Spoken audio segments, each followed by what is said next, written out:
All right. Good morning. Hello, everyone. Let me create a post really fast, letting everybody know that she's back.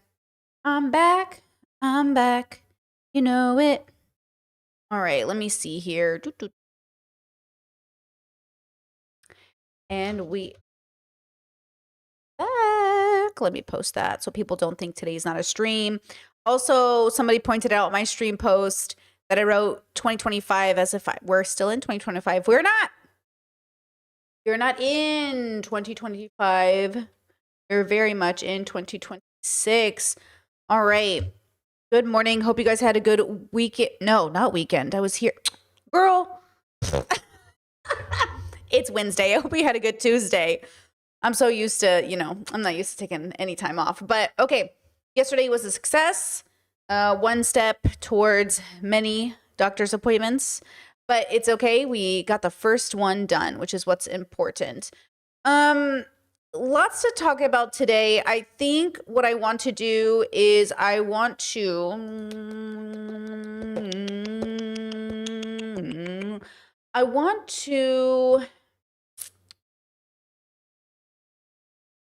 oh, what are we gonna do?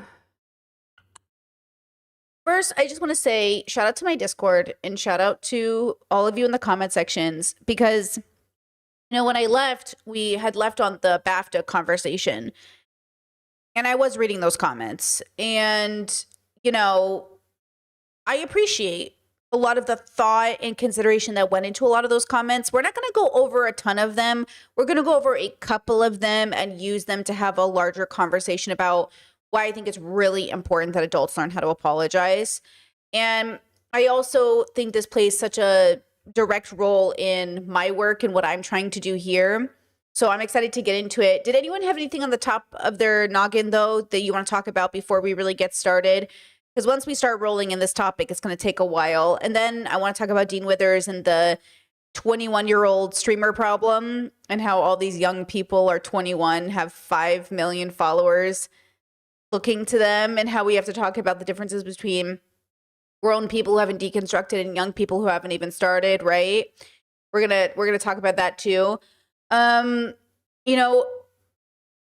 took yesterday off to go to the doctor, which was important, and I think in many ways that's the reality of a lot of our lives, is separate from trying to do this and trying to do system work and activism. There is also the reality of you still got to go to the doctor, and that's what makes all of this so difficult. Is sometimes you do put off your own mental health or your own physical health for the sake of your activism, but how is your activism going to be any good if you're not doing well? And so we have to remember that we have to be good to ourselves and we have to go to the doctor. So I think that's important. Chad says, what about the USA hockey teams? So the only thing I understand from the hockey teams is the men won and Trump did a speech for them. The women won and didn't want Trump to speak for them. So shout out to the girlies. That's what I understand about what happened there. Right? Did you see the Caleb Hammer and D'Angelo videos? I got kind of bored watching them, if I'm going to be so honest. So I did not finish it. I really don't care what two well-off YouTubers are fighting about. I just, with peace and love, I do not care. But I will say that had that beef been reformed and restructured as something a little bit more significant, maybe it would have caught my attention. I tried to watch it. I just did not care. You know what I mean? My focus is a little bit just, you know what I mean? YouTube drama right now, this week just has not been interesting to me, but I'm sure it'll be more interesting in 2 weeks. That's the thing. It's when it hits you. I swear to God, I was so stoked to watch those videos. I started watching it. I was bored. You know what I mean? And then that's the problem too, is if it had hit me maybe a few months ago or maybe 6 months into the future, maybe I would have been oh my God, D'Angelo and Caleb, and this would have been so interesting. But just just not interesting to me right now. Not that I don't love drama. I do. We're kind of talk a little bit about it today, a little bit, but mostly politically related. But yeah, it's not that I don't love drama. You know what I mean? But yeah, Chad says short-lived beef. D'Angelo made short work of him. And that's the other thing too, is that D'Angelo kind of dominated so hard that Caleb was just like, it didn't, you know what I'm saying? But I will say, I thought about this morning while I was having coffee. I think it's really difficult because I'll say it time and time again. So much money comes out of beef. And it's hard for me not to see a lot of beef as like an engagement in a form of almost like violence. I really struggled with this. Like, I cannot tell you how many times I looped and would break down over the idea of like, how do I exist in a space where like I can't defend myself without engaging in drama, and also like, is it worth it for my sense of peace and my morality? And that's the dilemma, because I know D'Angelo came back saying like he was going to stand up for himself, he's not going to let people push him around anymore. And so I think a lot of the reason D'Angelo engaged in that beef was because he was standing up for himself, and I think that's great. I think the dilemma is that it is manufactured by Caleb. Caleb wants you to fight him. That's where he gets all his views. He literally put out a video recently that was like, Fox News came after me. Like, Caleb is a drama tuber. That's how he brings people into his show. And look, we watched a few episodes of Caleb on this channel and we kind of liked it. And then after a while, we were like, ew, this is gross. And I have no problem with having enjoyed him for a second. You come across a YouTube channel, you think, oh, this might be fun to watch. You watch it and you're like, this isn't for me. So I think the dilemma is like, how does this not give them both a sense of power, or like especially a Caleb? But I understand D'Angelo's desire to defend himself. I do. I think there's something there. But Caleb does manufacture drama for money. You know what I mean? It's like, how many times has a YouTuber come into my chat and said like, hey, I'll debate you on this. And I'm like, get the fuck out of my chat. Get out of my chat. And why do I do that? When I know it would be good for views, when I know it would be good, because it would be throwing you and me into a bubble, which we already had a taste of a few years ago, was not a good experience. Sure, I made more money, but at what cost? At what cost did I make more money? At what cost did we grow as a community? At what cost? And so it's like, yeah, there would be a lot of benefits. Like I could see all of the benefits. But also, and this is why I say, when you see leftist content creators engaging in debates, saying like, I'll debate you, I'll debate you, I'll debate you, it's hard for me to disconnect it from the reality that this is strategic and on purpose. This isn't an organic fight for activism. This is a deliberate decision to say, I will fight you and I will debate you. And this, how many views will come in from this? How much money will come in? What's the revenue going to be like? And I'm not saying you can't do it for money. I'm just saying it is hard to divorce it, which, I guess we'll talk about today when we really get into it, because when we get into today's topic, there's so much to deconstruct. Deconstruct doesn't mean to destroy, it means to, pull apart and understand deeper. So it's really, really difficult because there's so many layers. Like, I'll get into it in a second. But before we start, let's start with like a little bit of a cleanser. I hope that answered your question about commentary in that regard. But look at this video. I thought it was pretty funny. This girl, no, this is a they, them. Sorry, I just found them this morning. T, they, them, agnostic atheist, ex-evangelical, and then they debate people. So I just found them this morning, and this video did crack me up. So I want to share it. That if you don't believe in God, then why don't you do black magic on somebody? Because I don't believe magic exists. Oh, well, try it.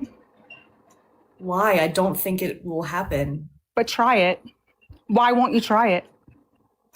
Because I don't think it's real, so why waste my time doing something I don't believe in? But try it. I mean, you wasted how long being a Christian? I put a fucking hex on you to immediately sprout a penis where your eyes are. Oh, well, I'm covered by the blood of Jesus, so that's not going to work. Oh, well, that's not hey, everyone's got all this fucking gross blood all over us. Hey, I'm going to say... I just love the idea. Okay, so like, as we jump into today's main topic, I want you to process that we're dealing with people who have like completely different realities. So here's this Christian, saying, hey, if you don't believe in God, then why don't you do black magic? And T's like, why would I don't, what? And then when T even tries, they're like, oh, but not me. The blood of Christ has saved me. It's like, okay, I don't know what to do with this. It's so important for us to recognize just how significantly different our existences are. Like, we are just living in a completely different world than other people.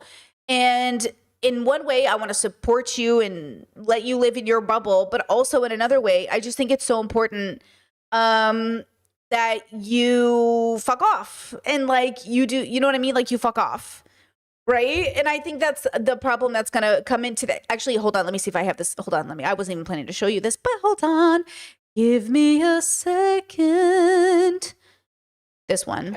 Look what I found again this morning. I was on an evangelical deep dive, apparently. I inactivated my license and I quit my job as a therapist. And I feel so relieved, but not for the reasons that y'all think, right? The Lord revealed to me that he needs more of his believers in area of deliverance, not in the area of diagnosing.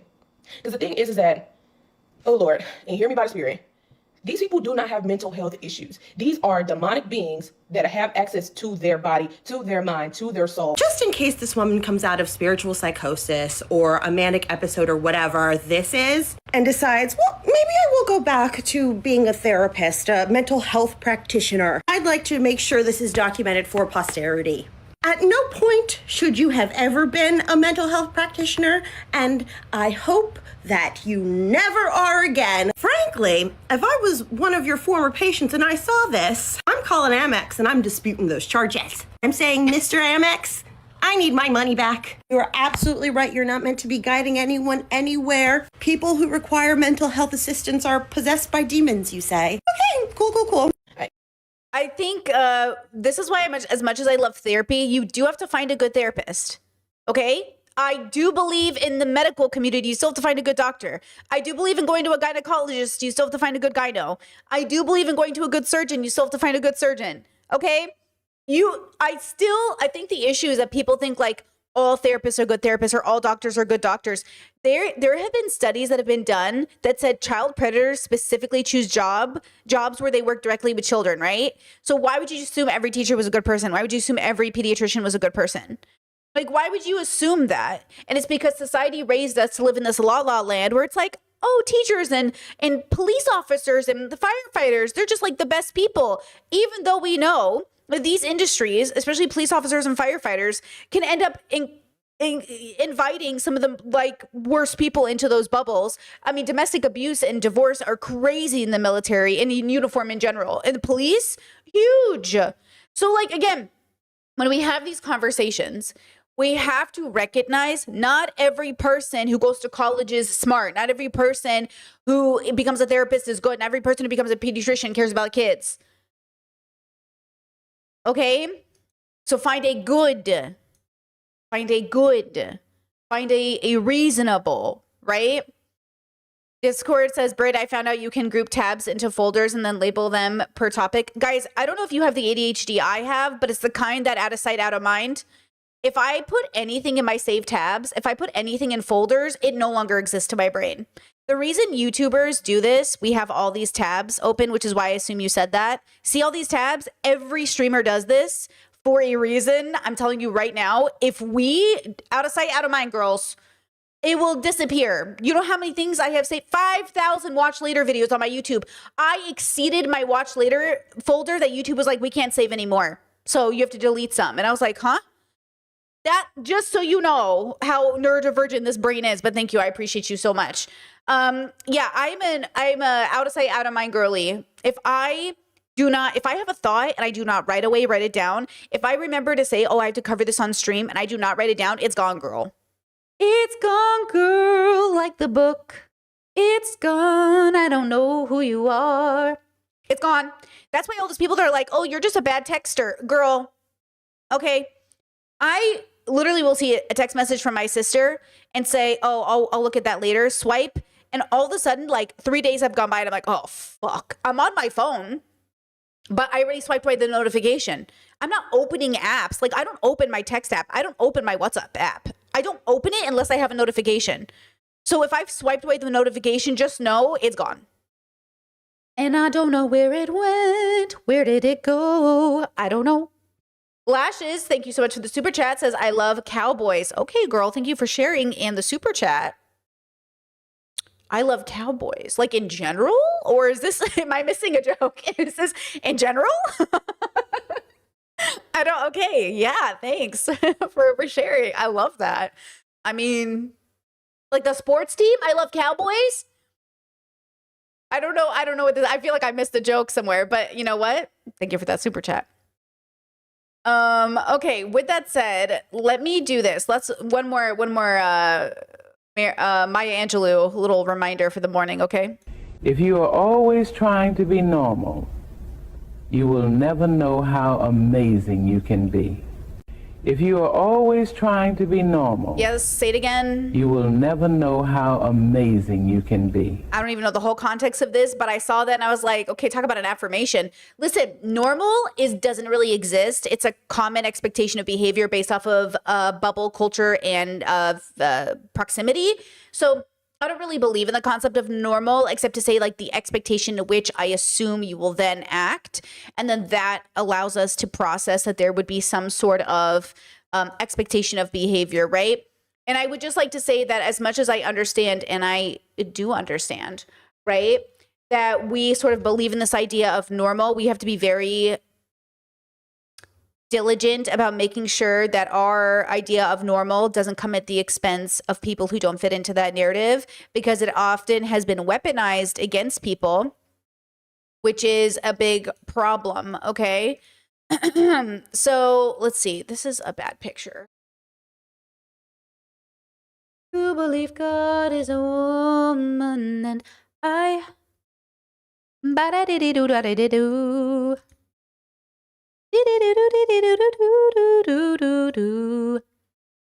Okay, so wait, let me just bring this up.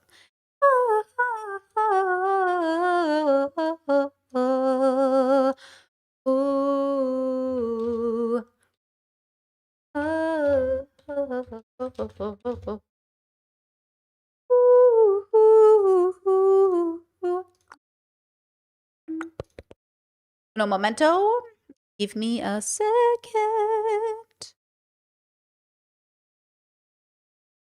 Can I just please get one good photo? Can I get one good photo? This is kind of bullshit. I can't get one good photo over here. Come on, Google. I swear Google's gone. Google's just gone downhill, okay? Downhill with their photo options, let me tell you. Okay, let's jump into it because I think it's good. I think we should do it. Okay.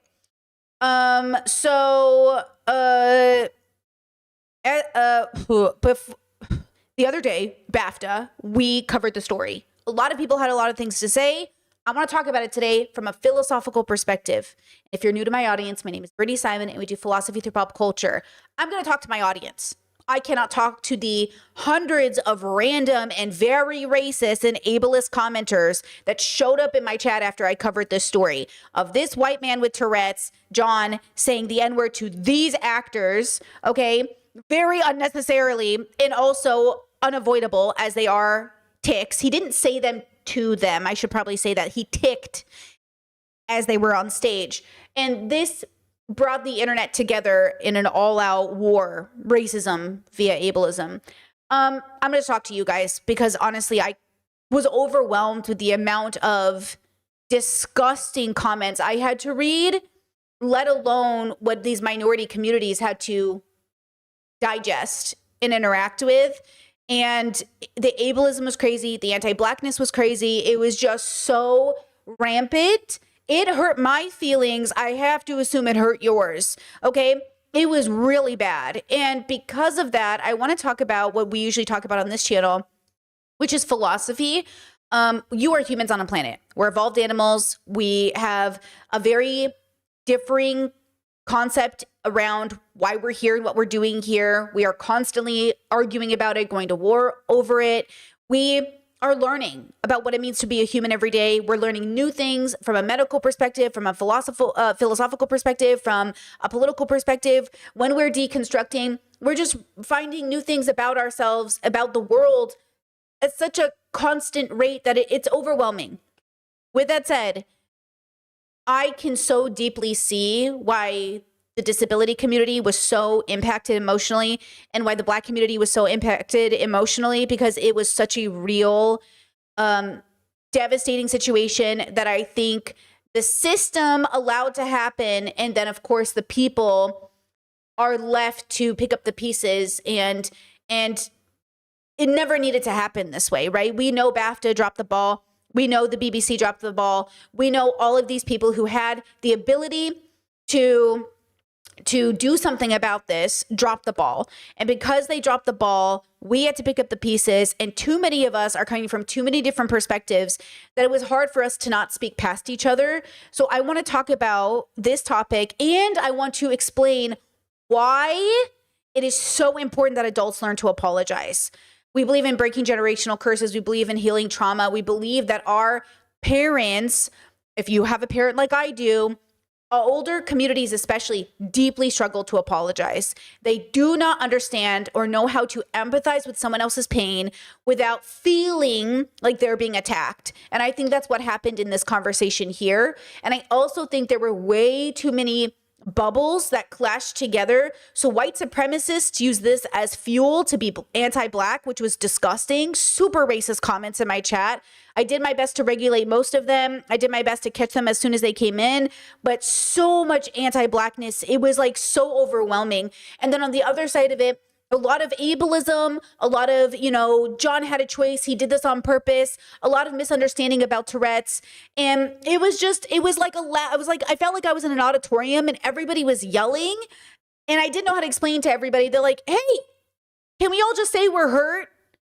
Except the racists. They're just assholes. But you're hurt. And because you're hurt, you're lashing out. Now, my community here, I want us to pull ourselves away and analytically see what's happening in front of us and understand the bubbles clashing, right? And talk about how this works together. So we're going to come from an intersectional perspective, right? Intersectional feminism. Okay, we're going to talk about the intersections of disability and Blackness.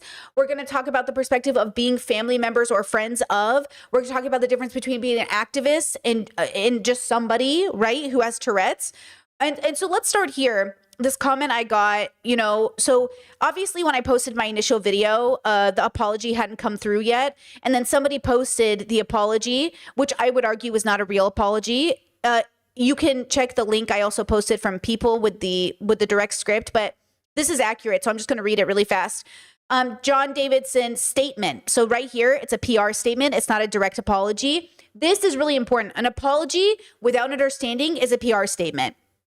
When your parents hurt you as a kid and you say, Mom and Dad, thank you for raising me and doing your best. Just so you know, I am deeply hurt by some of the things you did as parents. And they respond with, we did our best. What did you expect? Or they say, well, I'm sorry you feel that way. Well, I'm sorry, I did my best. Okay, don't give me the parents' PR package that you learned from Boomer University, right?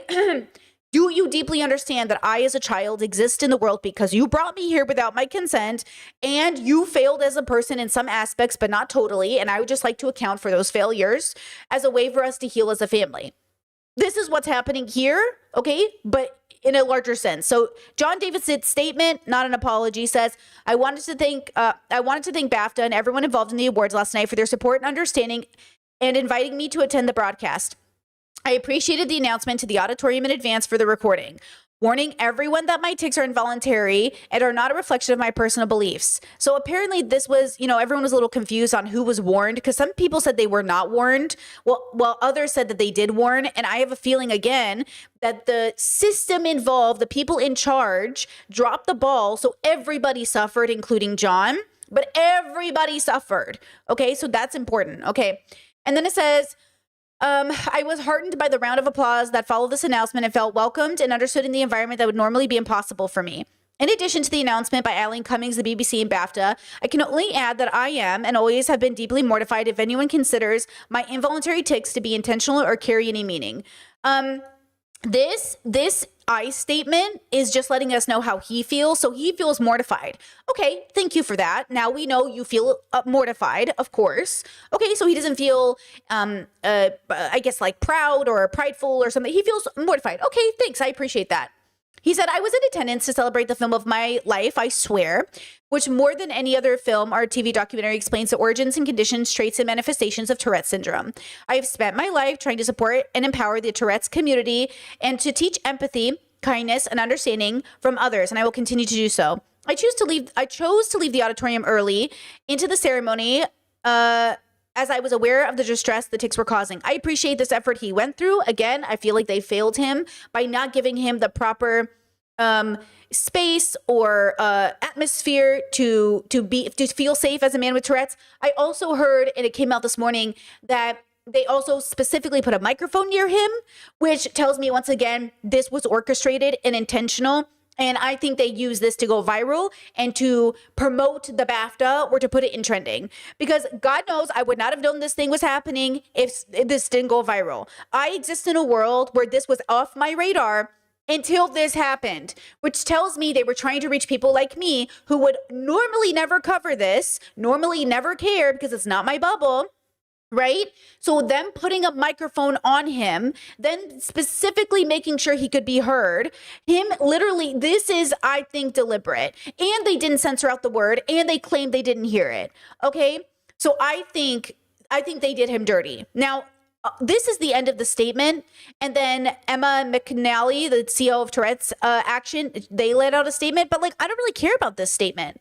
What I care about is in this initial statement by John, there is no specification in the apology. So it's not an apology. An apology requires you to specify, understand, and deeply empathize with the hurt party.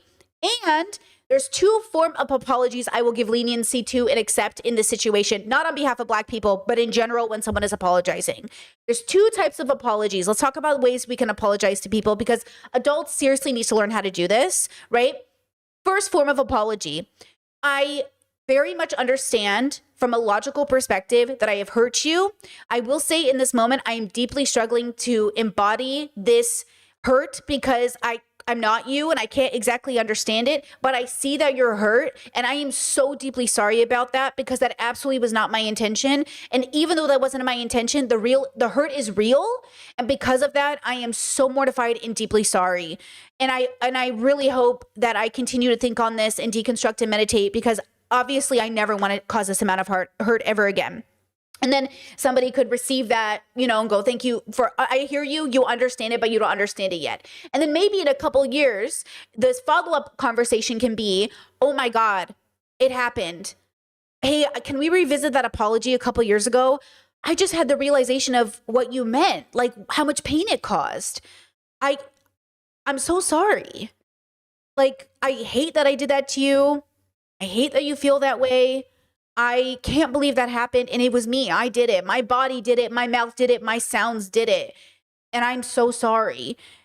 And I can't believe it took me this long to have this embodied experience where I finally got it, but I get it now. And I hope you know that. And that person can receive it or not. The idea is that I accept that human beings are flawed animals on a planet and we might go through stages of understanding. And I know this from personal experience. I don't always get why I'm apologizing embodied, but I can understand it logically. And sometimes I can feel not as genuine to the receiver. So you have to communicate to the receiver, I'm not getting it. But you're hurt, and that's what I understand. And if I understand you're hurt, that's all I need. I'm so sorry.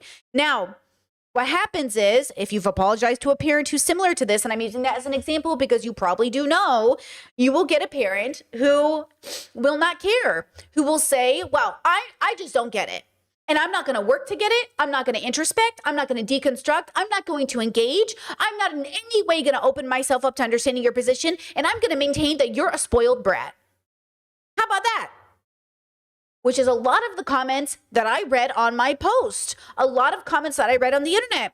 You are, to the Black community, they were saying, you are spoiled, you are entitled. I can't believe you needed a disabled man to apologize. You sound like my mother. You sound like my mother, who in no way, shape, or form is willing to do the work to genuinely apologize for the hurt caused. You sound like my father. You sound like a 65-year-old boomer who's not willing to do the work. So that says more about your character than anybody else's. Your inability to recognize why an apology is powerful is your responsibility. Example, this person said, "Are you stupid?" That's to me. The film he was there for was about how he shouldn't have to apologize for things he cannot control. He owes nobody an apology, full stop. This virtue signaling is pathetic.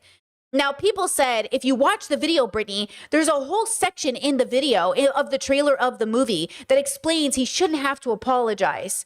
Here's the little bit of that from the trailer they're talking about. We're coming for something to eat, John. He's going to this woman to help him with his Tourette's. Fuck off, you wanker. Well, it's nice to meet you too. Sorry. Oh, so he apologizes in the movie. No, that he calls her a name and then he apologizes, right? He's going to her as like a mentor, like someone to help him with his Tourette's, right? If you do anything here that you can't help, you never apologise. Tommy, okay. Note media literacy in the toilet. If you do anything here that you don't mean to do, you don't have to apologize. She is consenting. She's giving her consent that in this space with me, you don't have to apologize. Please note, she is allowed to do that. She is allowed to do that. All of us are allowed to do that. That is not the same thing as saying all people everywhere should not have any problem with what they're hearing or how they're experiencing his tics. Because again, even though he ticked, and it is not his choice to tick, okay? It is his responsibility to apologize and to tell people what's going on. And yes, every single time until otherwise established. Yes, including every single time. He's not apologizing for his existence. He's apologizing for the unintended hurt caused. If you're in public and you're saying something, hey, bro, I'm sorry, bro. I have Tourette's. Oh, okay, bro. Thanks. Sorry. Oh, no problem. Thank you for apologizing. Right? You have to apologize because it's a requirement of a community building itself.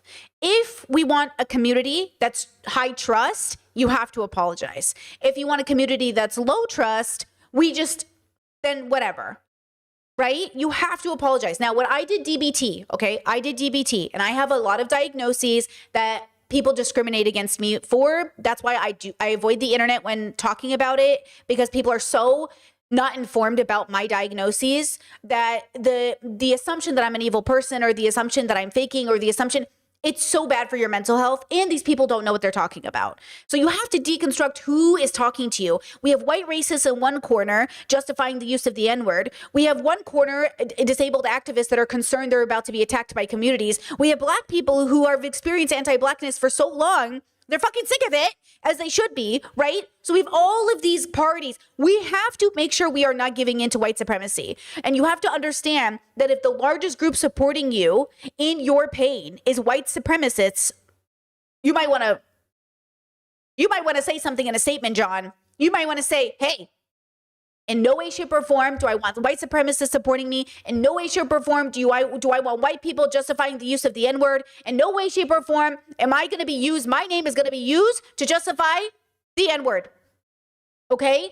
He needs to come out with his full chest and understand, as much as he wants to say in interviews he has no racist bone in his body. Great, John. We don't know you. And also, the racists are using your name to justify the N-word. So, make it make sense. Okay, now, there is something to be said, okay, about when you go to therapy, what your therapist tells you as a way for you to grow as a person. So I'm in DBT. I go to therapy. And my therapist tells me I have to go apologize to my parents. And I say, what? Why? They hurt me. They're the reason I'm in this office. They're the reason I'm diagnosed right now because it's childhood trauma. Why do I have to apologize to my parents? And my therapist said, you need to apologize to everybody you've hurt. Period. Because what you're doing is you're living within your values. You're cleaning up your side of the street. You're doing the right thing no matter what. So you need to apologize for the hurt you caused and don't explain it away unless they ask, but apologize if it's within your values. Okay.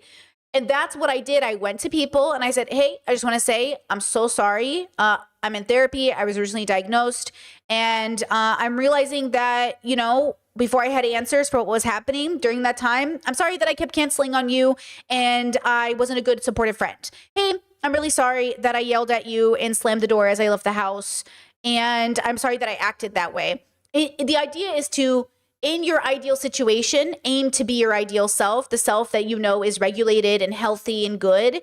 That self is apologizing. I'm not apologizing for being sick. I'm not apologizing for being diagnosed. I'm not apologizing for being disabled. I'm apologizing for what my body did when I was dysregulated. I'm apologizing for what my mouth said when I was dysregulated. I'm apologizing for this vessel that carries my consciousness that sometimes acts in its own accord out of self-defense, because that's what really happened. I'm apologizing to myself for fawning and staying still when I was being assaulted. I'm apologizing to myself for living in a body that doesn't always do what I wanted to do. I'm apologizing and saying, I am so sorry that you had to feel the pain and consequence of living and interacting with this body. Because we are at the mercy of these forms that our consciousness exists in. You're apologizing for the pain. When my friend went through psychosis and their body did things that they didn't understand was happening because they were in psychosis land and they came to, I said, you need to go apologize to people. And they were like, well, I was in psychosis. I was like, you're not apologizing for being in psychosis. You're apologizing for what your body did when you were in psychosis. You're apologizing for what your body did because I don't think you're your body. I think you're your body, your brain, and your consciousness. I think you're more than your thoughts, and I think you're more than your words. I think you're more than your actions. I think human beings are so complex and so much deeper and so much more, there's so much complexity here that's why this problem is so hard, because on top of the real, genuine problems that people are facing, they still can be racist. They still can be homophobic. They still can be transphobic. They still were raised in a white supremacist patriarchal world they need to deconstruct. We're still existing in these bodies that get treated differently because we live in a horrible world, right? We're still existing with all of these layers. That's the intersection part, right? We're living within the intersection of all of these layers, and we have to deconstruct and take it apart to understand it. And then on top of that, what if you're the only one in the room doing the work and everybody else isn't in your community, and then you're trying to build community that still invites the pedophile to the barbecue? Oh, woo, that's a lot. And you still have to pay taxes and go to work and work 80 hours a week to just afford an Uber, takeout. Like, we're struggling, we're stressed. And not to mention there's a genocide happening in multiple places. Not to mention millions of people are being displaced and starving to death. The world is a really fucked up place. And as long as grown-ass adults stop deconstructing and won't go to therapy and won't learn to apologize and won't learn to heal wounds, the world will continue to be what it is. So you can make a decision about how you want to show up in the world. But if you understand that the world already sucks as it is, then the job we now have is to do less bad. Not to try to be a better person, but to try to do less bad, because then we are acknowledging that we are bad. Not evil, not philosophically evil, not spiritually evil. Like, I don't believe in the devil or magic or anything, right? We are animals on a planet. And we have this thing that we are at the mercy of a lot of the time. And we're at the mercy of this thing too, this brain thing. And we're at the mercy of our education and our community and who raised us. And if they went to therapy or they deconstructed, if they did philosophical work, like, it feels so overwhelming. As I was reading these comments, I got so this feeling. I felt like I was sitting there and I feel like people were throwing their blankets on top of me. And all of the blankets they were throwing on top of me was their baggage and all of their fucking racism and bigotry and ableism. And I felt as I was reading comments, oh my God, this is a horrible feeling. Now imagine how everyone feels when they're living it every day. Now imagine you're existing in a black body in a white supremacist world. Now imagine you're existing in a disabled body in an ableist world. Now imagine all of the layers to this are so heavy. The only way for us to alleviate pain in our community is to acknowledge that we are causing it. And so John would have done better to have said, I said a word that when the Black community hears it, it can lead to so much dysregulation and activation and triggering. And I am so sorry that I was responsible for my body, my mouth saying a word that is just so hurtful and so real and impactful. And I can only do my best to recognize it and apologize to the Black community, to anybody that felt it and in their body felt that sensation of feeling unsafe, because as an activist, I never want anyone to feel unsafe. And I did that. My body, my tick elicited in a lot of people a feeling of unsafety. And I am so sorry about that, right? Like, that's the point. All the people in my comment section, they were like, obviously, there's a racist narrative going around that, like, black people say the N-word all the time. Black people are trying to reclaim the black word or the N-word. They're like, I'm black too, Brittany, which I don't even know, by the way, girls. When people in my chat go, I'm black too, and I don't know if they're black. They could be a white person pretending they could be a troll, they could be AI, but they're like, black people have been, using the N-word. First of all, black people do not use the hard ER. Not from my understanding. Is the reclaim slur is transformed into something that's more community building in the community, right? I don't think black people casually are throwing around the ER.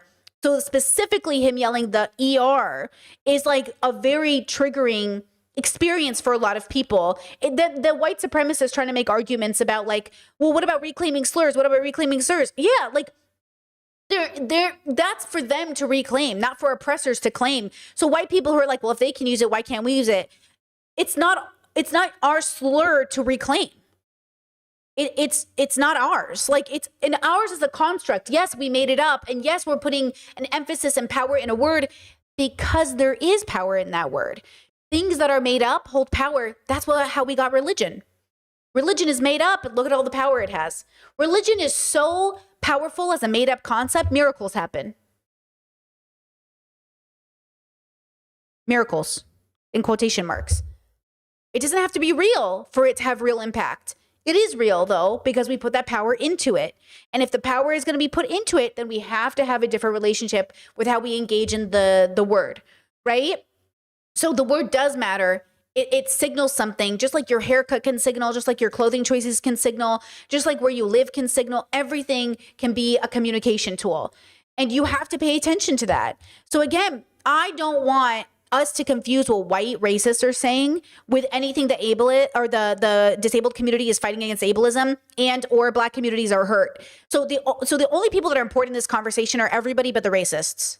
Like everybody matters but the racists. We cannot allow racist people to be in this conversation with us because they are not trying to deconstruct. They are not trying to be progressive. They are not trying to heal their communities. They are here to divide us. Okay?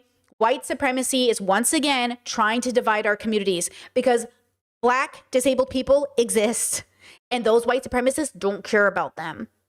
Those white supremacists that are defending a white disabled man do not care about black disabled people. So when they get in my chat or anywhere in this conversation, they go, I can't believe you're trying to control what a disabled man is saying. Would never fight that hard for a black disabled person, for a black person with Tourette's. But they will use black people who have Tourette's as a weapon against other black people. So remember that, right? Okay, this comment from a member as well. Thank you so much. And my Discord had also brought up this morning, like, what does this community expect? What does Brittany expect, right? Let's talk about that, right? Chet said he's not responsible for his tics. He's not responsible for the fact that he tics. He is responsible for the harm his tics cause. And his tics can cause harm, which, okay, just, before I go into that comment section, let me show you this really fast. Because this is a really simplified way to process this information, which apparently some people in chat might need. Okay, hold on. Let me bring it up here. Find it. Here we go. Okay, so this is the I'm deeply mortified if anyone considers my involuntary tics to be intentional. Okay. If I was holding in a fart for 3 days and then one day it just comes out against all of my control in front of a group of people, the immediate thing I am doing is apologizing. Because regardless of whether or not it was involuntary, my bodily functions upset and offended a group of people. And naturally, I am going to be ashamed and embarrassed about it. I'm certainly not going to be like, I am deeply mortified if anybody thinks that I was able to control my asshole. There's no apology because he's not sorry. Period. I'm not going to sit here and say that he's faking his Tourette's because even I don't believe that, but I do think it's very interesting that he waited for a silent moment while 2 stars of a film that is highly controversial amongst people of a certain hue to say that. Okay, so how does his argument flaw at the end? So the first part of his argument, really good. The ending part of it, ignorant. Are we saying ignorant? We've been trying to use not the word stupid. It's dumb. It's ill-informed. It's uneducated. That's not how Tourette's works. But the first part of his argument, beautiful. The first part of his argument, exactly. Okay? Sometimes you fart, you apologize because it stinks. Okay? The last part, ignorant, uneducated, unnecessary, deeply cruel, misunderstanding. Use whatever word you need to use. But you see how one person can be right about one part and wrong about the other? That's why we have to educate ourselves so we can be right about both things, which we think we are in this community. We have the most correct opinion. I'm going to say it. Okay? Black people have the right to feel hurt, activated, and triggered by the N-word. It's incredibly triggering. And, okay, because it is the hard ER, it is a slur used by a white man, unprepared, just completely shocking. Okay? And tics are real, Tourette's is real, disability is real, and it must be very hard to live in a world where you have this uncontrollable tic. That must be really difficult, right? Okay. Chet says, does he need to apologize 100 times in a day if that's what it takes? Yeah. I'll show you another example, guys. Trust me, any question you have, I have an answer to because this is what I do for a living. Yes. If you need to apologize 100 times a day, absolutely. Is it 100 different people who haven't seen you today, or is it the same person? Example, we call this blanket consent, okay? Let's say my sibling or my friend has a Tourette's and they say a queer slur at me and they are using a lot of misogynistic language in their tics. The first time they do it, I will say, and they'll say, oh my God, I'm so sorry. And I'm like, that's okay. Thank you for explaining. I appreciate the apology. Now I understand why it's happening. Let's hang out today. And throughout the day, if they keep doing it and I just go, okay, no big deal. Like I ignore it or I go for it. Okay. That's okay. I've given blanket consent for them to understand they do not have to apologize throughout the day. They've already explained it to me. I'm going to hang out with them. But I also reserve the right to say, I love you. We've been hanging out for 6 hours. And if I hear another slur thrown my way, I'm going to get very upset. I'm overstimulated because I am autistic as well. And I also can get overstimulated because I'm a person with feelings too. Is it okay if we stop hanging out for a bit? I love you. And they're like, yeah, I love you too. Thank you for hanging out with me so much. Okay, love you. Bye. We both get to be overstimulated. We both get to feel our feelings. We both get to say, hey, I love you so much. I've given you blanket consent. I'm not going to expect you to apologize all day. Okay, different example. I'm a person with Tourette's and I'm going throughout my day, and within the day, I meet 100 different human beings who have no context for who I am. Every single time I throw a slur their way, I expect to apologize to them because they don't know me or the context. Okay, Chet said, this is like saying if you have a cold, you need to apologize every time you cough or sniffle. It can't be helped. Yes, I expect you to apologize. Again, in my perfect society, we recognize the social situation, we read the room. Okay, we acknowledge what's happening and we do better. First of all, why are you even socializing with a cold girl? Go home, wear a mask. Are you even wearing a mask? What are you saying? Yes, when you sneeze, you say, excuse me. At least in my culture. Now, you might be in a different culture and you can live in that bubble, okay? But in my bubble, yes, when you sneeze, you say, excuse me. I don't know where you grew up, but that's called manners. So maybe we live in a different bubble with a different cultural expectation. That's fine. But in my bubble, where I am from, because the world doesn't revolve around you, we say, excuse me. Now, in the same front, the world doesn't revolve around me, but in my bubble, the social expectation of communication to say, I hear you and I'm sorry, is to acknowledge. And if you're not even going to acknowledge it, you must come from a different culture, which I am open to. And, or when we interact with different cultures, we must be aware of what it looks like. Okay? Do you get what I'm saying? So yeah, you do apologize. Exactly. You have to apologize. Oh my God, I'm so sorry. I have a cold today. I'm so sorry. That's okay. Thank you for telling me. Can you stand 6 feet away from me? Oh, do you mind wearing a mask if you have a cold? I'm autoimmune compromised. Oh, but you don't care about immune compromised people, do you? You don't care about wearing masks. You don't care about other intersections of disability because they don't hit your radar. All you're concerned about is not having your feelings hurt because God forbid you have to say sorry. So you're willing to acknowledge you're sick in public, but God forbid if somebody has a problem with that. How about that other layer? And then the other layer on top of that is we can't afford to call out sick because in America, we don't get sick leave and we don't get sickness paid and then we might lose our jobs. So then we let people come to work sick because God knows they have to pay their rent. And then we're deeply empathetic, but damn, look at us all suffering in community because nobody will fight a system that needs to be dismantled. Because you're right, it's too hard. Okay? Chet said, you say you're open to other cultures, but you're having a rant about how people with other cultures have to conform to your culture. In my bubble, yeah. If we're interacting, we have to both conform to each other's cultures. We have to meet each other in the middle. Yes, Habibis, yes, focus, lock in. That's how it works to live in a world of diversity. We both have to make concessions. We both have to make concessions. That's how socializing works. If you come to my home, you conform to my home. If I come to your home, I conform to your home, or I do not consent to conform. If we live in a society and a diverse culture, we have to meet people in the middle. Okay? If you know, you're hanging out with your Muslim coworkers and they have to go wash their hands or feet or pray 5 times a day, I support you. Go to the bathroom and do that. I support you. Take a break 5 times a day. I support you. If you're a person who's disabled and you need a moment to regulate in the bathroom, I support you. Right? It's not my culture. It's not my bubble. It's not my disability. I support you. Right? I don't have to do it though. And that's what we're afraid of. We're afraid of somebody who isn't a part of these groups, faking they're a part of these groups to take advantage of people. Yeah, those people suck. Okay? Those people suck. Chet says, should Ethan from H3 apologize every time he ticks? He does. Ethan often apologizes for his ticks. Not all of them always, but when they are disruptive and or confusing to people, he apologizes because he's aware that people might not know what's going on. Many people don't know he has Tourette's, and it's still ableist to assume he's on drugs because he is ticking. The fact that you guys are not willing to meet people in the middle is exactly what's wrong with the world. You are uneducated and ignorant. You are entitled. And you are those things because you were raised that way, because we were raised in an entitled, ignorant world. So do better if you want the world to change, or don't do anything and the world will stay the same. We are not asking you to apologize because you exist. We're asking you to acknowledge how your existence impacts people, because we all impact people. All of us impact each other, period. I'll give another funny but also example of why we have ick responses or disgusts to people's habits, and why it is a matter of like, who do you want to be around? Okay? Who do we want to be around? Here's an example.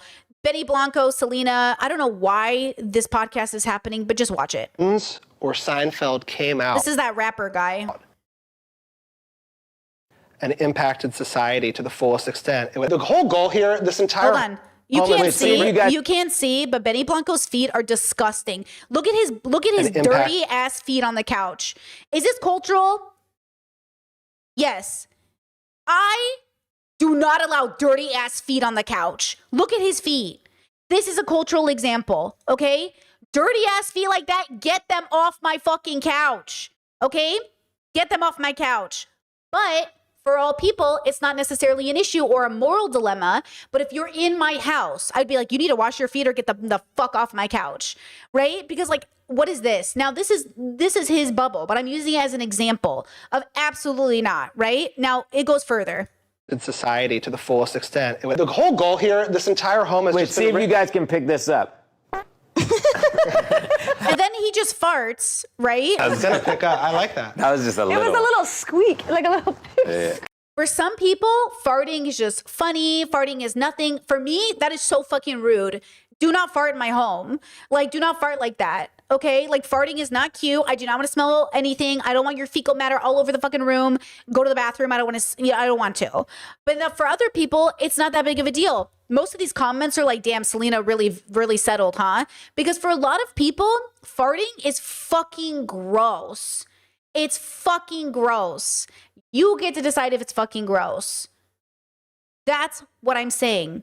I'm saying you and us as a culture and a society gets to decide. Guys, there are people on the planet that don't think black people should exist. There's people on the planet that think gay people should be killed. Do you want to build community with those people? Because that's what you're saying. That is what you're saying. You don't know it though. You don't understand that when you say, I'm not going to apologize, you're saying, I want to build community with bigots. Apologizing is not a new thing. You usually learn it in kindergarten. And you learn to apologize whether you intended it or not because you caused harm. When you take that out of your understanding, when you don't learn that, who are the only people you know as a group who refuse to apologize? Stunted, bigoted, ignorant people. Who are the only people you know that jump to the worst conclusions about people and don't want to hear any explanation? Bigoted, uneducated people. The point is that some people fucking suck. The question is which community you're going to be a part of. Which one do you want to be a part of? Here's an example of a woman who was interviewed like 10 years ago. They brought her back up because obviously this is trending, from 60 Minutes, who has one of the worst cases of Tourette's. Have a better life. I'm sorry, Mom. Sorry. You see the way she just hit the fuck out of her own mother and she apologized? Do you know what I'm saying? She hit the fuck out of her mom. She's like, Mom, I'm so sorry. She's devastated. She's literally devastated by this problem. And we can be deeply empathetic to her. But you know what causes empathy to continue is an acknowledgement of like, she's really sorry. John had an opportunity to put out an apology that would have made Black communities feel seen, heard, and then they would have been like, okay, he's not a white supremacist. Because whether you like it or not, a white man saying the hard ER, regardless of context, is going to cause people to get activated. And that's why we do our best. And that's why initially I said Leroy and Michael reacted in a way that to me said, okay, they were giving space to John, but John didn't give it back. Now, allegedly, privately, he apologized to them, but the statement he put out, because now it's public and it impacts communities, has got to also involve that personal apology. Not to the men, because that's not our business, right? But to the community that heard it, because we did hear it. Not we, me, but like we heard it. Okay? So I'm not saying he is racist, though he is a white man who's in his 50s, and I don't know how much he's deconstructed. And plus, when white people say there's not a racist bone in my body, which he did say, it makes me always raise an eyebrow. Because how do you know if you're not racist if you haven't deconstructed? We have to also understand from older communities, as much as you guys think you're doing your best, we know, and this is why we're a progressive space, we know people do a racism all the time. People do an ableism all the time. Hell, I did an ableism when my first thought was maybe he shouldn't go to the awards. And I was like, oh, my bad. Let me catch myself. Right? That's what I'm saying. That's not my thought. I didn't think the thought came to me. Do you know the difference? The difference between this is what I think and this is the thought that showed up, that's ableism. Thoughts show up in our brains. That our brain is like a computer sending ourselves messages. We have to choose which ones to latch on to. And the problem with Tourette's is that he doesn't have a choice in which his latches onto and then speaks all of the time. So that's the problem. So he has an involuntary, and we do too. You know what's funny? You don't even have to have involuntary speak and have Tourette's. People involuntarily speak all the time. How many times have I accidentally said fart on stream when I was like, fart? Why did I say that? We involuntarily speak, and I don't even have Tourette's, right? So we can be very empathetic. We can be very open and understanding to people, right? Like I can definitely, this was such a painful experience for so many people to see this happen. We can definitely meet him where he's at. We just want him to do the same thing back. Like, I feel like if he was progressive, like truly progressive and deconstructed, right away he'd have been like, oh my God, I'm so sorry to the Black community. I love you guys. You're fucking everything. You build culture. You're amazing. I'm so fucking sorry. I hate this fucking thing I have to deal with. And I hate that you have to suffer because of it. And fuck, I'm so fucking sorry. Like, you know what I mean? Like something that acknowledged, you know, because guys, I don't know how to explain to you as a non-Black person, anti-Blackness, and I know Black people already know this, is a global phenomenon, and it's in every corner of the planet. I don't know how to explain. And I spend a lot of my time in Black bubbles because I don't think people spend enough time understanding anti-Blackness. Anti-Blackness, it's a very compounded and hurtful and painful global phenomenon. And it's very hard to reach 55 and say, oh, I'm not racist. I'm not saying you as a consciousness are racist, but to say that, like, have you even started to think about what could be racist, right? I don't know how to explain to you. I'll give you an example. Let me show you this really fast. This is also going viral. This is Cat's Eye. Just look at the way this is. Look at the way the Black woman in this group is being strategically placed. Some bullshit with Cat's Eye when they were hiding Mana in the choreography of Debut. They literally started their entire journey by hiding this girl in the back of the choreography. We were like, where is she? We were trying to find her. We couldn't find her. And at the time, icons were very vocal about this, but it still does suck to see that, you know, we were right. No one wants to be right in that situation. No one wants to believe that someone is having, you know, internal conflicts with their company. But here we are today, nearly 2 years later, and all of this is unfolding. I don't see a world where Mana will leave Cat's Eye, but I do hope that things change for the best because this group needs her. How crazy is that? How insane is that? Whoa! Like, I'm like, oh my gosh, like this, okay, but it's more than that. It's more than that. It's more than that. It's more than that. It's more than that.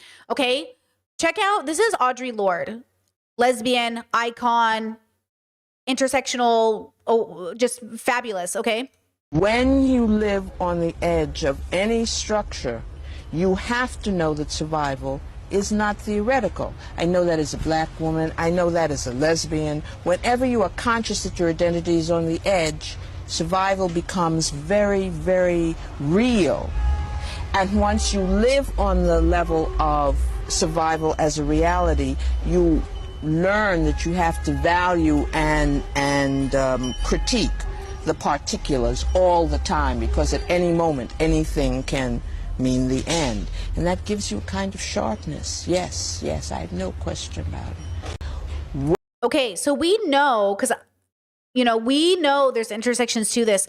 Let me show you something that, before I go back into anti-blackness, let me show you something that this TikTok came up on my feed. Just listen to this caller and know that we can also empathize with people with Tourette's, right?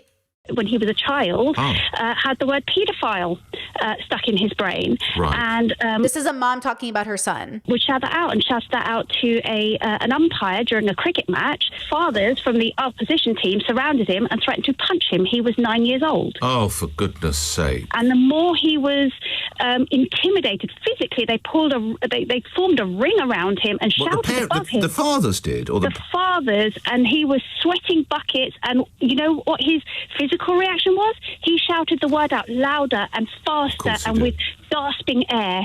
So please, but hang on. Didn't his coach come over and say to the fathers, "Hey, calm down. This lad's got a condition here. Just all chill a little."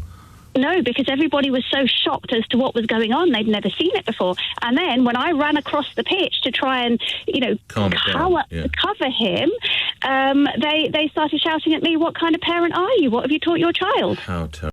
So listen, he was like 9 years old at the time. We know we live in a shitty world. I need you to first accept that humans suck. You suck. And you're great. But you fucking suck. And we're great. We know we jump to conclusions. We know men under patriarchy always go to violence first. Look at a group of adult men thinking about beating up a kid because he opened his fucking mouth. Listen, okay, when I say that generally speaking, fuck around and find out is funny, but generally, always moving to violence is never the answer. We also understand, though, that the communities that are violent and racist and bigoted will allow your compassion and passivity to be used against you by killing you. So we also understand there is a multi-layer part to this. We can be deeply empathetic, and we can understand that this is why I say when we build community, we have to decide what kind of a community we want. I want a community that doesn't always lead to violence as a solution, because goddamn, right? I want a community that leads with education first. Hey, something is happening and I'm not sure what it is. Let's talk about this. Why is this happening? Why are you screaming at me? During COVID, there were a lot of people who deeply struggled to wear masks and were being triggered or having a psychosis, and people automatically always assumed they were Karens. Some definitely were, most definitely were, but there were some where I was like, oh, this is a medical problem. Like, we're mixing up medical problems with Karens. That doesn't mean people with Tourette's can't be racist. It also doesn't mean that you can't be a well-intentioned person and do a racism. It also means that we in our life are going to do things that isn't good. That's why we have to be a little less bad every day, okay? Like the random fat phobia I see in progressive spaces, the random things I see, like again, as a person with a few diagnoses that are all very much scrutinized, and people say I'm faking, and people say like, oh, she's crazy, she's so unwell. Like, you have to understand, as a person who's functional in her life and living her best life, I want you to live that life, but you cannot listen to these voices on the internet who do not understand your condition. And you can't say with your heart, I understand my condition, but I can't understand blackness or anti-blackness. you have to understand people's perspectives. How can you spend all of your life learning about your own diagnoses and how people mistreat you because of it, but you didn't think about anti-Blackness in the world when it is a global problem? Yes, ableism is also a problem, but now what if you're Black and disabled? Imagine that. Okay, you're so busy worrying about your Tourette's, you're forgetting about Black people. You're so busy thinking about Blackness, you're forgetting about ableism, as if Black disabled people don't exist. Okay, here's an example. I was in a situation last year in which I was with this organization, and unbeknown to me, one of the persons in the organization had Tourette syndrome. I did not know that I would be the only Black person in the room, and when I got on camera for our virtual meeting, this person with Tourette syndrome began to use racial slurs, and I was really taken aback. And we had to go through a whole meeting in which every time she came off mute, or we all came off mute, I kept on hearing the N-word over and over again. Like, does she not get to feel activated or upset by that, even though she understands? Does she not get to feel also and say, hey, I know you deserve to be here, and I absolutely believe that, and also I'm activated? It's like people expect her to be like, this doesn't bother me, it's just a word. Okay, yeah, you say it's just a word, but then when I throw insults at you, all of a sudden you're pretty sensitive, right? The same people that are telling Black people not to feel sensitive over the N-word are the most sensitive people. Let's be so fucking for real, okay? We are all sensitive because it hurts our feelings. Adults need to grow up and acknowledge their feelings are hurt. And they need to acknowledge that, like, hey, an apology would really go a long way. Guys, I am happily married. I am so happily married. And one of the ways in our neurodivergent queer marriage that we express apology is to say, hey, I think that hurt me like 8%. I think my feelings are hurt. I'm so sorry. That is so, you know what my partner says to me when I say that? When I'm like, hey, I think this hurt me 8%, they go, oh my God, that's a lot. I'm so sorry. They don't even want to hurt me 1%. So if they make a joke or I make a joke and we kind of like, you know what I'm saying? Like we accidentally hurt each other's feelings, we will put a percentage on it and then we will say, I am so sorry, and hug it out. And you might think, oh, that's so weak. Oh, that's so pussy, da da da da. Yeah, with peace and love, bro, you would cry the moment my mouth got anywhere near you. So you would have to hear all the insults I could throw at you. You would cry. You are sensitive. That's why you fight people. Why are men pretending like they're beast or like they're not sensitive? The moment a girl says something about his penis size or something else, all of a sudden he's throwing hands. Domestic violence is so fucking high. Why are men out here pretending they're not sensitive? You're so afraid that when I make a YouTube video, you spaz out in my comment section. How can you tell me words shouldn't matter and then leave me a manifesto that's 10 pages long? Apparently, my words matter. Apparently, when I get on my YouTube stream and I say something and you're offended by it and you leave me all of these comments calling me an idiot, I guess words do matter. How can you say, you know what I'm saying? Okay, so we have to show compassion. Okay, this also happened. Now, I'm gonna show you this clip, but I just want a trigger warning. And I really hesitated to show this, and I don't know if it's even a good idea yet. I'm showing it, I think, because sometimes the way we blur out language makes people not feel how jarring it is to hear certain words. Because as much as we think, and this is the problem with the white supremacy, the white people are like, oh, what about rap music? What about rap music? I listen to so much rap music, so much just, I don't know very many songs. I can't even think of one off the top of my head that uses the hard ER. Yes, they use the soft A, but they don't use the hard ER. So I'm not hearing it all the time. I don't watch white supremacists. I don't hear the hard ER almost ever. I grew up in a household where you were not allowed to cuss, let alone say slurs, and you certainly couldn't say that word. So I didn't hear it a lot growing up, the hard ER. So when I hear it, it's very jarring. And for a lot of people, no matter how many times they've heard it, it's still jarring every time. So I'm going to show you this video, trigger warning, with the word from Kev on stage. It is a Black man saying it, but I don't know if you guys saw this story. This is a very real story. I will show you a news story after this to explain to you that it's a very real story. But since they blur out the word, I just want you to hear it from Kev, because I do think that it's different, because it should make you go like this. So, just trigger warning, right? Trigger warning. After an AI-generated news alert about... Oh, hold on, girls. So sorry. That was so loud in your ears. The BAFTA Film Awards racial slur incident included the N-word. Would you like to see Okay, so it says Google has apologized after an AI-generated news alert about the BAFTA Film Awards racial slur incident included the N-word. The news alert that Google's AI sent out? Of course you would. Here it is. How the Tourette's fallout unfolded at the BAFTA film ... The Hollywood Reporter. See more on niggers. Interested? That went out on people's phones. That's crazy. Okay, here's TMZ covering the story as well. TMZ, well, hardly news, but here's TMZ.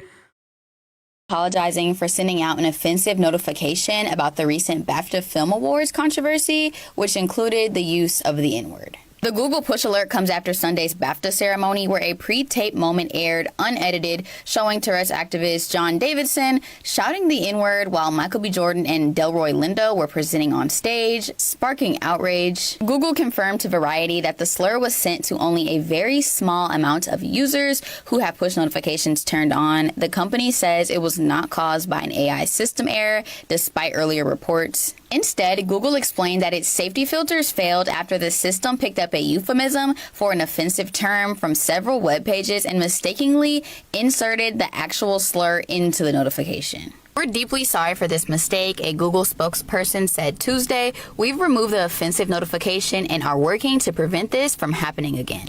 Online users are furious, asking how does something like this even happen, and sharing screenshots of the Google alert. Given that the slur was already aired live and left unedited, for Google to turn around and send a push alert repeating the slur, I mean, do you guys think this was an honest mistake, or is this too wild to be accident?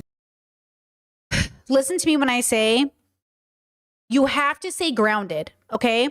I want you to be very grounded, okay? Very grounded about what's happening, and to acknowledge that some of this might be on purpose. So we don't want to be a conspiracy theorist, because conspiracy theorists are people who come to conclusions with bad data. We want to come to good conclusions with good data and say, given everything that's happened and given all of the steps that could have occurred to avoid the situation in the first place, it would seem it was manufactured on purpose to continue trending, to manufacture outrage, to make people angry, because angry brings in views, and these companies are struggling. And what's more controversial than the hard ER, right? And then what's more upsetting than doing it during Black History Month? And what's more upsetting than XYZ? So I do think that there are too many people in charge and too many things that should have been put in place beforehand for this not to have occurred. So both tech companies are saying the same thing. We didn't catch it on time. We posted it with our review. Oh, we just didn't hear it happen. Even though, according to some articles that I've read, according to some people, they are reporting that there was communication and that some things just never got censored. So we're hearing multiple stories from multiple people, right? So again, without being a conspiracy theorist, because I think that's really important, we have to make sure that we understand that some of this will be manufactured or at least put out at the expense of marginalized communities, disabled and Black. This is the time for us to come together and say, no, you will not pit our communities against each other. You will not weaponize our minority status against each other. We will not see, we know what's happening, absolutely not. What's tainting this conversation the most is mostly, and I'm going to say this so nicely, white supremacists, boo, but really hurt disabled people. I know you're hurt. Non-Black disabled people. I know you're hurt. I know you feel like you've apologized your whole life for existing. I know you feel like not another person asking me to apologize for something I have no control over. I know. Being a good person is really fucking exhausting. Doing the right thing is really hard. But if you do not do the right thing right now, and if you do not apologize,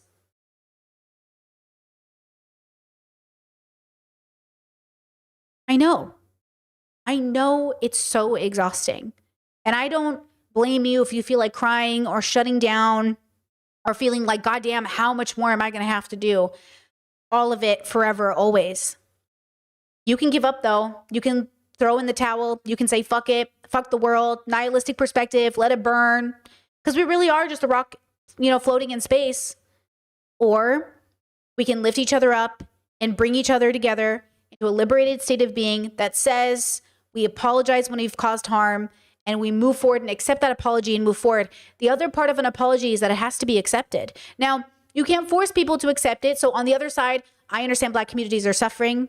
I understand you are so fucking sick of being the target of everyone's fucking hate campaign. You are so fucking tired and you are so pushed down and so neglected. And it is so difficult because not only is the system against you, but your neighbors are too. And that is so fucking hard. And I am so sick of it for you. And I couldn't even imagine being that exhausted every fucking day existing in my body.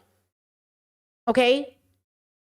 And I also understand that you are sick of having to accept white people's apologies about throwing around the N-word. You must be so fucking tired.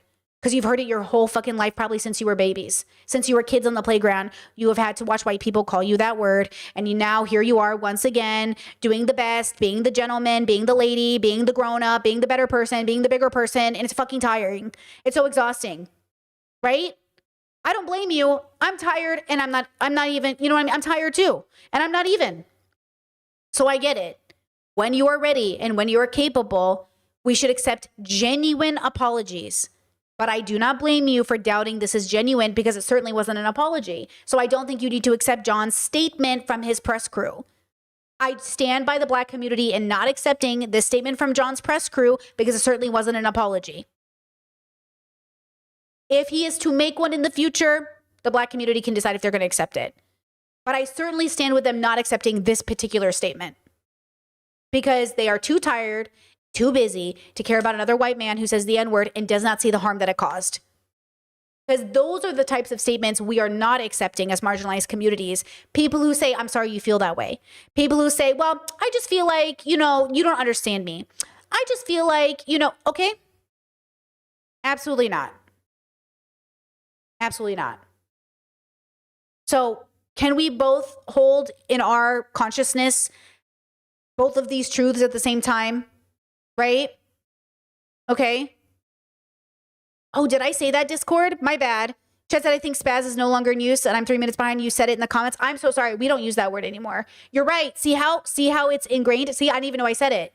I didn't even know I said it. Discord, I didn't even know I said it. I didn't even process that I said it. There you go. Good example. See, I'll hold myself accountable. I'm so sorry. I did not. I need to make sure I eradicate that from my vocabulary. I know we don't use it anymore. I didn't even realize I said it, but I'm still sorry I said it. Thank you, Discord. I appreciate you.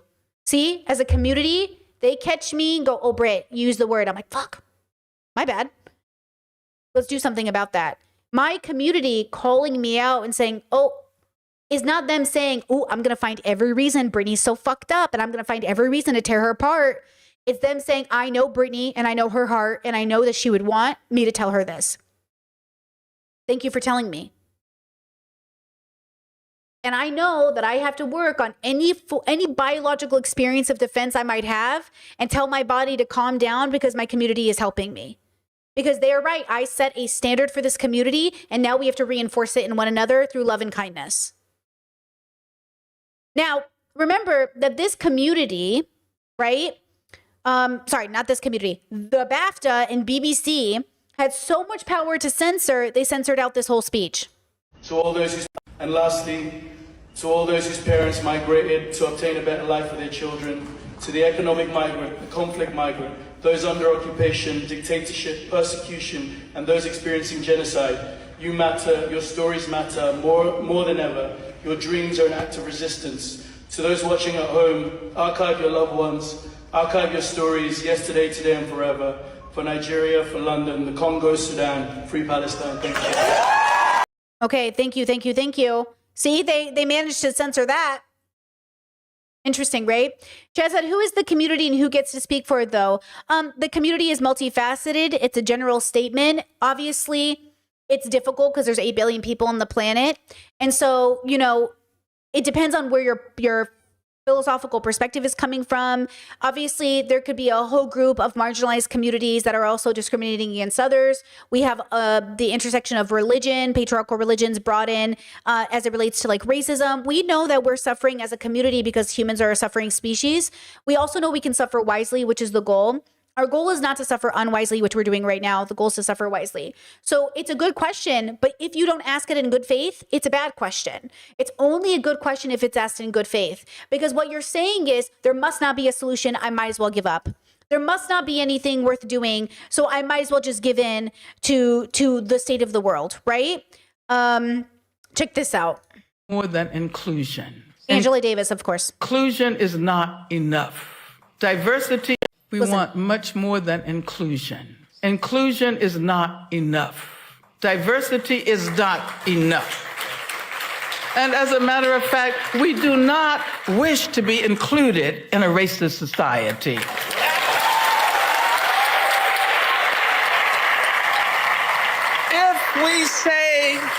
If we say no to heteropatriarchy, then we do not want to be assimilated into a misogynist and heteropatriarchal society.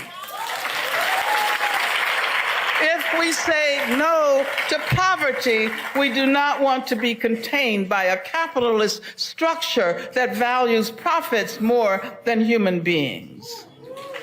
If we recognize that those who wanted to solve the problem of slavery by creating more humane forms of slavery were employing the logic of racism, we say that those who call for police reform and prison reform while retaining the racist structures as they pretend to address the problems of racism, that they are absolutely wrong. And this is why we say no to carceral feminism and yes to abolition feminism.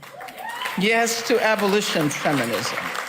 Okay, example, and this is important. Now, the Republicans are weaponizing this against Gavin Newsom, which, fuck Gavin Newsom, but pay attention to how Gavin Newsom has this conversation with a black crowd in Georgia.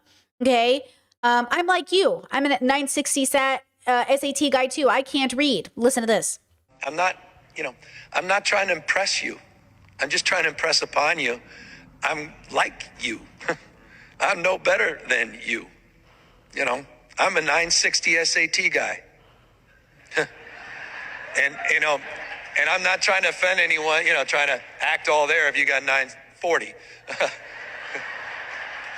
But literally a 960 SAT guy. I cannot, you've never seen me read a speech because I cannot read a speech. Maybe the wrong business to be in. If that was your attempt to relate to... Okay.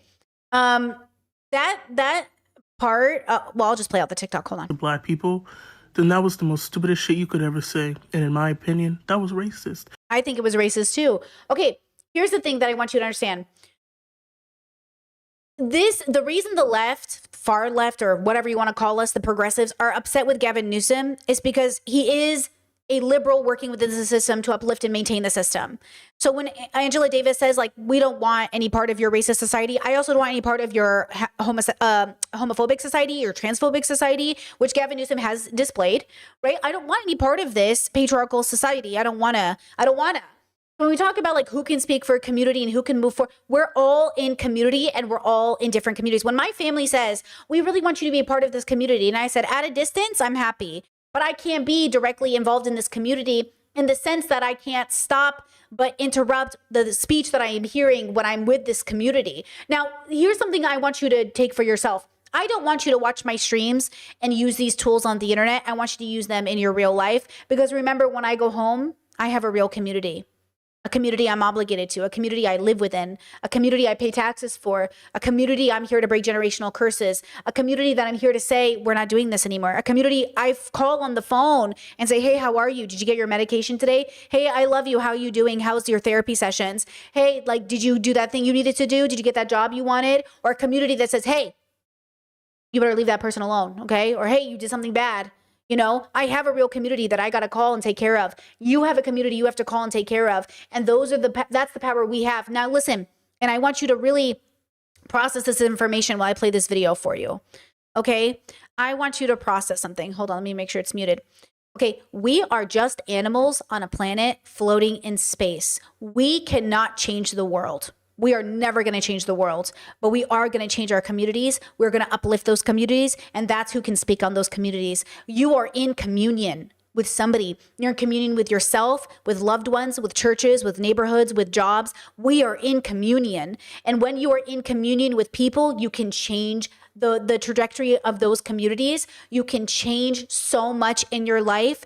You are, yes, in a floating rock in space, but you are not nihilistic. We are not giving up. We are not throwing in the towel.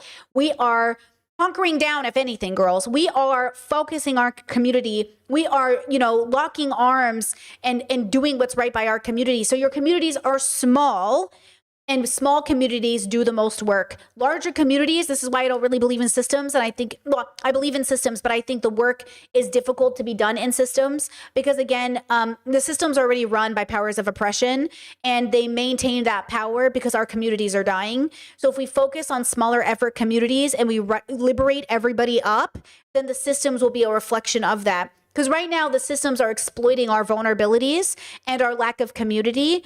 And I'm saying it would to press upon you, as Gavin Newsom just said, okay, I would press upon you the power you do hold in your direct communities. And then remember that you are just like a speck of dust living in the universe.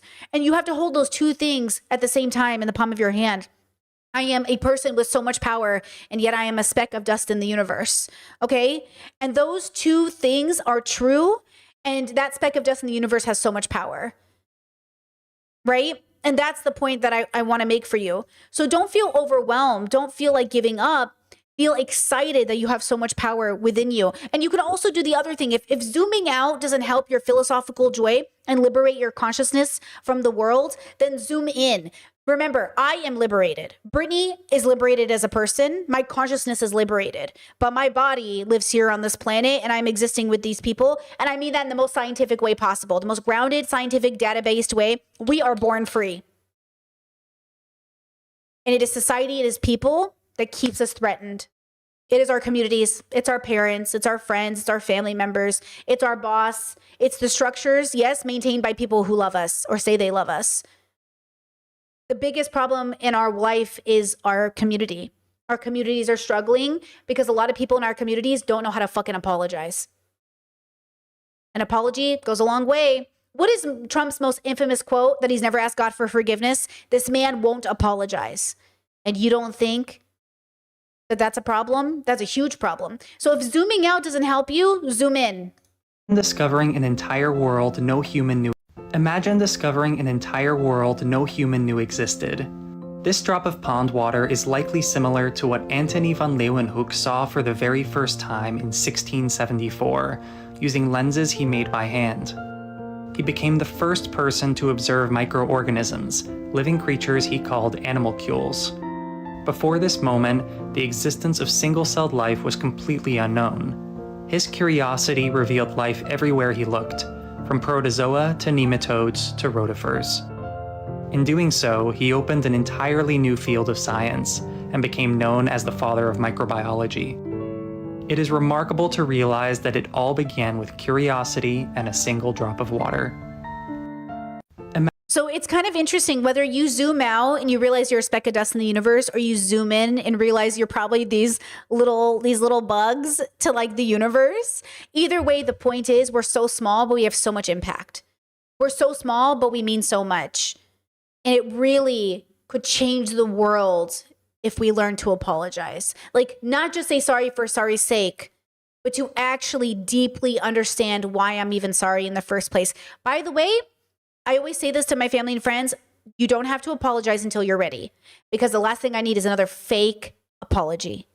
You can apologize when you're ready. And if you're never ready for that apology, open with boundaries. I'm open with boundaries, right? We are truly an animal species evolved on a planet. We don't know what we're doing here. We don't know how we got here. And though people are definitely creating reasons and, trying to explain why they think we got here, right? We don't know that. We don't really know that. Now, with that said, I want to read this comment to you because I think if I haven't answered it yet, I'll answer it in this.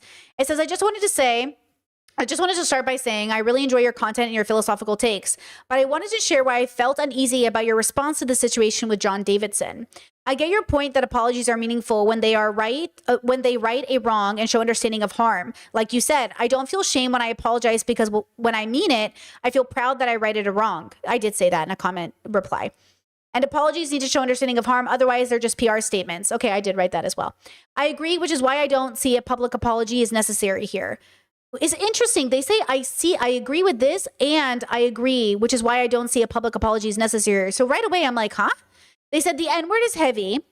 And I feel that as a black person, I'm not dismissing that.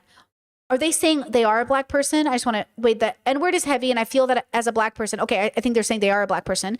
I'm not dismissing that or the long history of having us. History of us having to give grace or absorb pain to preserve other people's dignity. Okay. But in this case, there's no wrongdoing to right. Interesting. It was involuntary. Prior announcements, disclaimers were apparently given about him and his condition to the audience beforehand and throughout. Also, past statements from him show that he doesn't endorse racial slurs. Sure. That being said, BAFTA and BBC should have been more transparent and proactive about these announcements since they would have helped see context for everyone. They would have helped set context for everyone. John acknowledged the harm in multiple ways in his statement by stating their intent and saying how mortified they were if anyone took their takes as intentional. I think that's part of the problem. That's not a good apology. He also thanked the audience and organizers for understanding, and he even dismissed himself knowing his takes were causing distress. That to me is acting with care and awareness of impact. It is acting with some care, right? I agree that it is acting with some care. They go on to say, from a justice perspective, there's no moral blame. From a care perspective, the harm was already addressed. So from a moral perspective, morals are subjective. Morals are built on the foundation of your values. So for Britney's morals, there is a wrong that was done, and I would like to right that wrong. I think it is, for Britney, it is immoral when, I'll give an example that's personal. Let's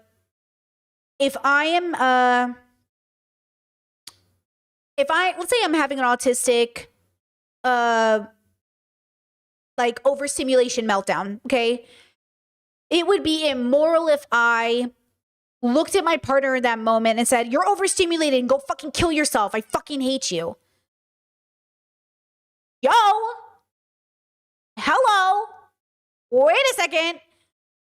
My married partner, my friends and family can understand that I don't mean that, but I don't need to blurt out the most hurtful thing that I can possibly blurt out in a moment where they're trying to be helpful. So let's say I blurt that out. Let's say I'm like, fuck, like I just feel this way. I'm so sorry. Just fuck, I just need to be left alone. Maybe I feel that way. I'm really overstimulated. I would apologize and say, I am so fucking sorry. I'm really overstimulated and I fucking suck right now. And I just feel like I need 10 fucking minutes. I love you. And they go, damn, okay, thank you. I'm acknowledging that was very hurtful. And they're walking away and giving me space. They're not saying, well, you said this to me, but I'm trying to help you and you're ungrateful. They'll say, hey, I love you. I'm trying to help. What can I do? The idea is that we say things we don't mean all the time. I believe it is my moral obligation to apologize for that, right? That's my morals. There's no objective morality. So you have to decide, right? Let's see. Antifa, like Tifa, that's funny. Thank you for the super chat. Says, ultimately, you are asking a marginalized person to apologize for their disability. I think you're causing harm by doing this. I'm not, though. I'm not asking you to apologize for their disability. I'm asking them to apologize for the harm caused, regardless of intention. I'm not asking you to apologize for being disabled. I'm not asking you to apologize for existing. I'm not asking you to apologize. I'm not asking you to apologize for being disabled. I'm not asking that. Okay? I'm not asking that. Do you understand that I'm not asking that? I'm not asking that. I want to make that abundantly clear. I am speaking for my own morals, and Britney's morals say I would apologize. I am advocating, I'm not making a prescription, but I am saying in my ideal world where we're deeply understanding and we're healing wrongs, I would apologize. You know what I'm saying? You said, no, you are, though. His take is his disability, and you're asking him to apologize for it. Okay, again, I'm not asking him to do anything. Let me make clear, I don't care what this man does. But he's not invited to the barbecue. He can't come hang out with us. Because he's not safe enough for all the marginalized communities that I would invite. Because not all marginalized communities are safe for one another. I'm also not inviting my homophobic Assyrian cousins or my transphobic parents either. Because again, like, you can come if you have a disability that ticks the N-word. You can't come if when you tick the N-word, you don't think about the impact it's making to my Black friends that are coming. Do you get what I'm saying? I'm not making a prescription. I'm not telling him what can happen. I'm just saying you're not invited then. If you're not willing to apologize for the way that it appears, you can't come. If he shows up and he says, and we all agree blanket consent, he's going to throw some slurs around. Do we all understand this could happen? And do we also give space to people to maybe lock themselves in a bedroom to cool down because it gets overstimulating? Yes, sharing space with people is hard. Congratulations. Welcome to adulting. Sharing space is very difficult. Are we willing to face this discrimination, right? Are we willing to face this difficulty head on? You said, I'm not giving this bitch any money for this shit. I'm just unsubscribing and never listening to this discriminatory horse shit as well. I see you're triggered. Thank you for the super chat. I see you are struggling. You did use a slur at me just now. So just for the record, you threw a slur at me in order to express your pain. And I'm saying, even though you're in pain, you don't get to throw a slur out at me. You see how you did that? And I know in this moment, I'm not going to get my feelings hurt about it because right now I'm playing teacher and right now I'm in charge. But you see how you needed to use a slur to express your pain? And I'm saying, exactly. I know you're hurting, and this is why hurt people. And I'm saying you need to regulate. You are immorally acting right now. You are being inappropriate. You said you're being hurtful to the Tourette's community, and now you're tone policing as you just threw a slur at me. So I'm going to go ahead and block you from the community because you might be accidentally doing more harm to my community at large. You don't get to throw a slur at me because you're in pain. Okay? But I hear you and I see that you're in pain and I wish you the best. The chatter in my YouTube comment section goes on to say, from a justice perspective, there is no moral blame. From a care perspective, the harm was already addressed. The necessity of a public apology would risk symbolic punishment, shaming someone for something that's out of their control. If he had said, hey guys, I love the Black community. You guys are the best. And I never want you to feel like I am excluding you from inclusion. There are Black people with Tourette's. I love you all. We're in this together. Fuck any white supremacist using my disability to empower white supremacy. I love you all. I'm so fucking sorry for saying the N-word. Tourette's fucking sucks. And I'm so glad this movie came out and is raising awareness. Black Lives Matter, Free Palestine, Free Sudan. You know what I'm saying? Like, if that shit came out of his mouth, we would have been like... because we would have known what side he was on.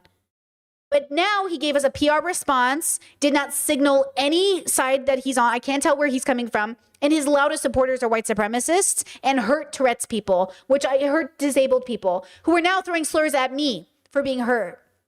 I hear you. But also, he's not apologizing for having Tourette's. He's apologizing. You know what I mean? He did it, Sydney Sweeney. He did a bit, right? This commenter goes on to say, which could reinforce ableism. I think the focus should be on holding BAFTA and BBC accountable and their blatant selective censoring, actually reducing the stigma, increasing the understanding of the condition, and supporting harm reduction.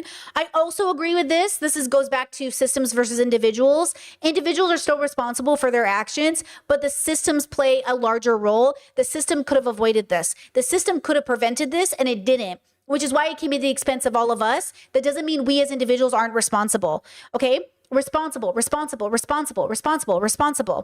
Okay, let's see. They said, well, also keeping in mind the experiences of Black people and the weight the word carries, understanding both ableism and the impact of the word together feels like more compassionate approach. Just my thoughts. Curious what you think about balancing justice and care in this situation. So did I make it clear? Did I communicate the balance here?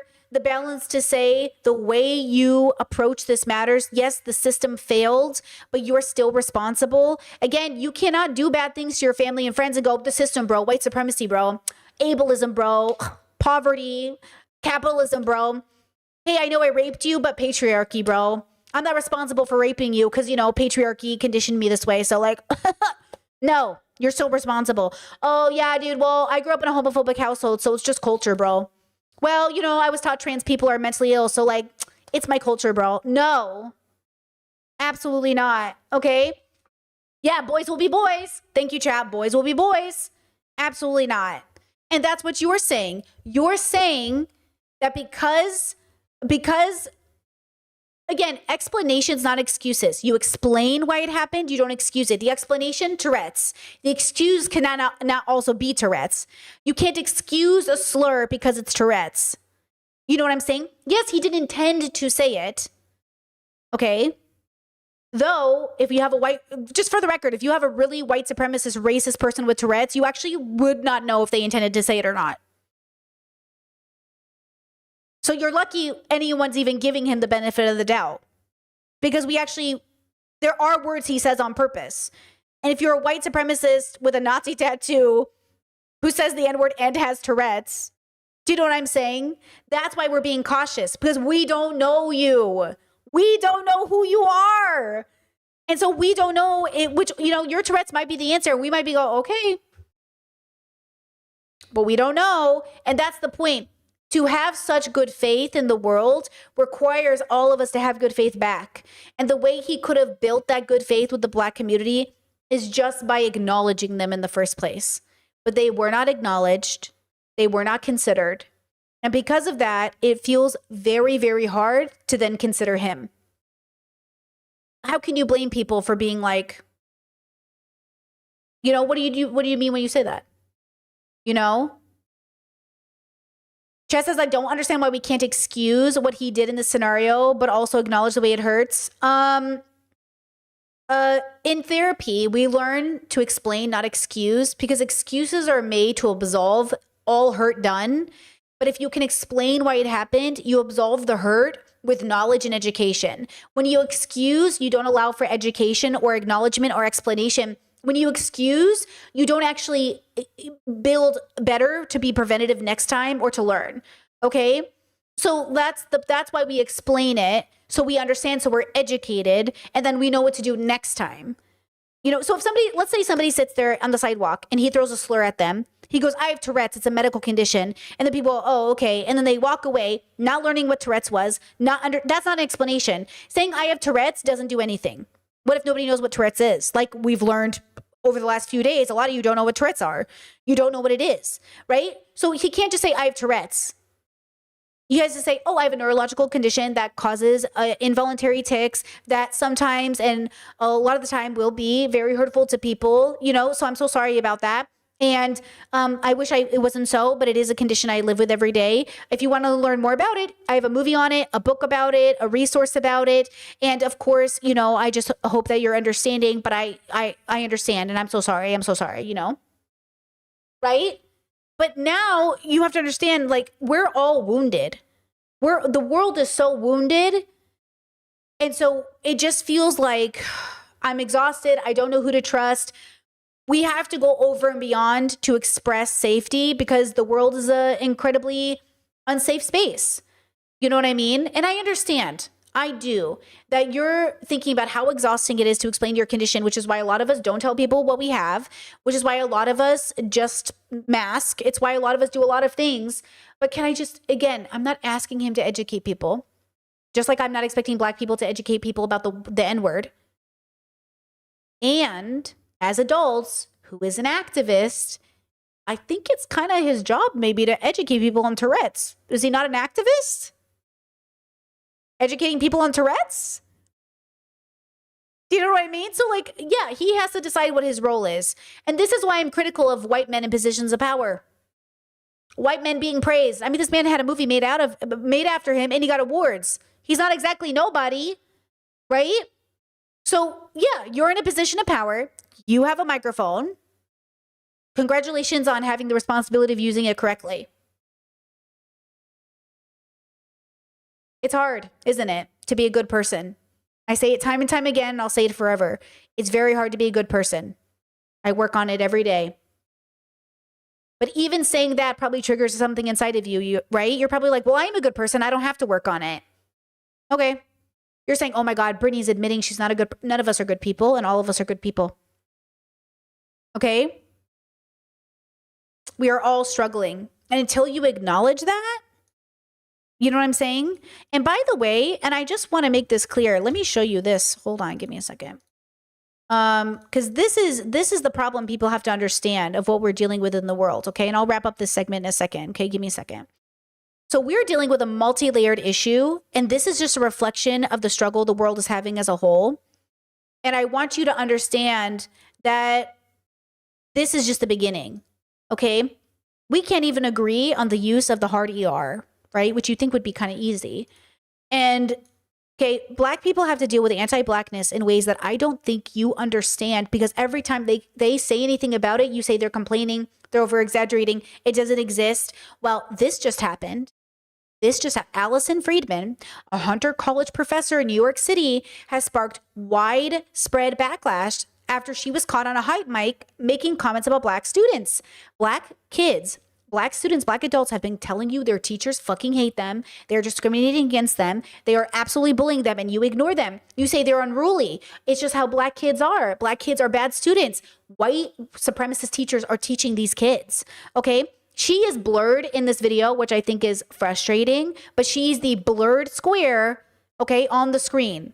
Let me try to enhance it for you. You train a Black person well enough, they'll know to use the back. You don't have to tell them anymore. They just Allison Friedman. A professor from Hunter College, Allison Friedman, is getting slammed online after she was caught on a hot mic during a school virtual meeting where she said this while a Black 8th grader student was talking. Friday, he delivers lessons and helps us fit those skills into our lessons. Black schools that like they're they're too dumb to know they're in a bad school. Independent in our class. I mean, apparently Martin Luther King said it. Like, if you train a Black person well enough, they'll know to use the back. You don't have to tell them anymore. They just Allison Friedman. What you're saying is absolutely hearable here. You've got to stop. This happened at a community education council meeting where families and educators were talking about potential school closures in New York City. The Manhattan Bureau President Brad Segal called her comments outrageous, and The Times has reported that Friedman has apologized for her comments, saying, "My comments make clear these views are not my own, nor were they directed at any student or How are these thoughts not your own? How are they not your own? Group. I fully support these courageous students in their efforts to stop school closures. However, I recognize these comments caused harm and pain. While that was not my intent, I do truly apologize." Oh, so it wasn't your intent. She goes, like, I think she's quoting Martin Luther King, or she thinks she is, because she's like, oh, like he always says. And I'm sitting here like, so it's not your intent? Now, do you understand why it is a big ask? It is a huge ask for you to ask Black communities to take the higher road or be extra considerate when a white man yells the hard R. You know what I mean? Like, do you understand that they have been gaslit all of this time, and all of, like, anti-Blackness is a global phenomenon. They are being gaslit constantly as a community that their pain is not real, that their pain is not valid, that they are exaggerating or making, race, you see racism everywhere, you see it everywhere. And that's why I say we have to see the intersection between disability and Blackness. And we have to understand disabled Black people with Tourette's also exist, that they will experience both things. They will experience racism and ableism. That as a community, we want a community that encourages people to apologize, to deeply empathize, and to say, you know, to even meet the person who's apologizing where they're at. Hey, bro, honestly, I don't know how to apologize to you. This is an example. Hey, bro, I don't know how to apologize to you because I feel like I'm right. And I'm really struggling to see how I'm wrong right now. And I just want to lie to you and be like, okay, then we'll take some time off from one another because, you know, this is too painful for both of us. Let's be open with boundaries. Let's sit on it for a few weeks and let's see if we can come back and see each other better. And if we can't, maybe this is the end of our friendship.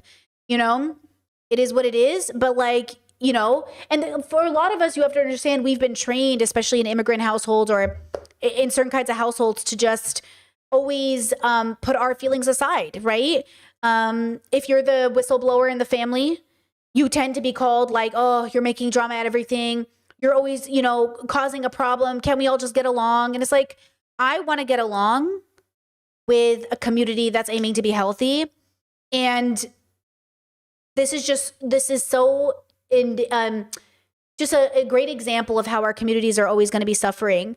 And so again, try not to save the world because you can't. Try not to heal the world because you can't.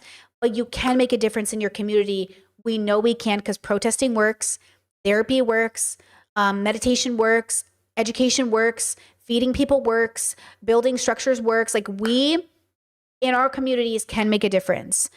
And so once you understand the power you have in your community, maybe you'll take on the responsibility of the power you have with your body, with your words, and to be an example of somebody who says, I'm so sorry my body did this. I'm so sorry my words did this. I'm so sorry my brain did this. I love you. I'm so sorry.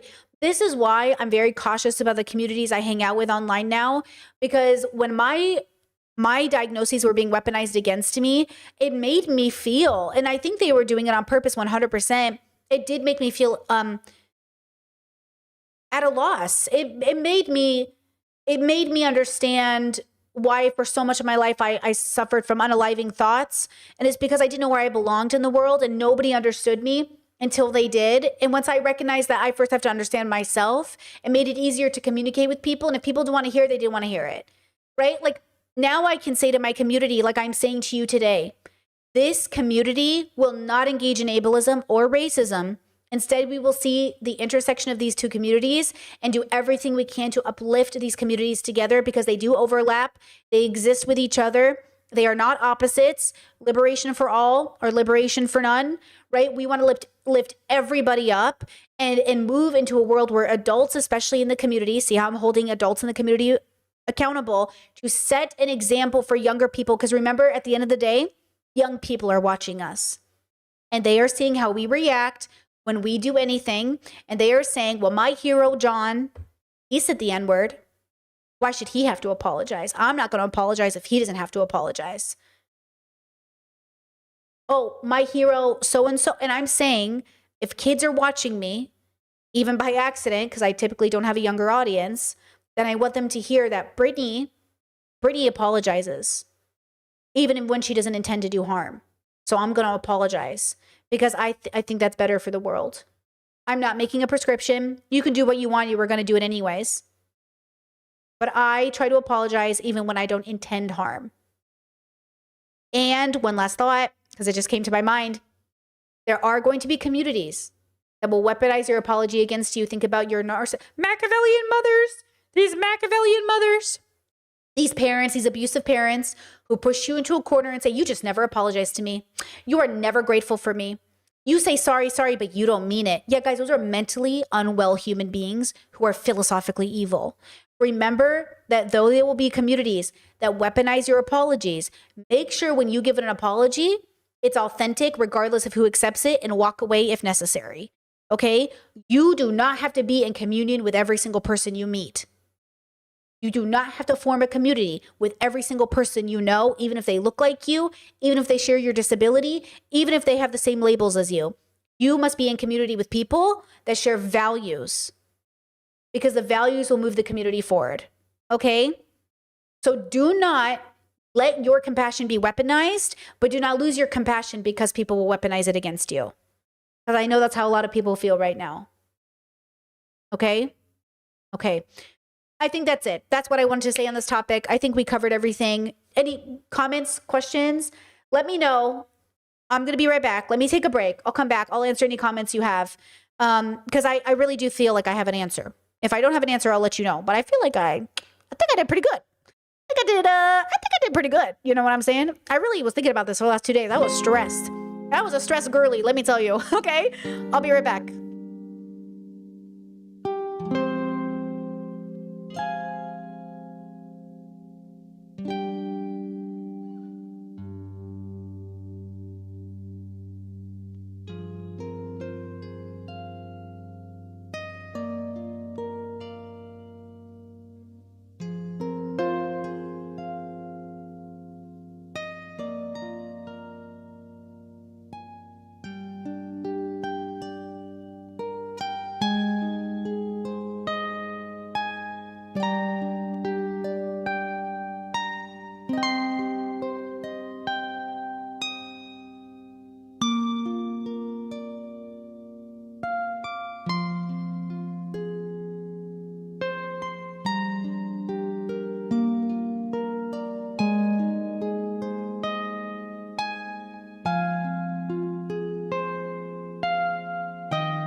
Pausing in 1, 2, and 3.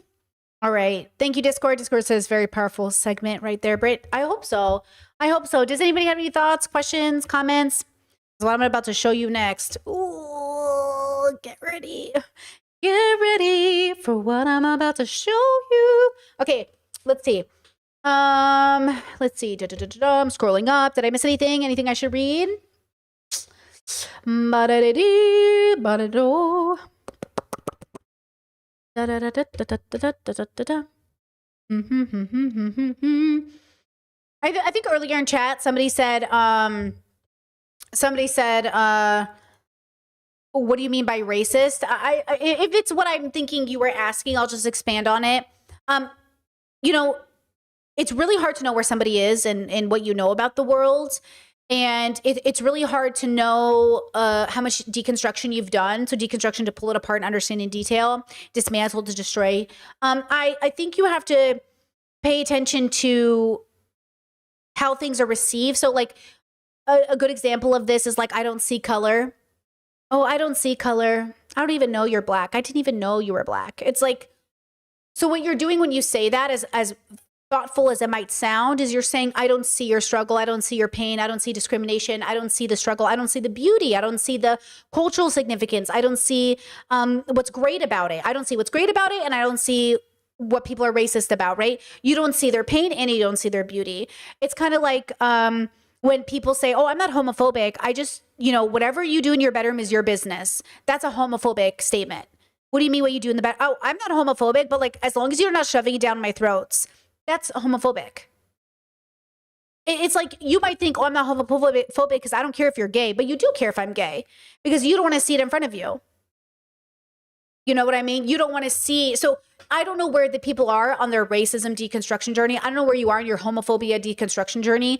You know, I don't know where you are on your fat phobia deconstruction journey. I don't know. Okay. I did see a clip from a content creator who, you know, anyways, and, you know, okay, I'll just say it. I watched this funny clip. Caleb is so funny. Heron, in Austin, and they were talking to Hassan. You know how Austin has that weird bathtub show, which I just think is crazy, by the way. Like, I'm not getting into warm water with anybody, but like, it's such a gross like concept, but it's kind of funny. Hassan goes, I don't want to do it because I'm fat right now. And I go, yeah, that's fat phobia. He has internalized fat phobia because he hasn't gone to therapy about his body issues. And his audience is hearing that. Oh, I don't want to get into a bathtub with you. I'm fat right now. See how we really watch people in real time heal their own issues? You know what I'm saying? And I get it. I'm really empathetic. But how do you think your audience feels hearing that? That you, Hassan, who's considered so fucking hot, is too fat to be in a bathtub with Austin right now on a pod. And now you have an audience member who's sitting here like, wait, if Hassan hates himself, if Hassan thinks he's too fat, what am I? You know? Right? It's like, damn. And so that's the thing is like, we're all struggling out here. Do we know that we're struggling, right? Do we hear ourselves when we say things? It's like, but it is what it is. You gotta let people, you know. Let's see, Chess says, I don't want to see people acting sexual towards another, no matter if they're hetero or not. Is that bigotry? Just sexual behavior in the right settings, I guess. What do you mean by sexual behavior? What does that mean? Do you mean holding hands? Like if somebody's holding hands with their partner?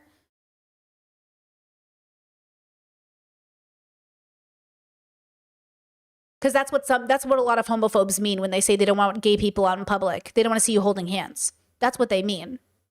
Is that what you mean? You know? And so that's the question. The question is, when you speak, what do you mean when you say it? Because in my bubble where I grew up, homophobes did not want to see you holding hands. They didn't want to see you getting close. They didn't want to see your bodies too close to each other. They didn't want to see you even refer to each other as partner. You know? Chad said, oh no, I don't mean that. Well, that's the question. So what do you mean when you say it? So, right? So you might, you know, okay, I don't like public displays of affection that are like Frenching each other at a restaurant, but I'm also not going to stop it or call a waiter over to stop it. I don't really, like, I don't care that much. I don't want to see you tongue kissing at a restaurant, but I'm not going to kick you out either. Do you know what I'm saying? Like, I don't care that much. It's just personal. It's like, oh, to be fair, I don't even like people kissing on television. My partner thinks it's so funny. He's like, man, you really don't even like people kissing. I was like, I do not need to see this. And I used to be totally fine. But as I've gone older, I'm just like, I don't need to see your tongue that has not been scraped in 3 weeks on somebody else's mouth. Do you know what I mean? So like, I think I'm mostly grossed out at like I just know his breath stink. I just know it stinks, you know? So again, it's only bigotry and discrimination if you use it to hurt people. You know what I mean? Or it's not discrimination if you're just like, ew, you know? I'm very sensitive to, you know, or spitting in people's mouths. If I see someone spit in someone's mouth, I'm gonna vomit. But people think it's hot. People fucking love that shit. And I'm like, ah!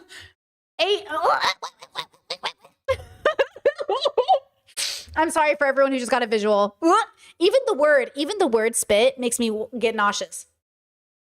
I'm so nauseous now. I just activated my own disgust response. You know? I do not like it. I do not like it, Sam I Am, you know? Tess says, we did Brittany's 23andMe. I've done it before. I've done my 23andMe. It's really exciting. My family has not left the Iraq region, basically. So I'm basically all from the same region, which is very interesting. Like my family, I was like, you guys were not curious at all. None of you went anywhere. My family, they were like, we're going to stay here and be here forever. Like they did not bother doing any exploring. Like it is kind of funny. It is a little funny, but I did my 23andMe. It was incredibly validating because, you know, you never know. I'm like, what's going on here? But now I'm off, you know. Yeah, I am. Thank you, chat. It says you're carrying the family's curiosity on your back. You know what's funny is they finally did get curious when this is how the family lore goes. That the family decided to start immigrating heavily during Kennedy's reign, which is why I have aunts and uncles and family members named after American presidents, like Jackie and Johnny, or I have like Romeo and Juliet, and I'm like, everybody pause, like pause with your naming your kids, pause with naming the children, okay? But we have like the Chaldeans or Assyrians, allegedly, I think they came in the 40s or maybe the 30s were the first. My family came during Kennedy and visited and we're like, oh, we're going to move here. And then the family started to immigrate. But then I have a lot of Assyrian relatives in New Zealand. I have some in, what was the other place everybody moved to? There's not very many places we are, but I think about that all the time. Like, how is that going to change the trajectory? Because you know, Assyrians were really just marrying Assyrians. In this small village, that's why a lot of our parents are elders or cousins, because like they were marrying each other. When I say they were not curious to venture out, I mean they were not curious to venture out. You know, it's pretty bad. It's pretty bad. Let me tell you. But yeah, I did my 23andMe. It was really exciting. You know. Okay, let's talk about this because this is absolutely crazy. Is it in Sweden? I don't know. I think I do. I want to say I do have people in Sweden, but I don't know if they've moved. I feel like I do have somebody in like Switzerland or somewhere there, but I'm not sure. Okay. Look at this video here. This is insane. Okay. Listen to me when I say this, and I'm going to cover this in my next podcast over on the podcast channel. I'm going to talk about how men aren't lonely enough, but get very serious about it. And I'm going to highlight this clip from Turning Point USA, but I need you guys to see this on stream here because we have different kinds of conversations, you know, depending on the channel. This video is going viral. It's getting picked up now. It's insane. They are calling for basically the death penalty and a murder charge for women who have abortions, which they already had tried before. We know this has been circulating. We know this was always going in this direction. It has never been more serious in 2026 to be very careful about who you are dating and who you are letting, you know, who are you getting pregnant with? Who are you making a baby with? It is so, so serious. Kills in an unjustified, that if a human being kills in an unjustified manner another human being, that the only way to essentially on this side of heaven to address that is you forfeit your right to live. If somebody crosses the line morally to take the life of another human being, you must lose your life. And right, we should protect life equally and enforce those laws and carry out sentences that are called for. So we're not trying to make murder safe. And so if people if we make abortion illegal and people are continuing to commit abortions, well, we don't want it to be safe. We want it to be illegal. We want there to be the terror of the law, the threat of the law that prevents them from doing it in the first place and deters them from doing it in the first place. We're not trying to make that safe. People will say often, if you criminalize abortion, then women are just going to get back alley abortions and do it in back alleys. I would say that's where murder belongs. In back alleys. It doesn't belong in the open square. They're done in back alleys, in the darkness, undercover.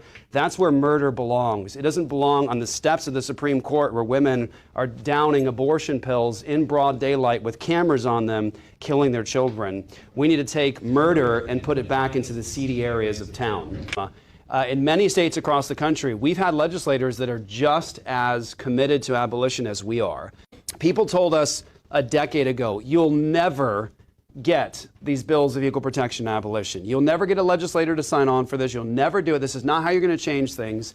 And since just a decade, we have had dozens of bills of equal protection going across the country. And now we're getting closer and closer and closer. Our bill in Georgia right now, 25% of the House of Representatives in Georgia is on our bill as co-sponsors to abolish abortion. Listen to me when I say this.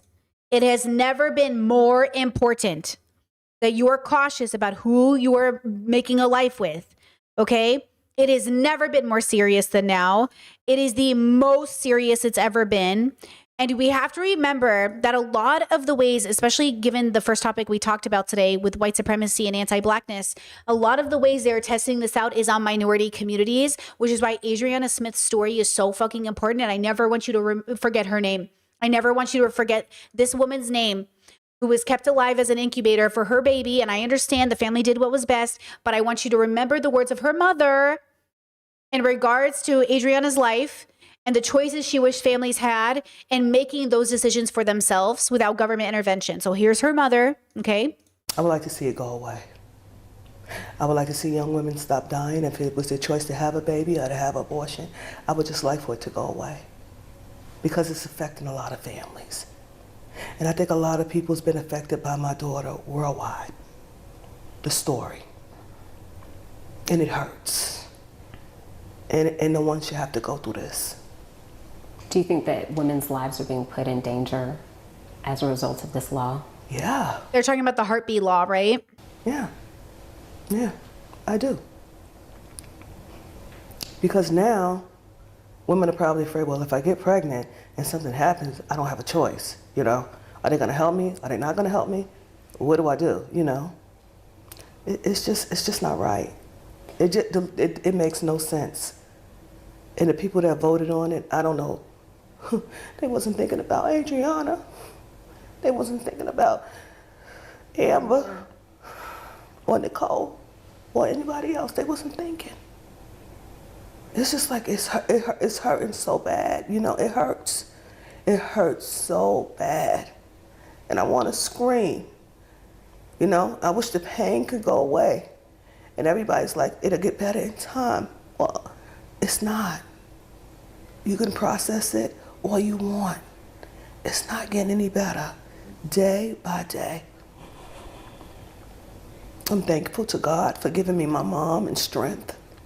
And my family. My family was on the Zoom call. I'm grateful to them. But it's a lot. We are hurting. Everybody has their moments. My brother, he could be in the gym. And he said he just had to leave, just thinking about it. And I want you to remember that if we care about people, then we should care about harm reduction. And we should care about listening to people when they say, I need help. Because this is what it's about. It's about saying, I need help. And instead of helping, we are hurting. So these men at Turning Point USA who say, we don't want to make murder accessible, they're discounting the help that abortions give people because they can't, in their worldview, ever see how it's helpful. Because again, and this goes back to what is the explanation for your reasoning for why you think human beings exist. They think God is real and they think God put us here. And I'm saying, I want to live in a world where you get to believe in your God and it has nothing to do with me. Okay? I can agree with you that abortion is ending a life in progress. And I can also say to you, because I can hold two things in the palm of my hand, unlike everybody else on this planet, apparently. This community is really good at it, but people really struggle with this.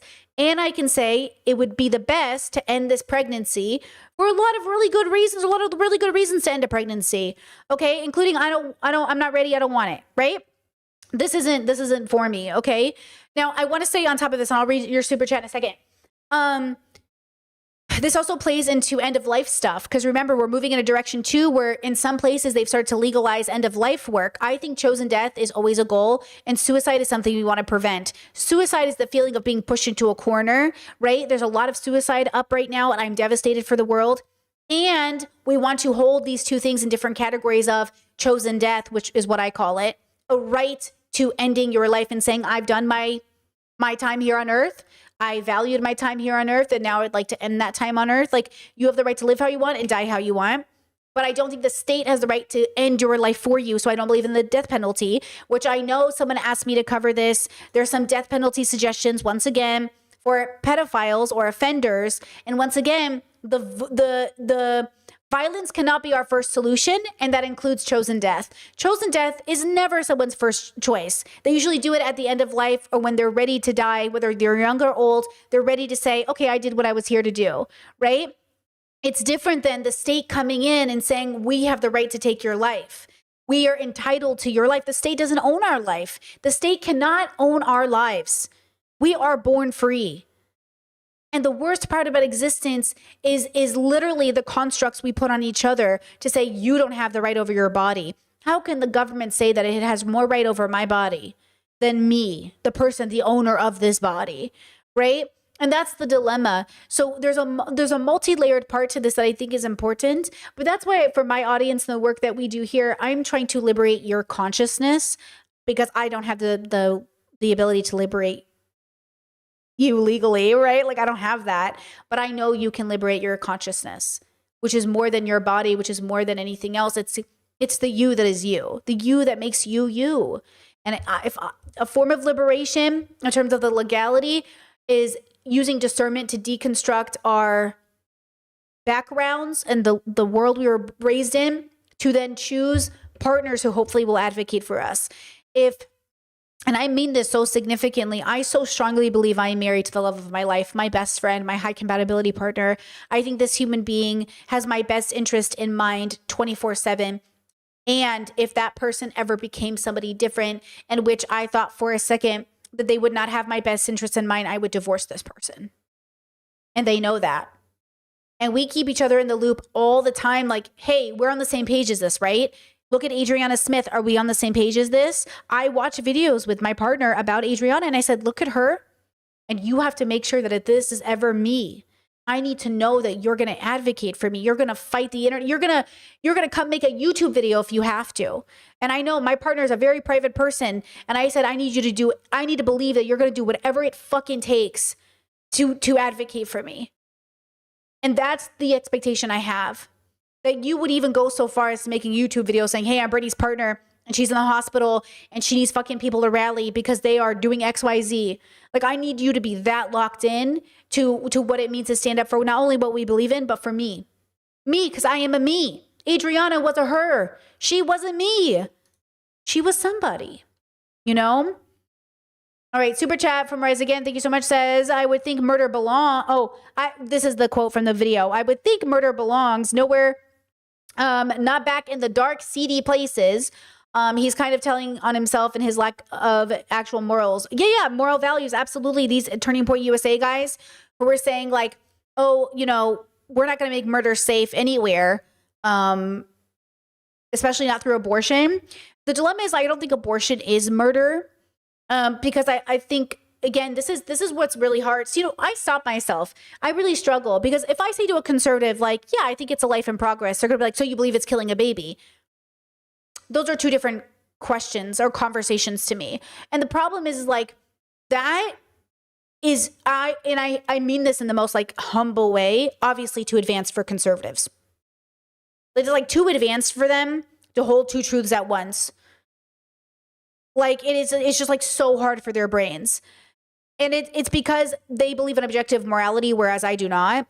So they say they believe in it, but then they advocate for Trump. Like literally, one of the problems we're having in our family right now is the youngest siblings, like the ones who are at the very bottom of the 10 kids, they're having this realization of like, our family's kind of crazy. I was like, And they're like, wait, like, how can they say they support Trump, but also they're pro-life, or also they're this, or also they're this? Well, how can they say they're anti-pedophilia or rape, but they support Trump? It's like, yeah, that is the question. How can you sit here? Now, remember, guys, that I grew up, the last time I spoke to my parents back in November, and I confronted my parents in the most loving, patient, kind way. And I said, I really love you. The election has been really hard. I don't even want to talk about politics. I want to talk about morals. We have a very good example in our own family of a predator that I think should not be invited to your home as a guest.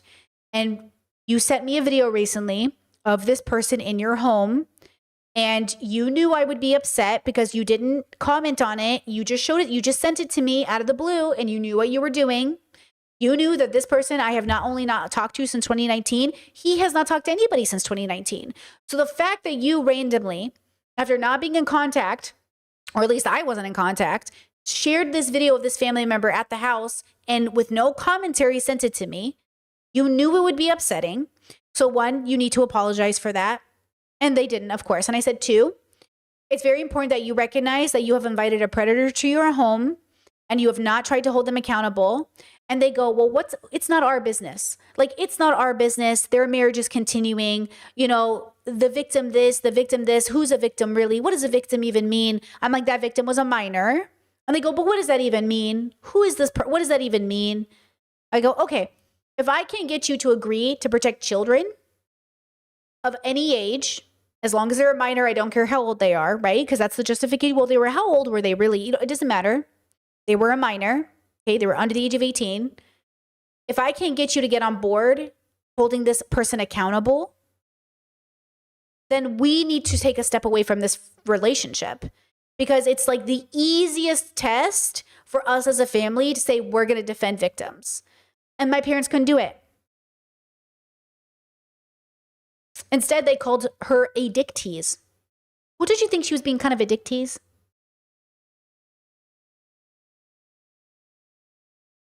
I said, I love you. I am not going to be in contact with you now. I'm very frustrated that you won't go to therapy or do any of the work. I'm frustrated that kids keep coming forward in this family and you guys keep ignoring them and keep blaming the children.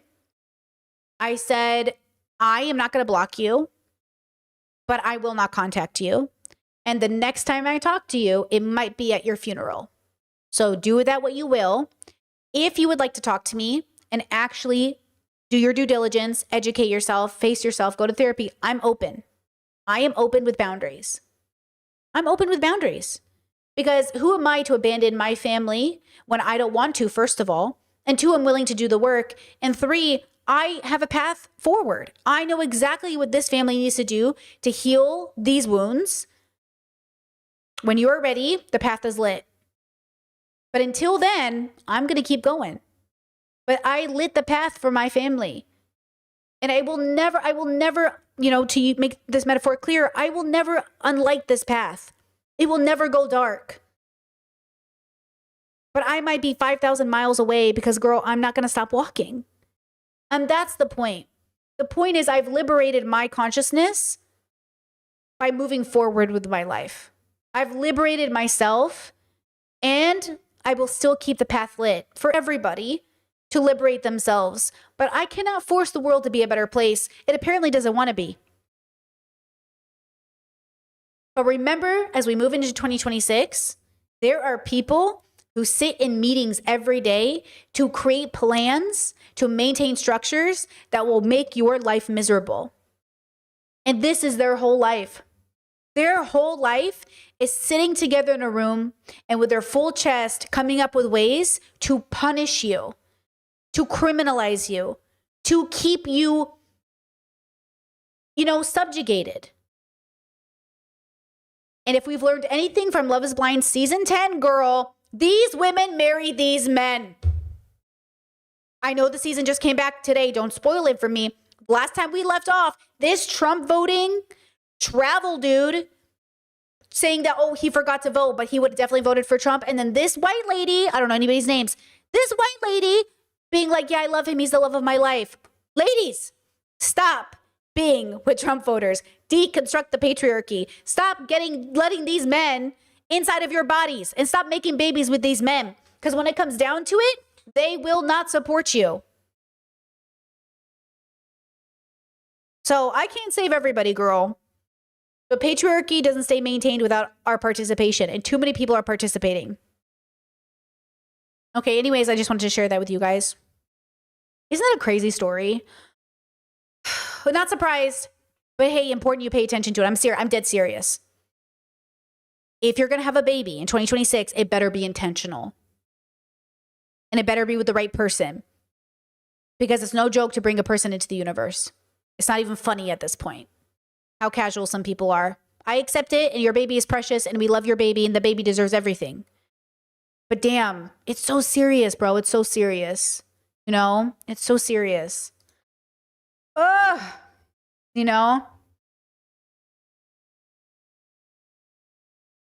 It's so serious,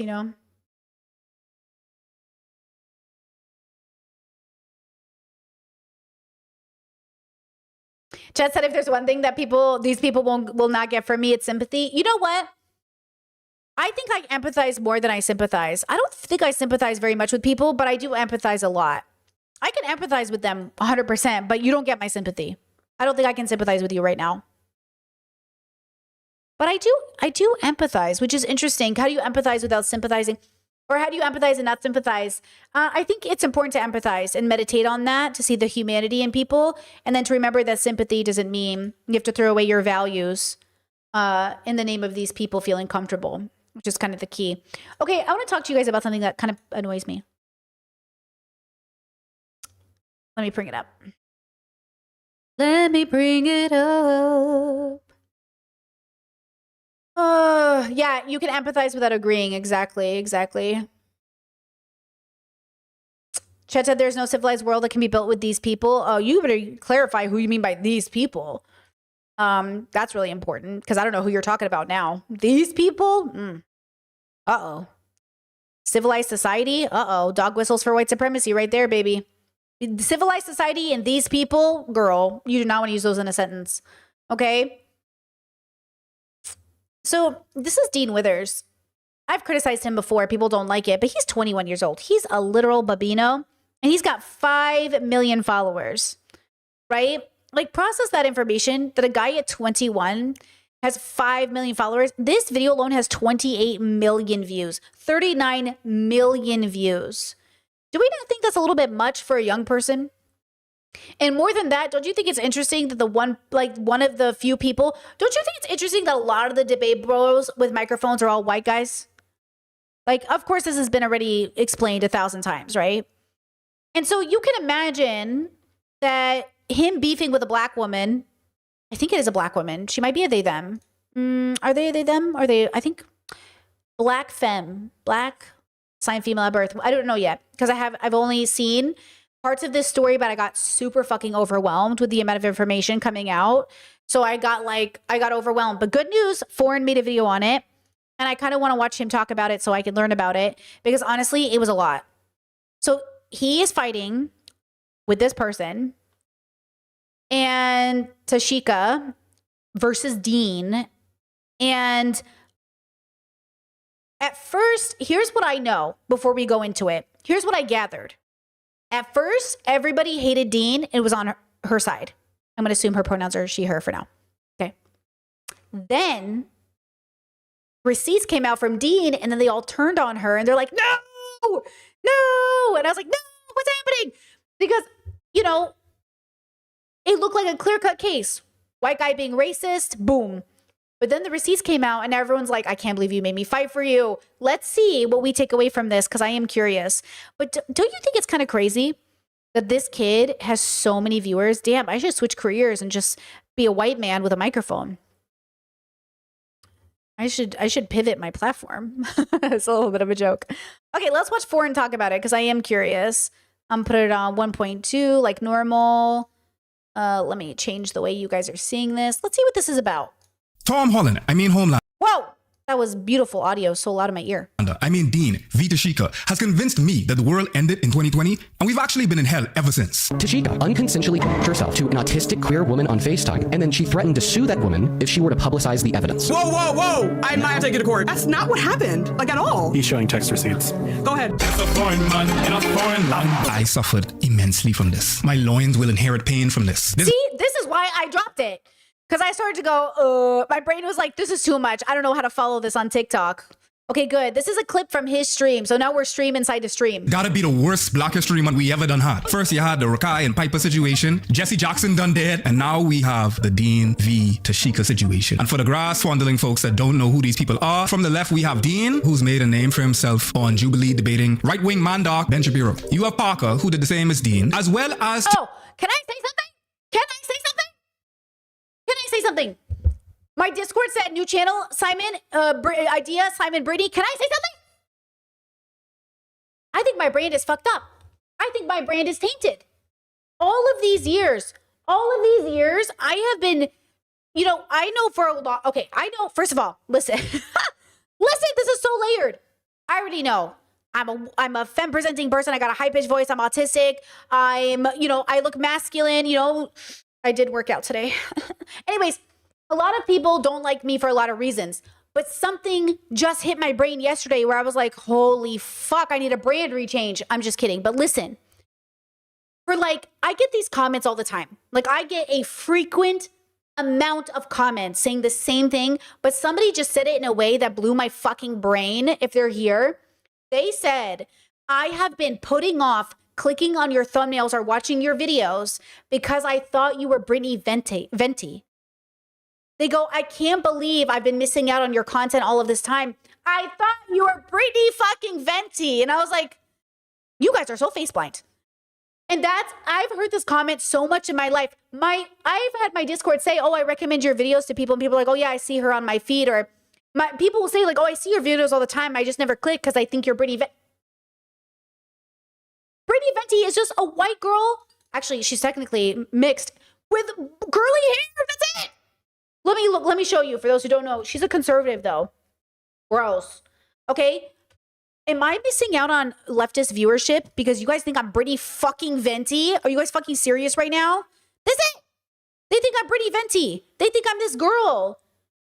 Are you guys literally passing over my videos because you think this is me? I'm fucking shook, bro. Are we serious right now? Are you missing out on my, do I need a rebrand? Do I need to change my hair color or something? What is happening? Chad, I thought that too. Stop. What am I doing? Are people literally, she's a conservative. She was the one who was dating that guy. I made a podcast, girls. I made a podcast about dating conservative men. And someone's like, I don't think somebody who dates one of the most infamous conservative men on the internet should be talking to us about this right now. And I was like, I'm not Brittany Venti. I'm not Brittany Venti.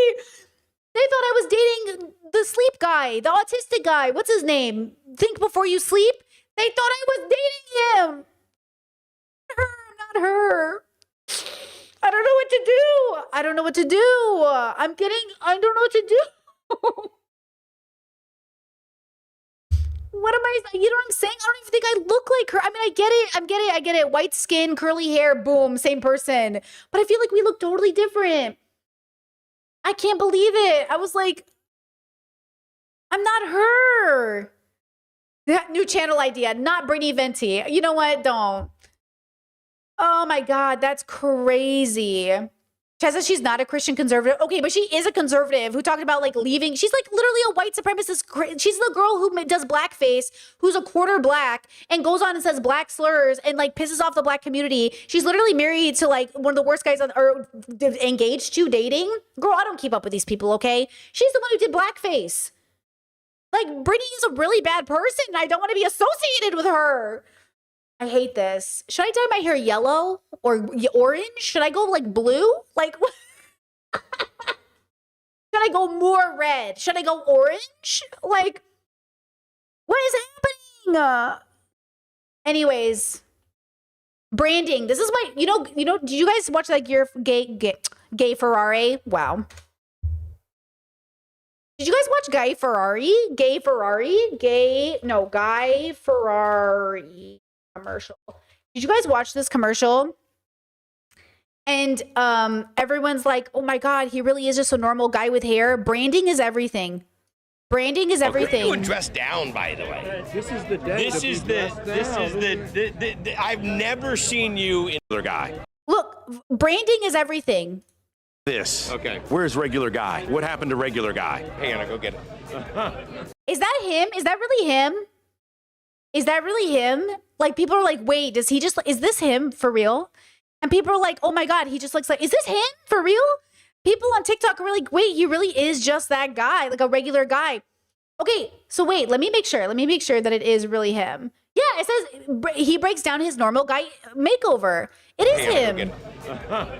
Is that nuts? It's crazy. How much fun was that, though? When they brought the idea to me and said, what do you think about this? I'm like, it can only be done if it's going to be done at the next level. Right. So I couldn't shave my See? Brand is everything. You guys know him from his hair. I would never recognize him if he wasn't his brand. I just wouldn't even know him because I don't really know what he looks like. Like, I don't know. I watched this man my whole life growing up. I don't know what he looks like. I only know what to be fair, I'm kind of face blind. So I think that's what's happening. I think people don't know what I look like. And so what they see is this and they go, oh yes, Brittany Venti, because she has a bigger channel than me.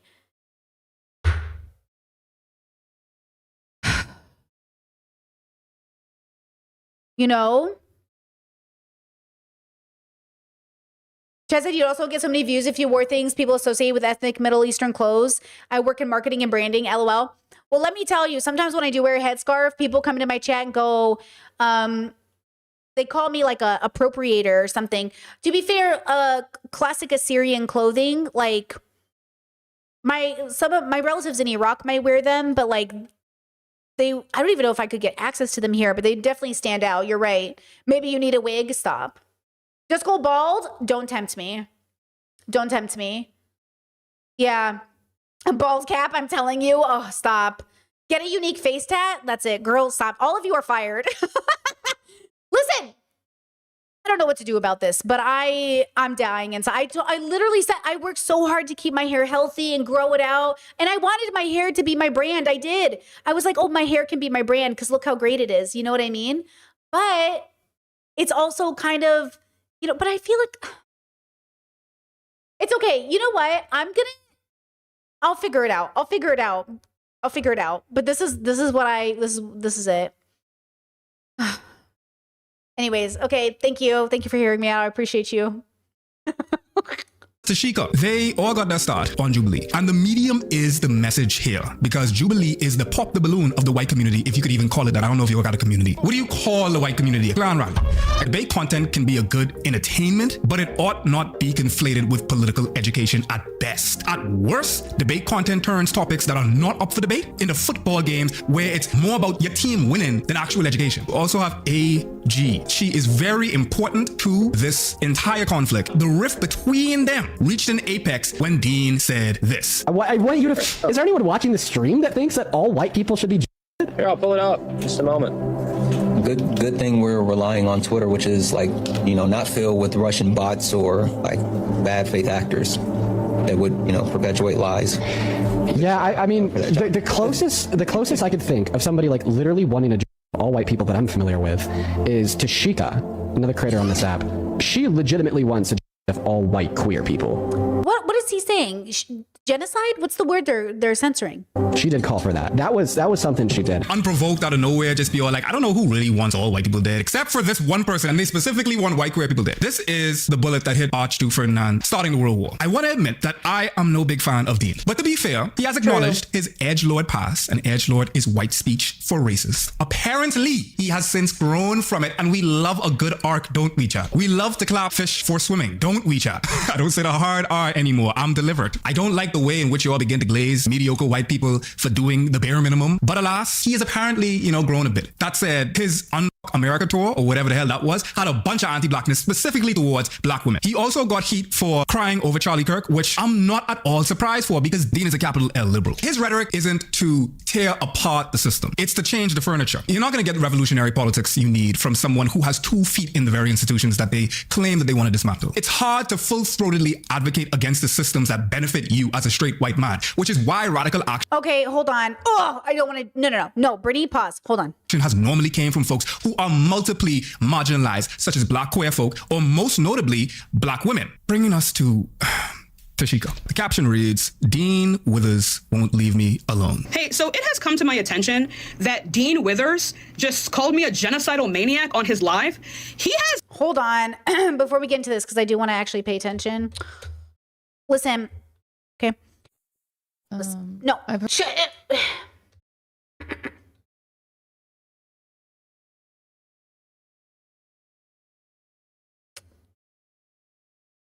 I feel like, you know what I feel like I should have done with my life? I feel like I should have, okay? I should have, sometimes I think I should have not been the content creator, that I should have managed content creators, because I feel like sometimes I could write scripts better for people than they can write for themselves. Let me just play this Al Jazeera interview that I thought was so funny. Listen. Millionaire living in you're a millionaire living in a West Hollywood mansion, apparently preaching Marxism. The word grifter comes up a lot. Does that sting? No. This just came out 2 days ago. I think it's a misunderstanding of the way that people approach the subject. It's not, it's something I hear all the time. I try to maintain my ethics in the way that I run, I guess, this entire operation. I run a cooperative corporation, equal say, equal pay. And outside of that, I'm not pushing any unethical advertising or anything of that nature. I don't run ads any longer. I used to have a contract with Amazon back when they used to offer contracts. You have to play ball with these guys if you want to do any sort of political commentary, especially political commentary that might be a little bit more on the radical side. But once my contract was over, I stopped running ads. The only revenue stream that comes in is voluntary subscriptions. If they don't want to subscribe, they don't have to. So in that regard, if I stopped live streaming tomorrow, I would not have a revenue funnel. It's just, in this day and age, I think it's the most sustainable and the most ethical way of doing this. Okay, so obviously he's being asked about his work, but he talked about ethics but not morals, which is why I say I don't think he knows why he's doing anything he's doing. Because when you adhere to your ethical standing, you're saying for society as a collective, you're not engaging in why the collective should move in a direction from a personalized perspective. So that might be good to you from a Marxist perspective, that might make sense. But I'm saying the reason that it comes off as disingenuous from even people that want to have good faith is because people want to know why you do stuff. Yeah, but why are you doing it? What does it mean to you? What are your morals that put you in this position? What's the situation? And also this idea that if I stop streaming, I wouldn't have any more revenue. That's apparently true because he doesn't put money into stock, so he's not living off interest. But he's also in a position where he doesn't have to, right? In the same way that he wasn't in a position to take an Amazon contract, he didn't have to do that, but he did it to give him the millions of dollars he needed to then have this stable platform. So the question is, right, in your position, the question is why did you take that Amazon? He says he has to take the Amazon contract to play ball with these people, but we know that's not true. Many people didn't take those contracts and they're still in the space. But he's right that he wouldn't have been as rich, right? It's funny when Pokimane tells this story. Pokimane's oh, I'm so lucky. I'm so grateful. Like, I was one of the last people chosen for this batch. Like, this is never going to happen again. I was just there. Like, I was just so lucky to be there at the time. And I became a millionaire. Like, I'm so lucky, right? Hassan's like, you got to play ball with these guys. See, Pokimane isn't anti-capitalism, so she doesn't care about saying, oh yeah, I was picked. I'm so lucky that Amazon chose me. But Hassan is saying, he's not that he's happy that he got picked. He's saying, oh, I had to do it to play ball. It's like, oh, interesting. Is that true? And like, that's but the answer is very like ticking a box, you know? And then, you know, when we have these conversations, I'm not opposed to the initial answer he gave, but I would like him to expand upon it in that sense, right? Okay, listen to the next answer. You once said, I'd rather be a rich socialist than a broke boy defending capitalism. What do you mean by that? Honestly true. You're hitting me on my greatest hits here. What I meant by that is that I feel like a lot of people that don't benefit from the current economic organization of society have this false notion that if they defend capitalism, despite not benefiting from it whatsoever, that they'll eventually become a millionaire or billionaire one day. And I'd rather be a class trader and try to present an alternative that is more beneficial for and more egalitarian for as many people as possible. I just don't understand how Hassan doesn't understand that capitalism is literally the reason he's rich. Because of that Amazon deal. That Amazon deal is capitalism working. That's why Republicans think he's a hypocrite, because in their head, that's capitalism. They're dying. They wish they were Hassan. Doesn't he realize he's the millionaire they all want to be? He reaped every benefit from capitalism that they want to reap. That's what they're waiting for. They're waiting for Amazon to reach out to them and give them the same deal Hassan got. I don't understand how he's not getting that. He is not, it's like he can't understand that deal alone, that's all it took. That one deal was the dream most of us want to have, not me necessarily, because my partner and I have already talked about this. Like, I have been reached out by so many sponsorships and I say no to all of them. Obviously, have you guys seen me do a sponsorship? Because like, I'm like, no, you know what I mean? Right? So like, that's the thing that he has to understand is always going to feel really strange. So if he had said, if I could go back, I wouldn't take that deal. Moving forward, I haven't taken that deal. But he said, oh, you have to play ball with these people. So he too could not turn down the money. He wasn't willing to turn down the money. Do you get the difference? Do you guys get what I'm saying? I'm saying I make less than 6 figures and my partner and I turn down money all the time. We turn down money all the time. I turn it down. I'm saying it's not a lot of money necessarily. It's not millions of dollars, but you know what I mean? And I'm saying, how can I turn it down, but you can't turn it down? What's the difference? Do you know what I'm saying? Now, I'm not saying you shouldn't take the money, because I want to make it clear, life-saving generational wealth money, as Pokimane would say, right? She's like, this is like generational wealth money. Turning it down is crazy. Like, turning it down is insane, unless you have a principled stance on it. But otherwise, it's crazy to turn it down, to be clear. Like, I would never tell my pro-capitalistic friends to turn it down. I'm like, take that money, girl, take it. Take it. You know, I would not tell people who need life-changing money not to take it. Because it'd be crazy. But you have to first decide what is life-changing money. Because if you're making 70K, 80K, 100K, then you don't need life-changing money. That's good income.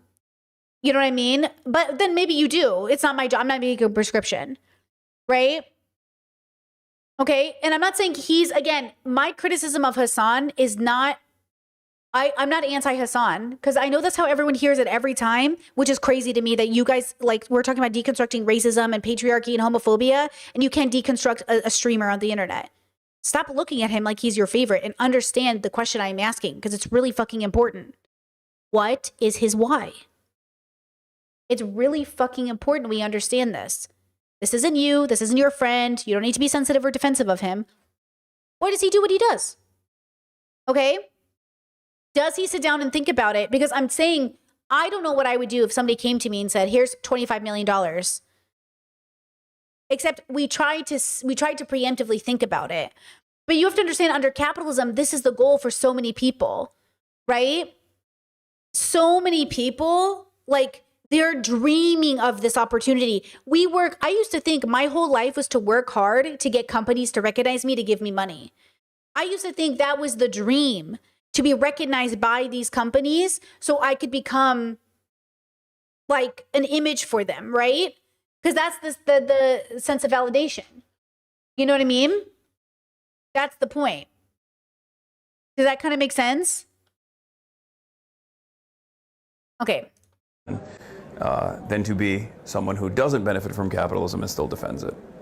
At what point does your very expensive home stop being a basic human necessity and something? Yeah, a brand ambassador like Jackie Aina. I watch a lot of Jackie Aina TikToks, and Jackie's made millions of dollars for these companies. And recently, she had gotten like a drop of product, and she was like, "I don't want you to send me this product." Like, basically, she was saying, I don't have to be grateful for them sending me free shit, but people in her audience were like, you should just be grateful it's free, because they're coming from a position where they will take anything for free. Oh my God. But a lot of these people that are where they're at, like Jackie's obviously a capitalist, right?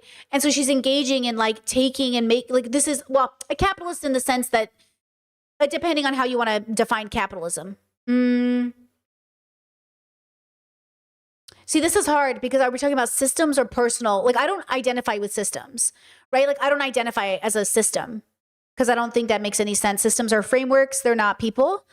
But, yeah, Chad says they're approaching from scarcity. Exactly. So the person who's like, Jackie, you should just be grateful. And Jackie's like, no, I'm in a position of power. I've given these companies millions of dollars. I'm good at my job. I shouldn't have to settle because listen, when I used to have a P.O. box, I would get the most random companies sending me items, just hoping I would show them on stream, but they were shit. And I'm like, I'm not going to show your item on stream just because when I was making myself available to companies too, like, yeah, I would get sponsorships, or I would get when I had worked with Adam and Eve, I was getting like $1,000 a video, which is like a pretty good deal for a small content creator. That's like a really big deal. They stopped working with me, of course, because I was a small content creator. I didn't make their money back for them. So when Jackie says I make companies millions of dollars, she means with her position of power as a content creator, she influences enough of her audience to make millions of dollars for these companies. Versus I, as a content creator, was so small, I was not making the company back their money, because not enough of my viewers were going and buying the product, right? Because I don't want to be that girly I'm not good at it. I'm not good at selling products. I don't want to play that game. Hey guys, make sure you get this product. It really means you have to understand there's a game to be played here that I'm like, money's tight. I don't think my content creators need a vibrator right now. I mean, I have a vibrator. You should get a vibrator, but you don't need like a new vibrator every month, pay for your groceries, girl. So again, when we have conversations about and around money, it is interesting. And all I'm saying is, what is your thought process? Again, if Hassan was like, oh, I'm a capitalist, like all of this wouldn't matter. What's unique about Hassan is he says he's a socialist or a Marxist. Oh, cool. Tell me about that. What does that mean to you? Oh, that's so interesting. I'm so interested. Because again, I don't have the same expectation I have expectations of people based off what they tell me they are. So if you tell me you're a Muslim, I expect you not to eat pork. Because that'd be crazy. I have an expectation of you based off of my understanding of this thing. Now, you can be a rich socialist. That's not the issue. But again, I beg some discernment from the audience, because just like finding out certain people were in the files, the Epstein files, I want you to recognize you can't pedestal heroes. You can't pedestal people. So when they really why? Because their temptation for right or wrong is going to be dictated by those values. So when we talk about Dean getting all of this social credit, when Foreign says, I'm sick of these average white guys getting all this social credit, I'm Dean, I don't say the N-word anymore, Dean, right? It plays into all of these things. And by the way, Foreign did show that clip of Hassan saying the N-word, except he was just saying it for education purposes. You know what I mean? It's like, okay, we get it. But also, right? And so I just want to say, I'm not opposed to Jackie doing what Jackie Aina is doing. If you know the lore, you know the lore. And I'm not opposed to Hassan doing what he's doing. I'm saying, I want to know why. That's the work that I do. Oh, why do you do that? It's not that deep. It's not that deep. If everything is political, it's that deep. And I don't even believe that, by the way. I take a very philosophical, spiritual approach that you exist outside of politics. And yet everything is political, but you are not political. You are a person. But the world makes your life political. But how does everyone sit here and say, like, oh, everything is political, but then don't question or don't ask or don't understand? You know what I'm saying? Something that essentially reinforces the very system that you're critiquing. At what point does your very expensive home stop being a basic human necessity and something that essentially reinforces the very system that you're critiquing? I don't think the purchases that you make necessarily, I mean, if you're buying a private jet, it's a little different, but I don't think the purchases that you make, as long as you're not using it to engage in capital accumulation, imply, something less ethical than whatever purchase you're making in general. I have a house. The reason why it's so expensive is because it's in West Hollywood. I bought a house for myself and my family, and it's a very normal house. It just happens to be in West Hollywood, which is why it's so expensive. Okay, so this is where we separate, okay? We separate values differences. If I was Hassan and I was asked, if I was Brittany and I was asked this question, I would have a different reason. I would say, oh, I bought a house in LA because all my family's there, been there. We've been there for generations. It's where my family lives. We chose the neighborhood we did because as a content creator, it's a little bit more safe for me to live in a gated community. I don't know where he lives, but I'm just saying it lives in a gated community. And it's difficult because as much as I don't want to be stalked, my family will be harassed. So it kind of sucks, but we made the decision as a family. That's not what he says though, right?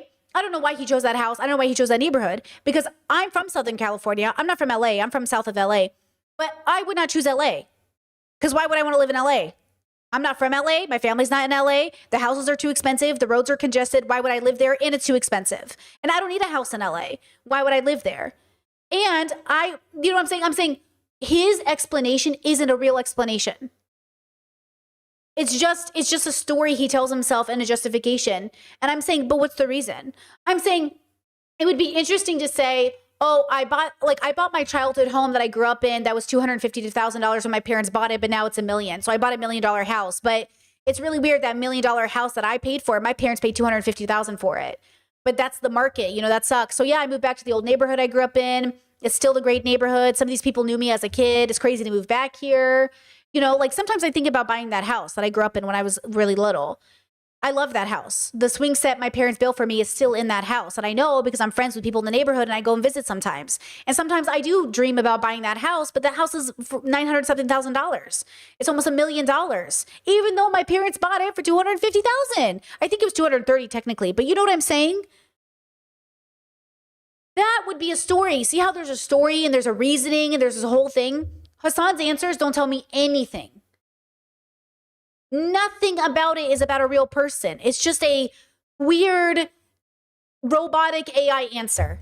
Where is the why? Where is the reason? What is the thing? So now we have a Dean Withers coming into the world again. And it's like, why do you do what you do? Why are you here? What is your reason? Why do you show up every day? Why is it personal to you? Why do you have 5 million followers and you're 21 and you're talking about politics? Because it's easy money. It's a good grift. It's a good fucking grift, okay? Call it a grift, call it whatever you want. Men with opinions make money, especially if they're consistent, especially if they're, a certain kind of aesthetic. It's easy fucking money. Come on, fucking don't lie to me, bro. 700,000 views, 20 million views, 40 million views on videos. Come on now, bro. Debating people for a living is a good fucking living. You make a lot of fucking money. It's about money. It's about status. It's about bragging. It's about, I have these many followers. What is your real reason? It's why real activists are barely heard. Nobody cares about real activism. It's not interesting. It's fucking boring. None of these people are ever popular. You know what I'm saying? I'm not saying Hassan doesn't do real activism. I'm not saying there aren't moments of real activism. I'm not saying I'm better than Hassan. I'm saying I know what I'm seeing when I see it. And also I acknowledge and accept that two things can be true at once. He can do good activism and he can still be a man benefiting from white supremacy and patriarchy, who still hasn't done the work to work on himself. And I can see how Dean and all these other people play into that structure and those systems, right? Again, I am not anti-Hassan, nor am I anti-Dean. I just don't really think they're the answer. I think I'm more anti-Dean than I am Hassan because he's so much of a liberal.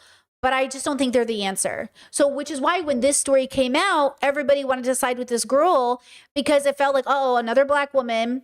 But maybe it's not true. Maybe Dean did have the right receipts. That doesn't make me like Dean anymore, though. You know what I'm saying? Anyway, just thoughts for my audience. Just thoughts for my audience. It's a weird obsession with like sending. Let me rewind it. Women, bringing us to Tashika. The caption reads, Dean Withers won't leave me alone. Hey, so it has come to my attention that Dean Withers just called me a genocidal maniac on his live. He has a weird obsession with like sending white people to attack me. This man has been stalking me for 2 years. And every time I keep telling you guys that he keeps doing that, nobody believes me. But he will say random like that on his live stream to send white people to attack me, specifically white people. Not even just his whole audience, specifically white people. What is going on? Dean, when are you gonna start telling people how you allowed your friend to abuse me? When are you gonna start telling people how you falsely accused me of a sex crime so you don't have to like take accountability for what you did to me, for what you and Parker did to me? Dean, when are you gonna start telling people that you frequent a Reddit that talks about me? You're actually like sick in the head. What is wrong with you? Like deadass, what is wrong with you? I have you blocked on everything, and yet you still keep tabs on me every day. What do you, leave me the alone, bro. Leave me alone. What is your obsession with targeting black people? What is your obsession?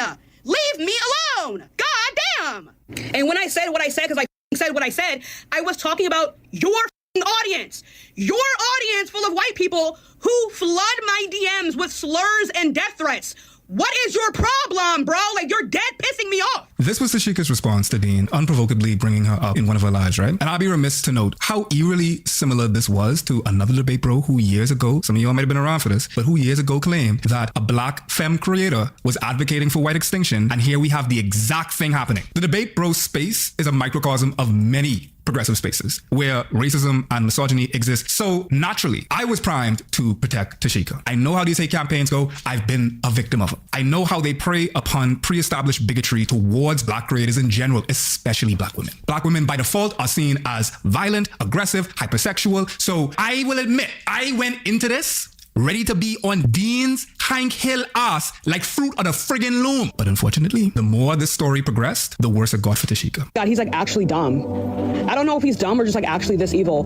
Posting a post from my Discord that I made about specific people from your audience who were white and harassing me and who were also queer and think they can lecture me? And then posing it as if I'm talking about every single person. Oh my God, like, I don't know if like you're doing this because like you genuinely are like actually like low IQ, or if you're dead ass just evil. Because what about my surrounding rhetoric ever gave that I want all white people to die? Like what about my rhetoric ever gave that? It's like with every hair follicle he loses 20 points off his IQ. Like he for real said, trigger warning. Trigger warning to who? The racist queer white people who were sending me death threats? Oh my God, I'm gonna do 50 black flips. Black flips? I'm losing it, I'm having a stroke. Like, bro, like if you harass me, I'm going to tell you to leave the server. Like I'm going to. Am I confused? In the corner where my picture is hiding something, let me show you. It says subscription goal 356 out of 350. This is what I'm saying. Is she getting 350 subs? Is that like $5 a sub? Did she just make a shit ton of money? Am I misunderstanding Twitch? Guys, please tell me, educate me. Doesn't that mean that she just made like a lot of fucking money? Am I stupid? Like, do I not understand how Twitch works? I gotta get into beef with a content creator. Fast, tell me who to beef with. Is this true? Oh, is that foreign sub goal? Oh, shout out to foreign. Good for him. It's foreign's. Oh, it's foreign's? Wait, I'm wrong. I don't know. Is it foreign sub goal or is it her sub goal? It probably is foreign sub goal, actually, now that you say that out loud. Okay, I hope it's foreigns because like, holy fuck. Because says, girl, you need to stream on Twitch for real. I know. I just don't understand it. It scares me. I have a lot of anxiety. I think I could get huge on Twitch, but that's part of the problem. I think it's a bad space. I think Twitch is really toxic and it's kind of Hassan's space. And I feel like I can't speak my mind without getting harassed. Because if I were to get harassed on YouTube by Hassan's community and other people's, which I know is not Hassan's like I know, but imagine if I'm on Twitch and I'm talking to you guys. I would feel like I wasn't safe there. Do you know what I mean? Right? Like it would be like, especially if I have, I don't think I'm ready for that. I don't think I'm ready to handle that much anxiety every day. And I'm not saying Hassan is evil or like his audience. It's just his audience is like really primed to get defensive. And the work that I do really requires a lot of patience and like thought.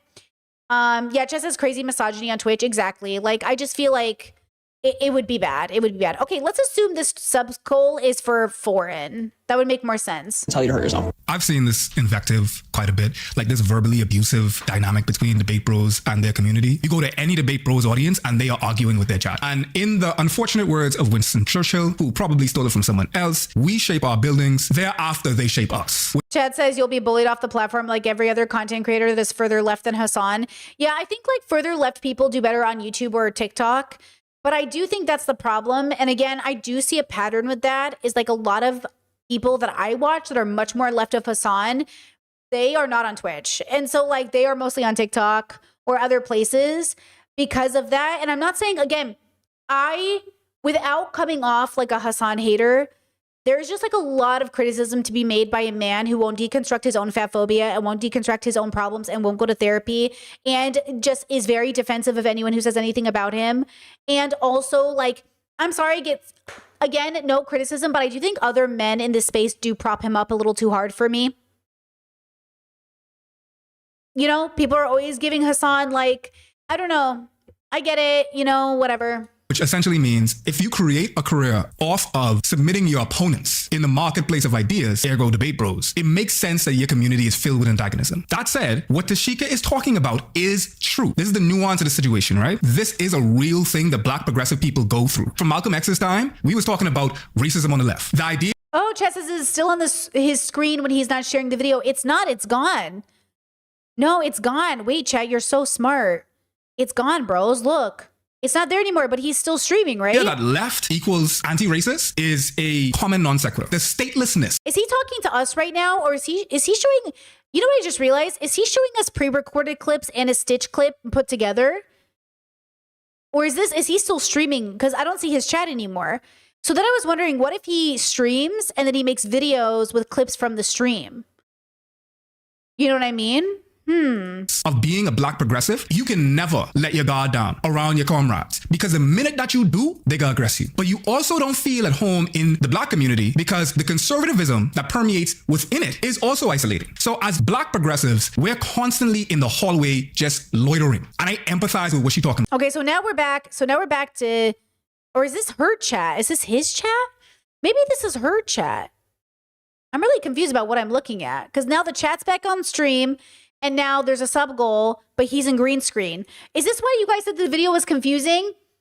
My Discord and my YouTube chat kept saying, oh, I was watching this video, but it got too confusing. Or I was watching this video, but I couldn't follow. You're right. Like, I can't follow it either. Interesting. She sounds annoying, right? Or wrong. Malcolm X read a white liberal so hard it made me laugh. Okay, does that sound like his chat or her chat? But some of the comments that she's making foreshadow some of the bad omens that we're going to get into later. The fact that like she's calling people dumb, alluding to Dean losing his hair and getting dumber by the minute, the verbally abusive language. But more importantly, okay, you guys are saying it's foreign stream. It's foreign stream. And Okay. her arguments on racism. There's a lot of nuance to the situation because this actually does happen. You have to be aware of the fan base that you have and the predilections that they have. Dean should know that he got a bunch of gamers rehabilitating themselves from the alt-right pipeline and probably still hold a lot of anti-Black and misogynist tendencies in general. Okay, wait, no, that's what I'm saying. Listen. Okay, can you guys tell me who are the super progressive people that Hassan has a podcast with or is consistently streaming with or promotes? Who is like the super progressive person? And I swear to God, if you say AOC, who is like an actual progressive, super left person? Because everybody I know who he's with are liberals. liberals, clear as day. Who is the person he has gone into business with, that he spreads money with, that he talks about being in a co-op with, who is genuinely very, very progressive, queer progressive? Who is it? Chet said Olay. I watch Olay all the time and I never see Hassan. Where is Hassan and Olay consistently collabing? I love Olay. I never see Hassan there. Is like she a main character? Do you know what I'm saying? That's what I'm trying to figure out. Who is the person? Because he has multiple podcasts with people, right? Or multiple ways he shows. Like Cutie, Austin, Will Neff. You know what I'm saying? I'm like, who is the person? And I'm not saying this. I'm saying if his goal is to be the most popular, he can't. Because truly progressive and leftist people are not digestible to the masses, and he will not be as popular. I said what I said. That's what I'm trying to say to you. I'm trying to say to you, how can this be the leftist, most leftist voice if the most leftist voice deliberately plays into games of the system so the system will pull him? No, I'm not saying they're progressive. I'm saying they're liberals. I'm saying Austin, Will Neff, Cutie, they're liberals. I'm saying they're not progressive. I'm saying, how can this be our leftist largest voice? You know what I'm saying? That's what I'm saying. I'm saying we should be critical of this fact. And I know it sounds like I'm harping on it, but every time we have these conversations, it's important to recognize that like truly liberated voices will not be popular. They will not be popular. And that should be the point. Popularity. That's why it's annoying, like when he is interviewed as or told like, oh, this is extreme far left liberal. And I'm like, this one? The guy who hasn't deconstructed fat phobia? This guy? Like, and I get it. And I'm not trying to take his place, obviously. I know people always accuse me of like, well, take his place then. First of all, and also you guys don't want to make me famous apparently, so I wouldn't. But if you did, I would take that responsibility. Here's the difference. If you guys put me in that position, I would do my best to do it until I thought I wasn't good at it. But I would hopefully have the humility to step down and be like, my bad. I am not ready to take on this mantle. But that's also the point, which I find interesting. Well, maybe that's the point though. Maybe that's how you should know what bubble you're really in. Can I be kind and compassionate and accept that my popularity is a sign that I must be moving people forward in a sense, but also you don't want to be on the other side of it like a literal failure, right? Jet said, I mean, he had the guy on who was friends with Olay and he ended up being a sex pest. Yeah, and both of them just did denounce him, right? Right? That's the thing is like they did denounce that guy, and that's the problem. I think they have a habit in that bubble, just collabing with people that are also popular and saying sort of the right things. And I'm saying the right things isn't enough. What is the embodied belief you have? And that's why I said I wouldn't be surprised if there were allegations against certain people, because again, like I don't know how much of this is embodied for you. You know? And that's the point I'm trying to say is like when you make a decision to uplift voices, to go into business with people, who are you going into business with? You know, right? Like who are you building coalitions with? Who are you building like associations with? And that's really hard. I'm saying it's really hard. But he is doing his role. I'm just saying his role is not the goal always, right? Chad said, I mean, when was the last time Hassan even collabed with FD 2 years ago? Well, I don't know. You know, and that's the thing, right? Like even FD though, even FD isn't the, like I know he doesn't want that responsibility. I know he's busy. He likes where he's at and I appreciate that. And everyone's doing their role. But that's the point. FD can't be the most popular voice. He's too black, right? And he knows that. What does he say about his content all the time? I make content for black people. And every time FD says he has a feeling white people like him too much, he recenters it. Hassan isn't going to do that. Hassan is not going to recenter his audience to make sure white people feel uncomfortable. Why do I center my audience on making sure men feel uncomfortable? Because I'm decentering patriarchy. Why do I signal to my community this is not a space for men to feel safe if they're bigoted? Because I would rather have a smaller audience of women who are the less you know what I mean? And I want to signal that. But if I paid attention to men, do you understand that's why Shoe on Head is so popular? Because these girls who cater to male audiences, they make so much fucking money. If I made content that was all about men's problems and uplifting men, oh my God. If I made this a safe space for men, I would be so much more popular. You know, Chess says, what does step down mean in this context? Something like quit streaming or change your focus. Yeah, let's say, okay, theoretically, because this is how I think you discern your values. This is how I think you figure out your morals. Let's say all of a sudden I woke up tomorrow and I had 1 million subscribers. Something happened and I had 1 million subscribers and people were like, Brittany, you're an inspiration to me when it comes to activism, when it comes to being disabled or autistic or a woman or non-binary or gender fluid or insert thing here. You're doing so much and I just appreciate the work you do. What is your, how can we expand our belief philosophically? Then I would show up on stream and I would be like, this is how I think I would do it. Cause I have thought about this.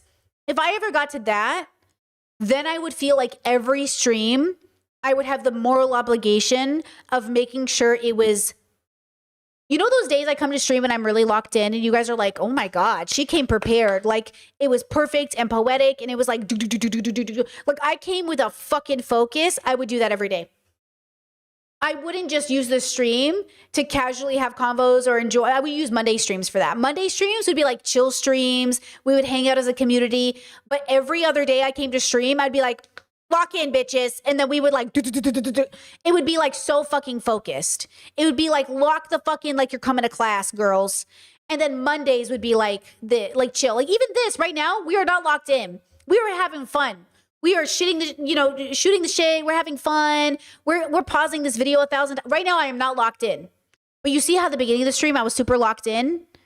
That would be the whole stream. The whole stream would be a very locked in segment. Here's our focus today. I'm going to take you on an adventure. Here's the end. Goodbye. And I would leave.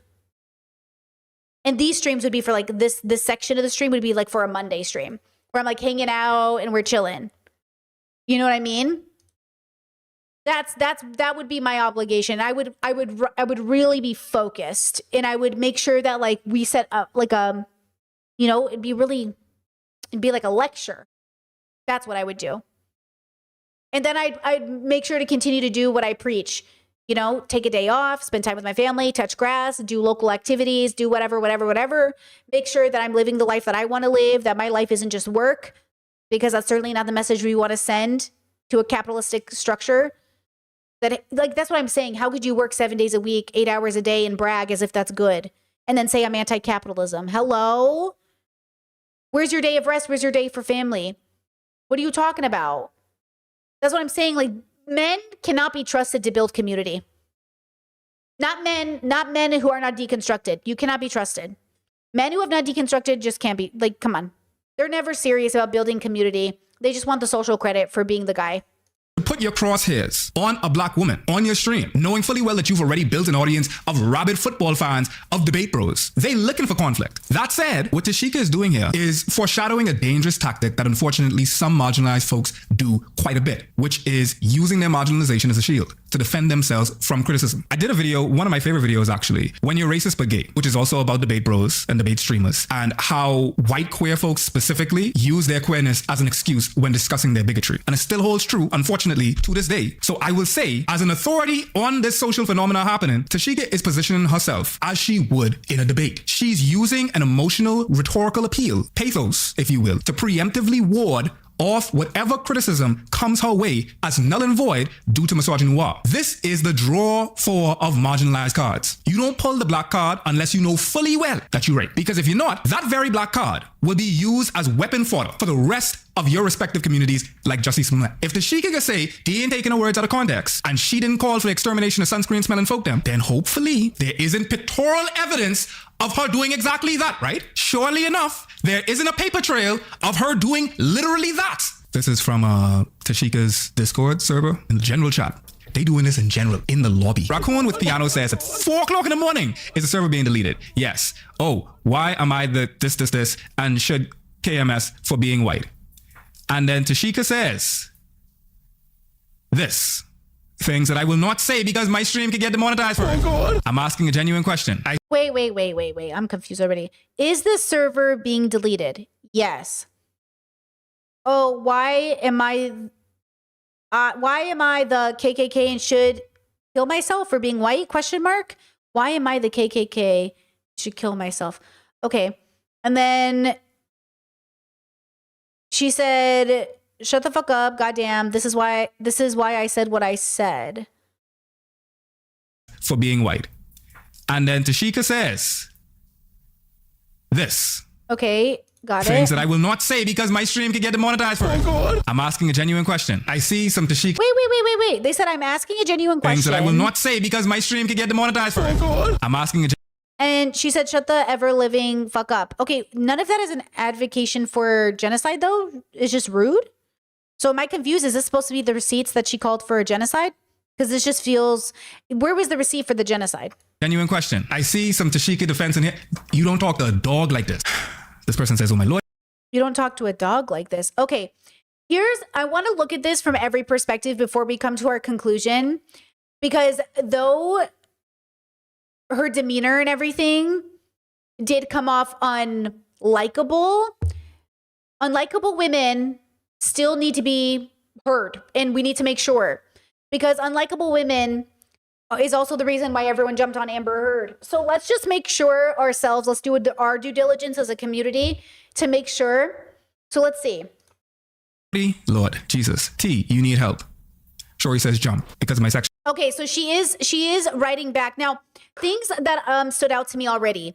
Earlier when we heard her audio, she's in the debate bro bubble. You could hear the language she was using, low IQ. All of that is like white supremacist dog whistles. It's debate bro rhetoric. When I'm engaging in debate bro bubbles, I find myself almost like reverting back to that language. So she's using like debate bro tactic, like jump, kill yourself, eat a gun. All of that is mostly memes on the internet. And if you're progressive, you should not be using. Like, if you were actively engaging in introspection and progressive frameworks, we don't say those things, right? So especially not to strangers on the internet. So then I would say, okay, does she recognize she is in a debate space with a bunch of boys who are white, who engage in a lot of this rhetoric, and it's heated, and then she's coming off really aggressive and defensive. And then is she really saying what they're accusing her of? Let's see, because apparently it gets worse. So, okay, that's where I'm at right now in terms of how my brain works when I'm deconstructing. Let's see how it goes on. Let's see. Actually, do you see what I fucking mean because of my sexuality? Okay. And then she says, yup. I'm asking you to defend your argument. Like what? First of all, did you call her T?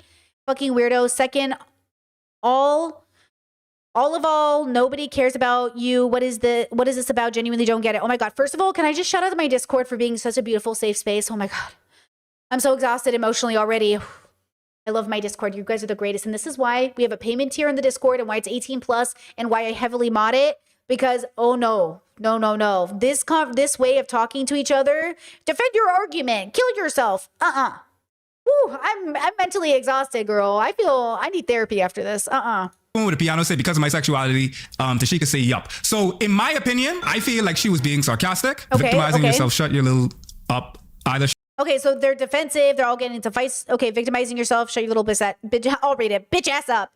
Either shut the fuck up or die. I don't care. Okay, so like now they're like, okay, this is very internet speak, which is toxic. This is toxic internet speak. Or I don't care. This would sound like a Missy Elliott or an Eminem song if I read this aloud on stream, because I can't. If I can't say it on screen without getting demonetized, you shouldn't be typing. I am risking demonetization, so you guys should become members to support the content. This to randoms in your Discord server. No one gives a F about who you are. I have no idea who you are. Get medicated, the pair of you. What a weird ableist thing to say. Now, mind you, you did just tell this person to die. This person says, go find Cliff. And she can say, I'm not supposed to tell you to jump. Exactly. You wouldn't last a day in real life. So Shorty dropping the N-word. Shorty called the whole server, tagged everyone to jump on this person. Who said the N-word? Wait, who said the N-word? A white pro who? And she can say, I'm not supposed to tell you to jump. Exactly. You wouldn't last a day in real life. So Shorty dropping the N-word. Who dropped the N-word? Oh, she did. Oh, it's my server. Okay, so it's her server. And she's using the N-word like I'm assuming like, okay.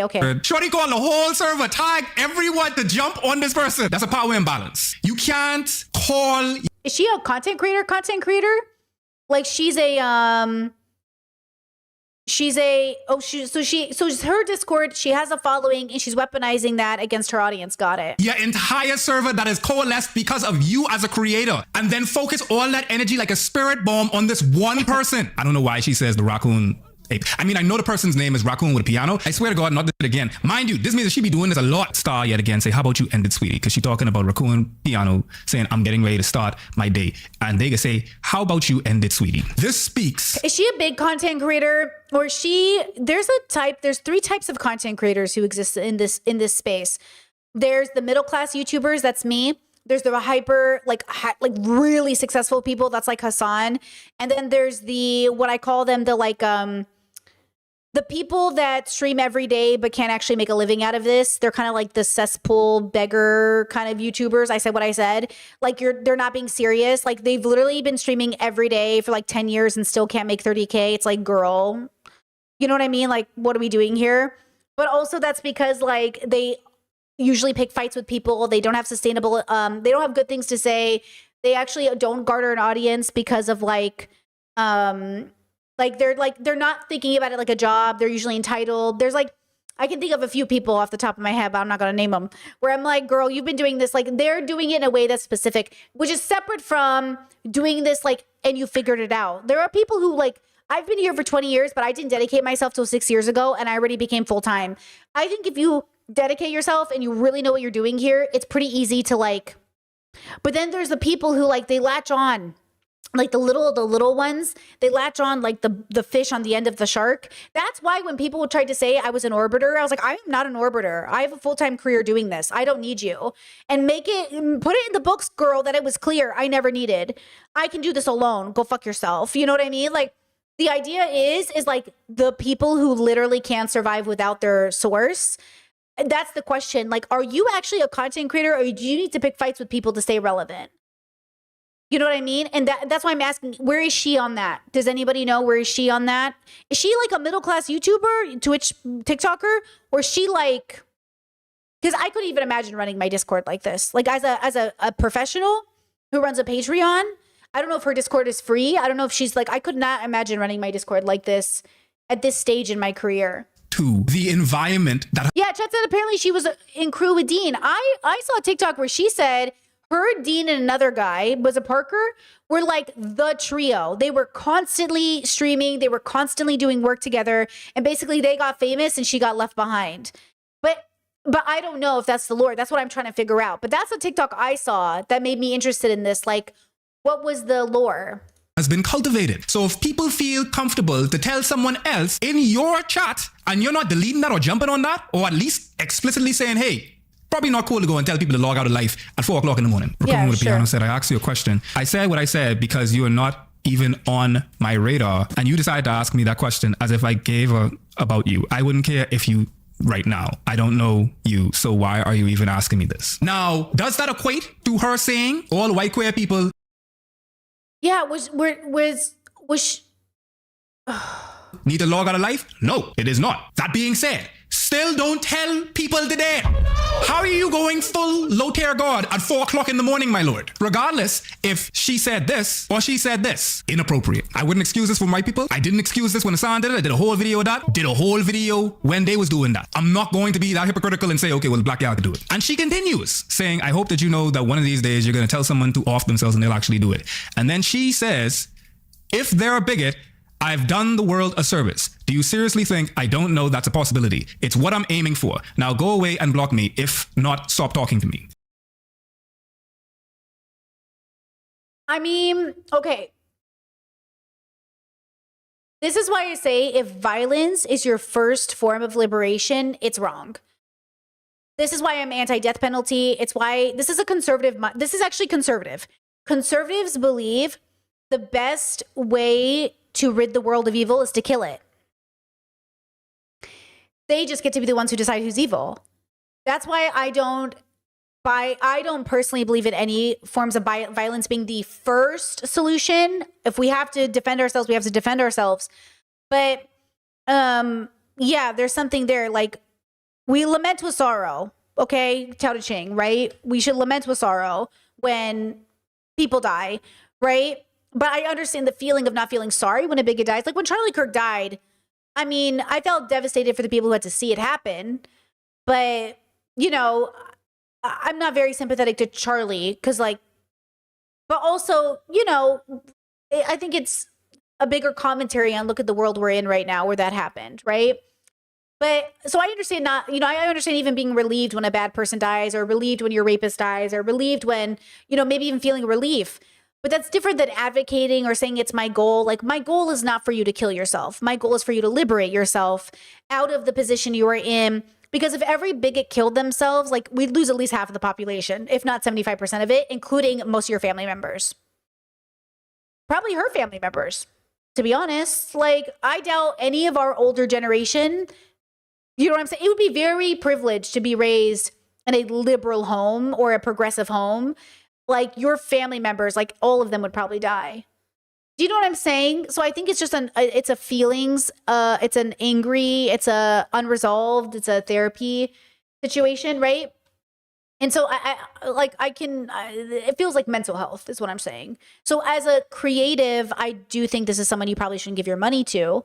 And I highly doubt her streams are educational enough to watch them or good for you enough. So, you know what I mean? Like, yeah, there's a lot of layers here where I would just like dismiss this creator as like maybe good for you. But she's, you know, what a thing to advocate for. You don't have to reply. You accepted a message request. I don't even go in my message request. I went into this with a totally different expectation. But by the time that I got done reading through these receipts, I was at about 10 HP, fighting Ganondorf, my lord, when I thought things couldn't get worse. Parker, the yin to Dean's yang, would go live discussing the situation. Actually harassed me and Dean, even though that happened on live stream. This is Parker. Right, like she explicitly would talk about certain circumstances about having with me and Dean while on live stream, knowing that we're in relationships, talk about hypothetical scenarios where we're comparing us to quote-unquote high-value men, and that she has a bunch of different versions of us, that she would want to do that a bunch. And that's on live stream, and it took a while for Dean and I to realize that this is sexual harassment because it made us feel uncomfortable, and it took a long time for us to come out specifically about that. And this isn't the only circumstance. You can go check out Reddit, admitted to literally unconsensually pleasuring herself on a FaceTime call with someone else. So if you don't believe me, go look at the Reddit and check out and see someone else specifically.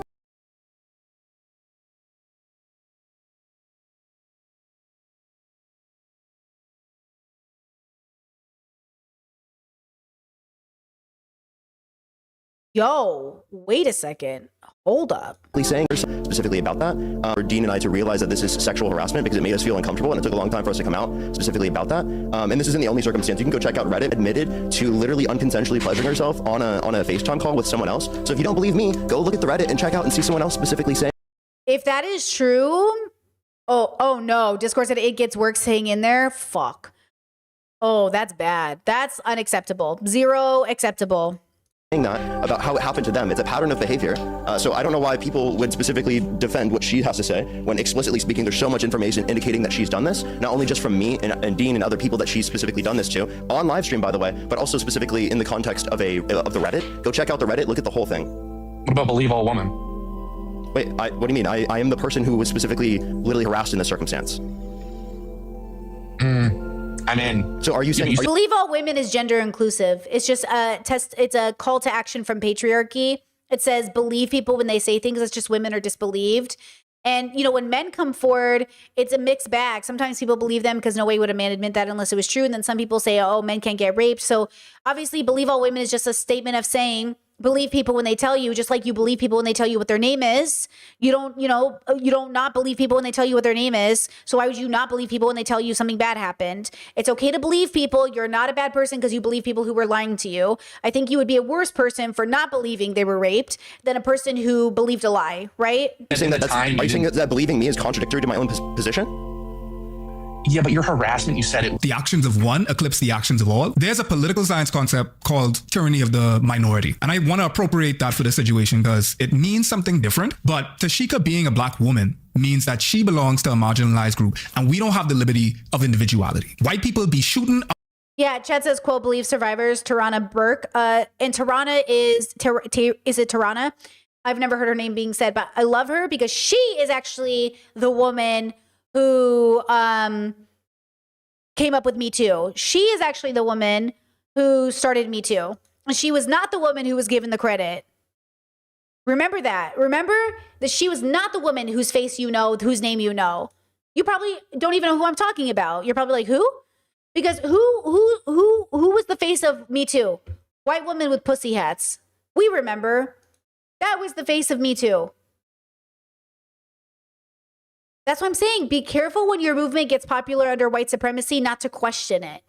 Because how did that movement become, you know what I'm saying? You know what I mean? Up schools. Crispin wine their wives, and a news station still could put a picture of the most flattering angle of this person that did whatever the most heinous thing is imaginable times 10. And that's because we've been conditioned to ascribe good nature to whiteness. To the point where if a white person does something bad, it's considered their dark side. It's in the language itself. With black folks, it's the usual suspects. You can have black excellence. You could be the president. You could be the fastest runner alive. You could go to the moon for real. But the ambassador of blackness will always be the greatest malefactors that you could find. White people talk about George Floyd more than we did. We never said that George Floyd was our hero, our Lord in Christ. That's how negativity bias operates. The bad things we've done will always be remembered more than the good that we've done. And that applies to us in mass as well. Tyranny of the minority in this case refers to how we're a minority and we don't have that much representation. And therefore, the representatives that we do have are often tyrants of our experience. So Tashika saying things like this means that black women will be experiencing misogynoir for months, to the point where you have Parker debating victim blaming, which is awful, and we ought to take essay against men seriously. But that being said, I can't help but note the layup that this is for Parker and for Dean. This is a layup for them in regards to them having a moral high ground after. Yeah, and it kind of sucks because whether you like it or not, this is going to, and it's no one's job to represent a whole movement or anything, but I do think like it just sucks because it's just like there's no wisdom here. There's a lot of unnecessary suffering, a lot of unwise suffering, and it sucks because it's not to say that it's just, this is just another situation where multiple communities are about to be hurt because of the actions of, because whether we like it or not, like that's how it ends up being. We don't want it to be, but it does. And that sucks. You have a straight white man who is now the poster child for SA against men. Meanwhile, straight white men are the largest perpetrators of said crime. And I'm not advocating for respectability politics from black folks, mind you. Regardless of how well behaved I am, they can still call me an oxygen guzzling, DSL having, dick dragging Negro at the end of the day. Oh God. I have absolutely no interest in abiding by what narrow lines whiteness has circumscribed blackness to be in. But I hate that a white man is championing male SA against a black woman essaying him when the historical precedent has always been and still is the reverse. From the transatlantic slave trade, black women have been essayed. If there was ever a poster child for that plight, it's black women. And then Tashika reacted to this watershed moment from Parker. Apparently, I'm being told in my DMs, I am being told in my DMs that Parker is on live, I guess, addressing the situation, and now is saying that I non-consensually self-pleasured on a phone call and admitted to it. I will f you up, actually. Oh, hold on, I gotta calm down. I gotta calm down. Wait, I gotta calm down. Okay, I want to say two things. One, I assume there's receipts for this, which is why people are upset. But two, this is why I keep saying don't engage in YouTube drama. If there is something serious, put a serious video out. You know what I mean? Like laughing, making a drama, going back and forth, getting on TikTok, doing your makeup. Like, I'm kind of tired of people having, like, this is so fucking serious. And I just wish people would be so serious about these conversations. But, you know, they can't be in many ways. Now, I do understand not all situations warranted, especially like I've certainly, you remember when that guy made that video about me running a cult, which obviously we had a fun time discounting that and I had my receipts. That felt very unserious to me. If somebody like more serious said it, then I'd be like, hey, this isn't even funny anymore. Now you're not. Like, it was a smaller content creator. They were nothing, you know? I understand. But this is Dean. There's like 5 million people who follow him. Parker has a huge following. I feel like if I was her, I would have to put out the most serious statement, because now you're dealing with like a lot of responsibility. And also it does not optically look great for there to be a downplay of being accused of SA, because as horrible as that might be, if it's false, it's such a serious accusation. And on behalf of victims, you would want to just approach it with respect, right? So again, the optics don't especially work in her favor. I gotta calm down. I have to calm down. I'm sorry. I'm so sorry. I'm so sorry. I have to calm down. Because, yo, you better crank the bolt in your neck like Frankie from Monster High because if I ever catch you, I'm knocking shit off your shoulder. Let me finish this real quick before I start telling y'all what happened. Hold on. Because I will not, I can't even take this seriously. I'll knock your head off your shoulder. I'll jump down your throat and bust out your asshole screaming. Wallahi. Hold on, just give me a second, chat. You want to know who he's referencing? You want to know who he's referencing? You know what happened? He's referencing a FaceTime call between me and AG. Yeah, he's talking about AG. Oh God. It was at this point that I was seriously beginning to wonder if she was sent to sabotage the PR of black women worldwide. I can't think of a worse way to respond to such allegations. I understand a nervous laugh, you know. I don't understand responding with threats of violence against a victim. Nihilistically speaking now, this isn't a good strategy. I'm not even talking about ethics here. Okay, hold on. Pause. I'm going to say something that does not justify her actions, but I want to explain to you psychologically what I do think happens in these bubbles. Imagine, stay with me here, please, for this, stay with me. When I made my video about Destiny, when I emailed, when I messaged Discord, when I Discorded like people like Abba, and I said, hey, it's gone too far. Like, I'm dead serious. Like, I don't know if you're paying attention. Because he DM'd me. He was like, hey, I heard you put out a video and I was in it. And I was like, yeah, like, I need to have a conversation with you about Destiny. I said, hey, like, he's really bad. He's like abusing people on stream constantly. And he's like, I don't give a fuck about these people. And I was like, it's not about the people. It's about the value, like your morals. And that space allows for people to say the most heinous shit to each other because they think it's what the space warrants. Like, remember that the rape victim, Kelly Jean, who, by the way, went on stream and said, I'm lying about my fibromyalgia because it's not a real disease. I still defended her against Destiny's rhetoric. And I also will say that the victims that she has also should be defended because she's not a good person. She's not a good person, Kelly Jean. But she is still a victim, as are the people she's victimized, because that's how it works, right?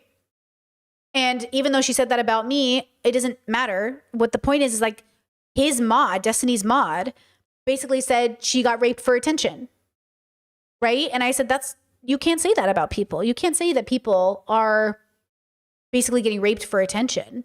And Destiny just laughed it off. And so when Abba and I talked about it and I talked to other people about it, I was like, guys, like, what are you doing? The conversation was basically, that's just this space. And I'm saying, I don't want to be a part of this space then. Because like, I mean, I was already out of the space for like over almost 2 years. But like the point is that I was like, then we shouldn't be in this space. And I don't want to be in association with anybody in the space. So I cut off ties with anybody even in the space. I DM'd every person. I said, hey, are you still going to talk to Destiny? Are you going to engage with him at all? Are you going to go on his streams? Are you going to collab with him? And if you are, I don't want to talk to you anymore.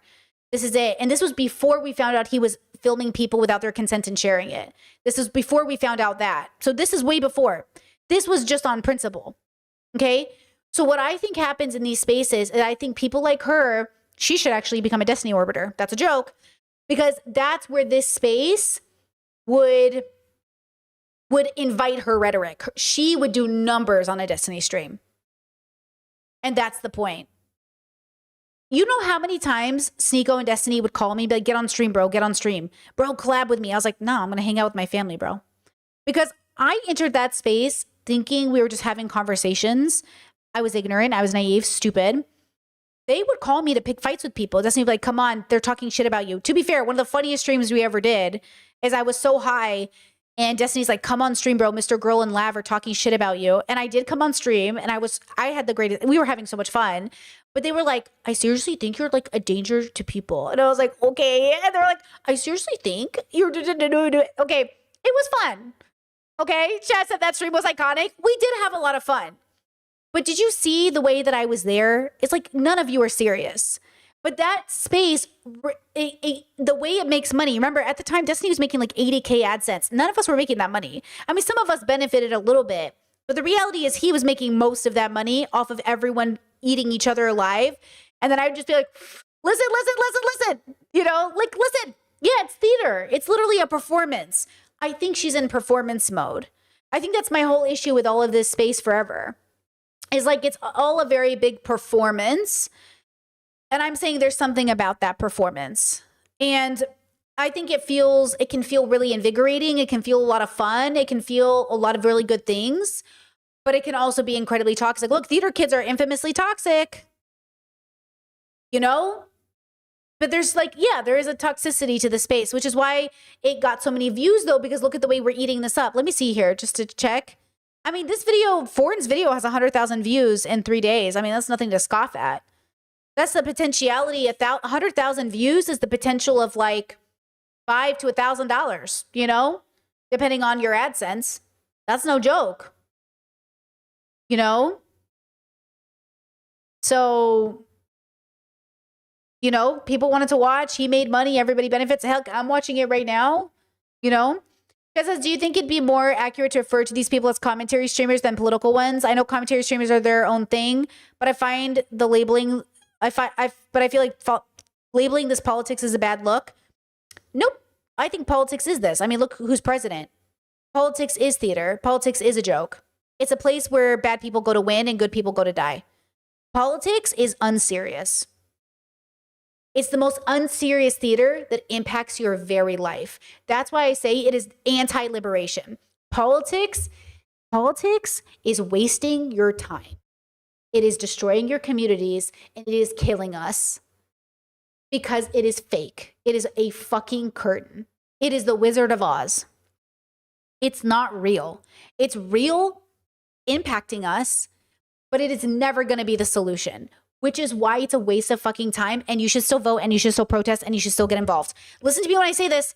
I vote, I protest, I'm involved, and I think it's a waste of time. You got to do both. Everybody process that, okay? Because I don't want you to think I do both. And we're doing both, but it is never going to be the liberation. You cannot be liberated in a space where they ask you to be civil while they discuss your civil rights. Okay, you cannot talk about liberation in the same space where people are like, but do women need medical agency? But do gay people need rights? But do black people need to do things? Like, you can't. You cannot sit there in a space where people are talking about advocating for their constituents while they're talking about being fair and pushing one group down. Do you know what I'm saying? Like, you can't. And so, again, we should not even be having these discussions, but we are. Yeah, is racism real in America? Thank you, chat. Is racism even real? What is patriarchy even? And that's like, for two men to sit here and say they're pushing policy to get women who are having miscarriages and abortions murder charges, that's politics. Politics is convincing you that you should be grateful for white people for giving you the right to vote. That's politics. And that's why it's so fucking evil. Because why are we even having this discussion? Oh, that's what politics are. Politics is a game. You know, politics is about advocating for your rights. Why am I even advocating? You know? Chat said, in other words, still advocate to the best of your ability while acknowledging the lack of power we have. Exactly. Like, the problem is that you have to do both. Like, we were walking through our neighborhood the other day, and I was like, I think I'm gonna clean up this trash. And my partner's like, you know, there's people that are supposed to get paid to pick up that trash. I was like, but they're not doing it. And I think I should just do it. And he's like, yeah, you should just do it if you want to. And I was like, I should just do it, even though I know there's gonna be trash here tomorrow. I should just do it. And I think that's a good way of looking at it. Yes, there will be trash there tomorrow, but there won't have to be trash right here now. Like doing the dishes. I know there are going to be dishes here tomorrow, but I'm still going to do dishes today. Or I could just let the dishes pile up, I guess. But then at that point, what's the point? Like, I'm going to take out the trash, even though there's going to be trash again tomorrow. Because we make the it's us. We make the problems, and there are going to be problems tomorrow, but I'm still going to try to fix them today. So I still have to vote, and I still have to protest, and I still have to be a part of things. And also, this can't possibly be the answer. You know, like, can this be the answer? Like, is this the answer to our lives? There's got to be a better answer, right? And I think there is. I just think humanity isn't ready for it yet. And that's okay. Yeah, it doesn't have to pile up. Exactly. It doesn't have to pile up. Because let me tell you, listen, I have a couple of people in my life that are hoarders. And one thing that's universal with them is it didn't start off that way. There was a point in which there was nothing in their house. Then one day, and one pile here and one pile here turned into 50 piles, turned into 100 piles. You know what I'm saying? Like, it didn't just happen overnight. It happened over a long span of time of neglect. Neglect is individual and community. We neglect ourselves, we neglect our community. It's neglect. And I think, if anything, we deserve not to be neglected. I think that's the thing we've normalized the most, is neglect. Neglecting our children, our responsibilities, our love, our job, our mental health. Like, and I think that's why, like, when we talk about femme-centered or queer-centered or deconstructed-centered communities, it starts with the caring for the community. It starts with uplifting and taking care of the most vulnerable. It starts with, like, all of this really, you know, how do we feed people? Like, if somebody gave me a key to the city, or maybe that's a bad example, but if somebody said, Brittany, you're in charge of the world, now what? I'd be like, okay. Well, first, I'm very overwhelmed, thank you. But also, I'm so overwhelmed already. Hold on. If somebody said, Brittany, here's a school. No, Brittany, no, hold on. Brittany, here is what's a good example? Here's 10 children that are orphaned, I guess. Take care of them. The first thing I would think is like, okay, let's get you fed, showered, clothed. That's the first thing I would do, right? But I think I would do that regardless. Like, if somebody was like, okay, you're in charge of this shelter, I'd be like, okay, let's get everyone food, showers, and clothing. Let's start there. Is everyone got a face mask? Everyone got their cute slippers? Everybody, let's sit down and huddle. Here's what we're doing next. Like, the first thing I would do is feed this, care for this, take care of this. Like, that's the first thing I would do, is this. And then once this is good, we start. And then everything after that is predicated on this. Okay? Which is why we love those videos of people getting haircuts who haven't had grooming done, or people getting their nails done, or this is why grooming is a sign of health, because you were able to have the time. Neglect can look like not having your nails done, not doing your hair. It's why we signal.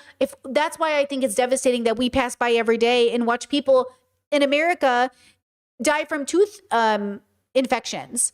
Tooth health is directly related to heart health. That's why you're signaling, you shouldn't have to groom in a fake way, right? You don't want to get, what's this called? You don't want to get the fake teeth and then have it symbolize health. You want to actually be healthy. So, okay, you want to, so that's what I think of. Like, when I think about being in charge of a group of people, I just think about veneers. Thank you. I just think about feeding, clothing, showering them, and then getting to the next part. I don't even know how we got here, but thank you for staying, because I don't remember. Okay, yes. Oh, chat says, girl, you may have just completely changed the way I view dishes. My least favorite chore. You're welcome. Enjoy. Because, listen, as a person who, like, we do all the cooking in this house, nothing feels more overwhelming when we're at the end of the day and we turn around and look at the kitchen. We're like, oh, fuck. I didn't do dishes. Oh, fuck. You're like, it's so many dishes for 2 people, all just because we cook our own food to save money. Which, by the way, girls, I am now buying my beans wholesale. I was buying my beans by the can. Crazy. What was I thinking? $2 for this many beans? I just bought triple that amount for less than €2. Holy fuck. I'm never going back. Thank you to that Mexican dad on TikTok I'm in love with. I watched this. I shared it with my Discord. There's this Mexican dad on TikTok who teaches everybody how to, like, buy groceries and whatever. Oh my God. Chad said, what were you buying in cans? Listen to me. I buy canned food. I do. I buy my black beans in cans. I buy my corn in cans. I do. I was that girly. Not anymore. I'm a recovered can girly. I was buying my black beans and pinto beans in cans. I wasn't even thinking about it. I used to buy, because I've never made beans. I've never made beans before. Like, I've never bought hard beans and cooked them on the stove. I'm going to do it for the first time by myself. My mom never did it growing up. Assyrian food, we always just bought by canned beans. We never did it. Never. I've never seen any of my family do their own beans. It'll be my first time. I'm so excited. So I'm following the dad, like the dad on TikTok I found. I'm going to follow him. He's going to teach me how to do it. Yeah, you have to let them soak in water. Well, you said a whole night, but they don't say that.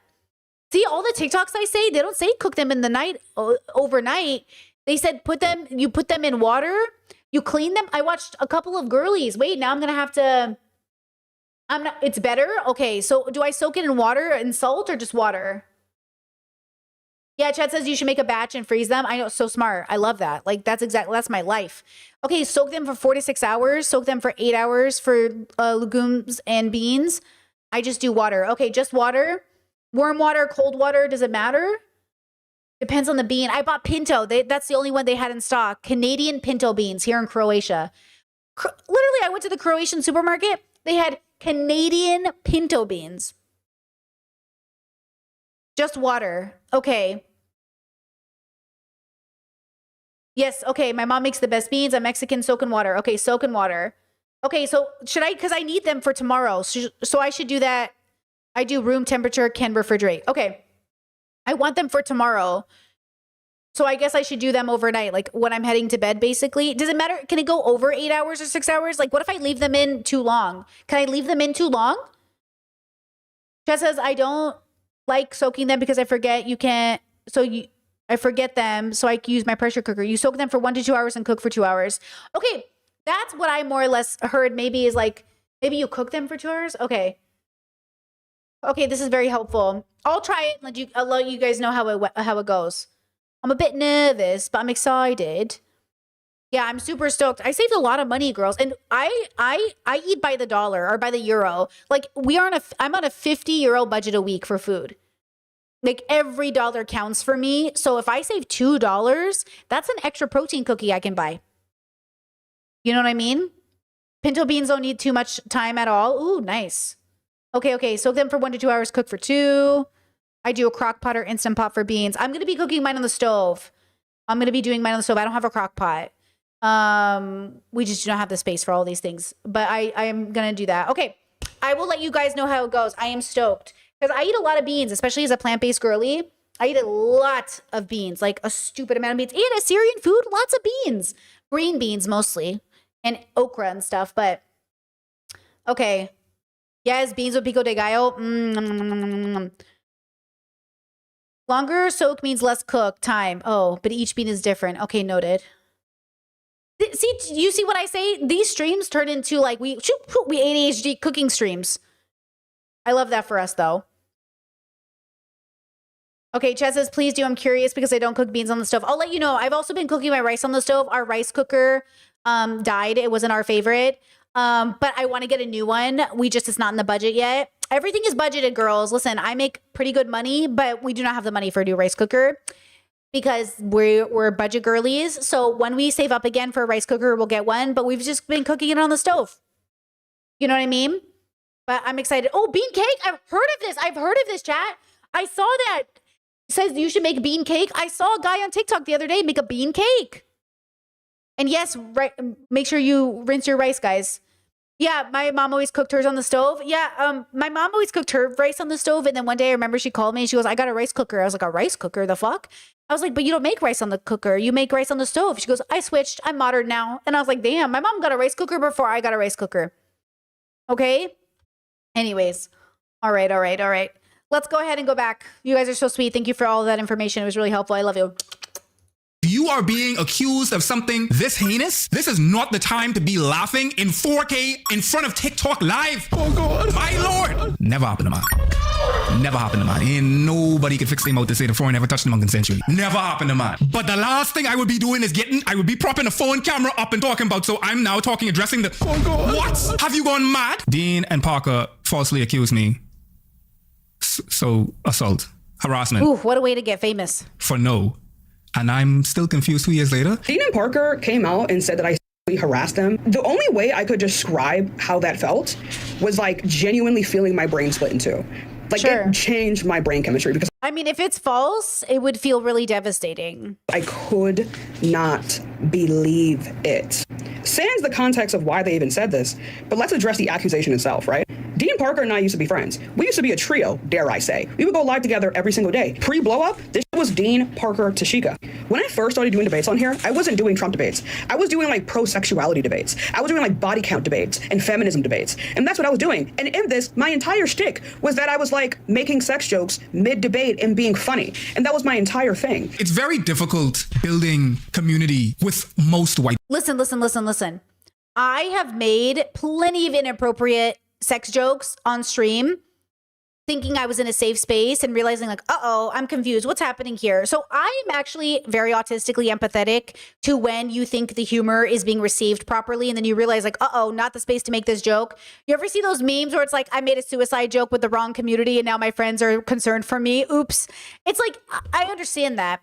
The dilemma is like, do you know it? Can you explain it? This is why I say, I can explain it. I can tell you exactly what I was thinking, exactly what happened. My bad. I apologize the moment I realized, like, I am so sorry. I think I'm in the wrong group. Like, my bad. I thought this was like safe company. My bad. Right? I think that's the issue is like, do you know where you're at? Can you recognize it? Can you take us through what you were thinking? And like, okay, is this a good shtick? Also, not a good shtick.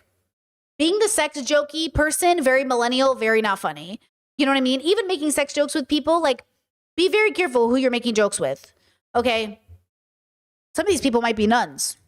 People, because like I can't fully let my hair down. I know too much. It's the fall of man. It's Adam and Eve. Like I know too much now. I got some white people I love. Over time, I gotta see that you ain't just about what you say. I gotta see you when you stress out, when you pink and red like baboon's ass. I gotta see you when things good. I gotta see you when things bad. I gotta know how that work for you. But like I also have empathy for Tashika in this case because you might be a fly in the milk. As a black woman, you might even have a scenario where black men have been the person that have most aggressed you. You might grow up to hate black men. There's a whole community for that. But this is the danger of those scenarios as well. DM'd me on Discord talking about how much they love my content and how much they want me to stay around. And after that point, we were a trio. We worked heavily together every single day. And the thing that is so... And I wonder if Parker and Dean even thought in the back of their head, like, oh, we have a black woman on our side. Because... strategically, that looks really good for a white boy who said the N-word before.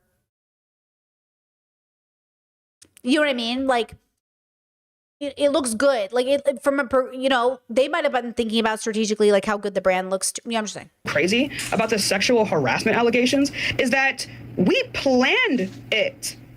Like, when I would be on live with them and I would make, like, inappropriate jokes, right? Not even specifically to them, just like in general and shit. Also, I just want to say this again. I do think this happens to girls a lot in this space where all the boys are making sex jokes, but when a girl does it, it's like, what the fuck?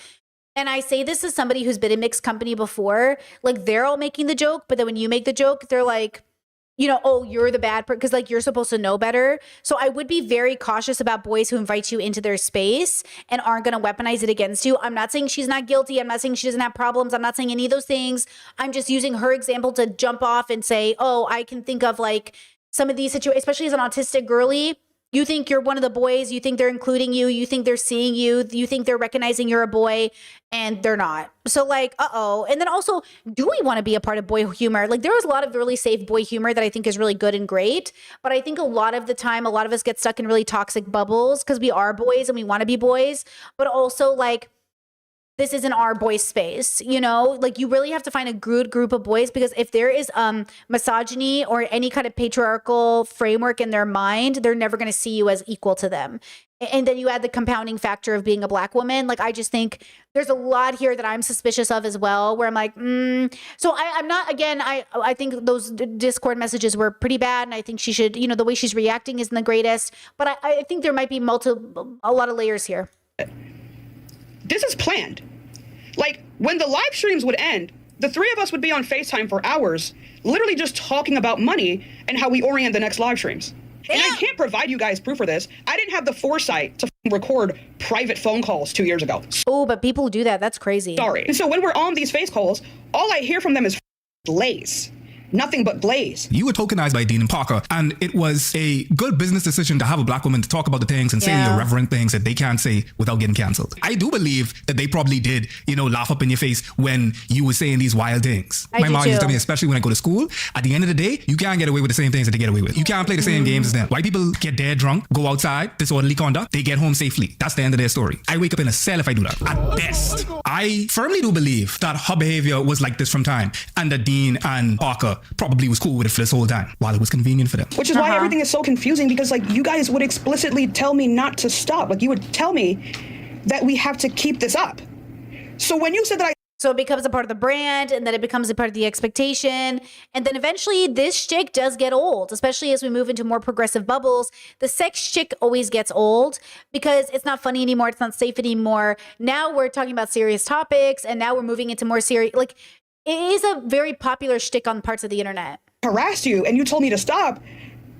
I was like, what? And that brings us to Dean's response. Okay, I let's also see. have some very serious allegations to address against me, made by another creator on this platform. I mean, seriously, these videos have, millions and millions of views, hundreds and thousands of likes, alleging very seriously bad things against me. So we need to talk about that too. I just want you all to look at just this as a medium. Like, TikTok lives as a medium is so annoying. TikTok specifically is primed for this type of outrage cycles. So the back and forth of fighting and whatnot. This discourse is doomed from the start on TikTok. Having a debate over SA from your colleagues is the most dystopian thing I could think of. There are serious concepts in this. There's male SA. There is racism and misogyny on the left. There is the dangers of being a fly in the milk and forming these bonds that go beyond the brim with interraciality. There is the space of debate bros, the toxicity and antagonism that it creates by virtue of the type of content that you make being debate. There's all of that in there, but it can't be had on TikTok. Do I believe that any of these folks actually do care about the things that they're talking about? Absolutely not. I don't believe that Dean is this bastion of progressivism. I think Dean is a liberal. I think Dean is doing a good job at being a debate bro. He is repackaging Hassan for another audience, for another generation, and he'll probably do well. The problem is, Tashika thought that she could do the same thing.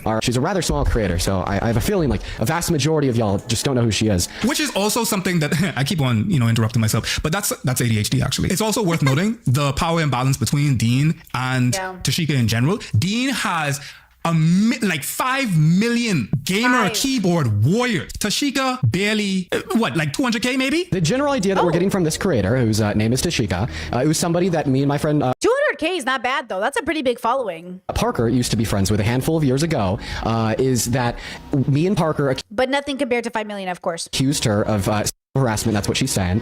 And in all reality, she was not sexually harassing us because the jokes that she would make on my live stream, on Parker's live stream, and on her live stream were pre-planned and agreed to by me and Parker with her. So we just came out of left field when we said that we felt uncomfortable with the comments that she made.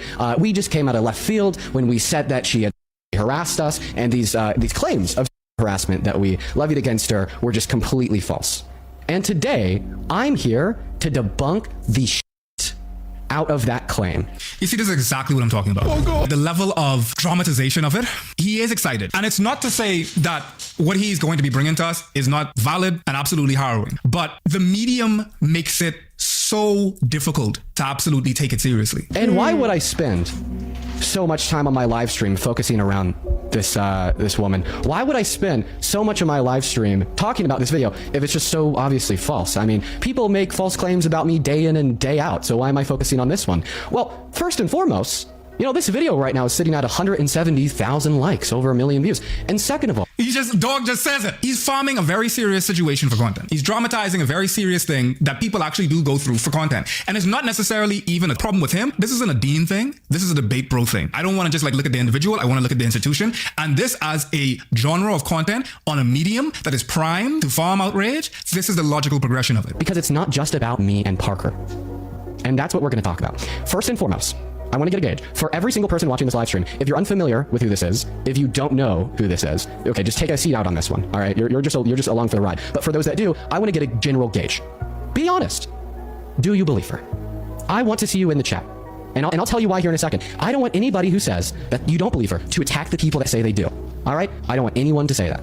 All right, we're seeing a couple people in the chat say yes. Okay, well, to everybody who answered yes to that question, that thinks I falsely accused this woman of sexual harassment, that thinks I am this villainous person who just wants to prey on the downfall of others, or as she has said, wants to attack her because I'm racist and she's a black woman. It's just so dystopian, seeing these things on this man's head while he's just dramatizing, taking a poll. Who believes that I actually accuse this black woman of SA? I'm about to share some things with you.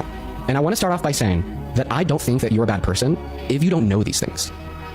I don't think. Okay, did Dean put in the music or did Foreign put in the music? Who's playing this fucking music? You're a bad person if you listen to what I have to say, or more so what I'm going to show, all right, the evidence, and then change your mind, all right? Because I get it, all right? On her live streams, she preaches somewhat of a good message.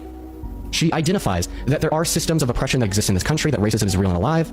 Okay, talks about left-leaning politics. So if you see that and that's all you know about her and you said, I'm a fan and I believe her, I don't blame you.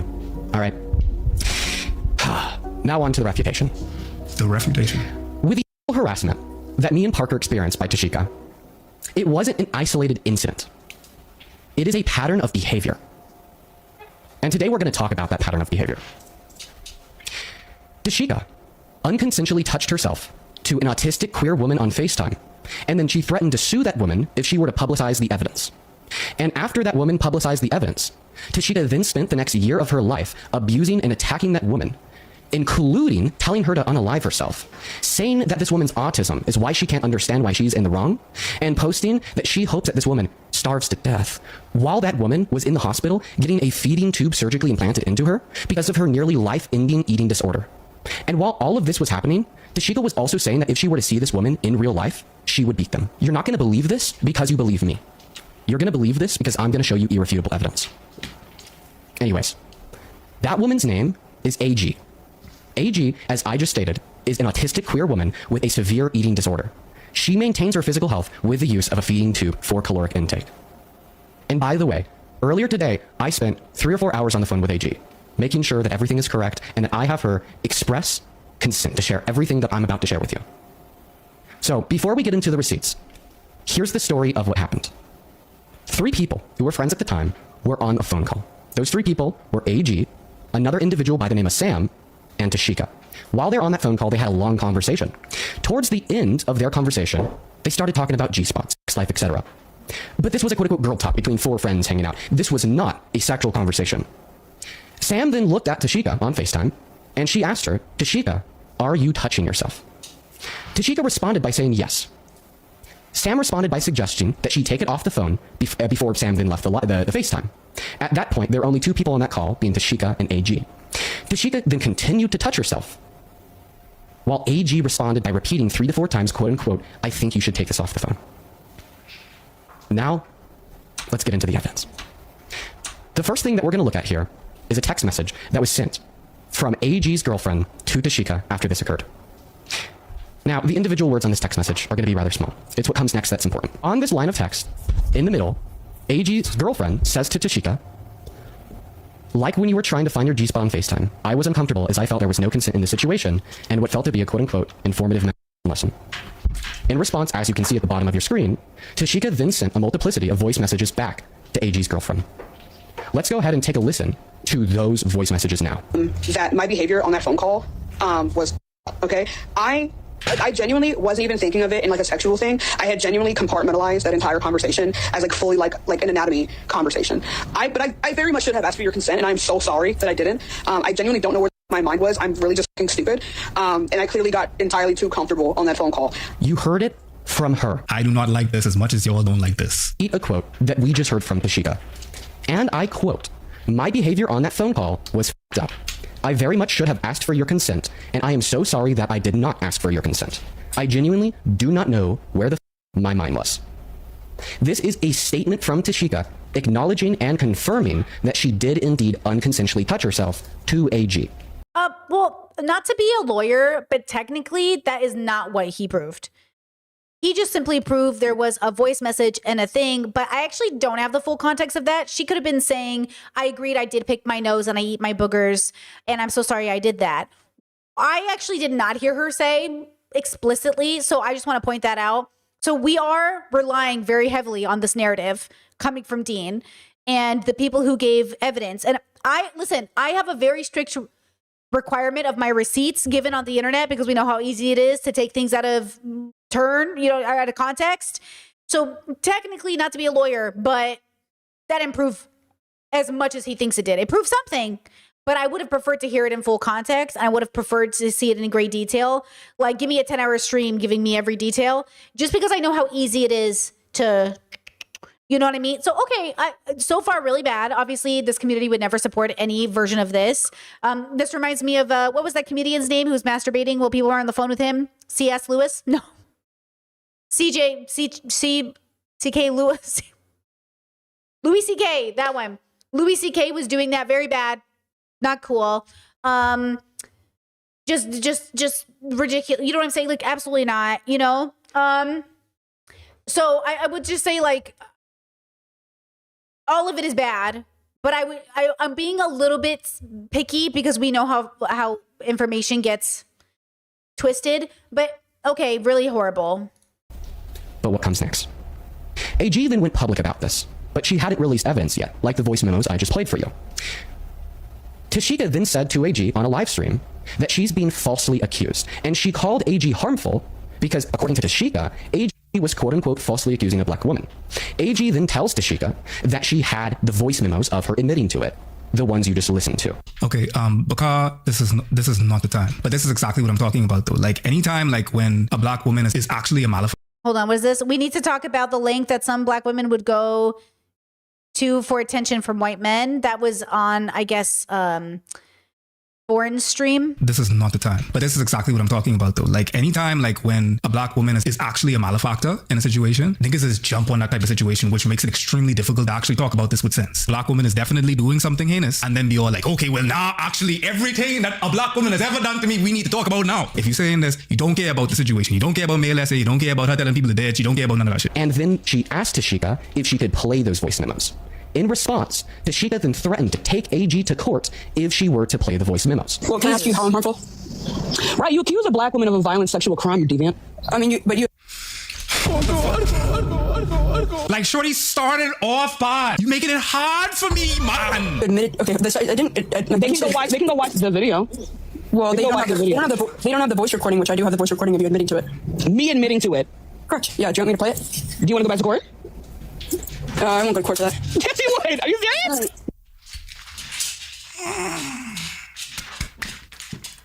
So, no, you can't. Like, you could go to court. You go to court for anything. You go to court for, chickens in your backyard. Does that actually help anything? No, because any competent lawyer and judge. Wait, chat. What is this comment? You said the way Dean tells the story is hard to believe, but Tashika's side is still awful from the whole thing. It seemed to be more so not poly situation, but still questions. Like, were they all in a relationship together? Is that what you're saying? Or like, were they all dating and then someone started masturbating? Because that would change the context of this. I assume they're not dating, right? Because like starting to masturbate in front of your partner just feels like fine.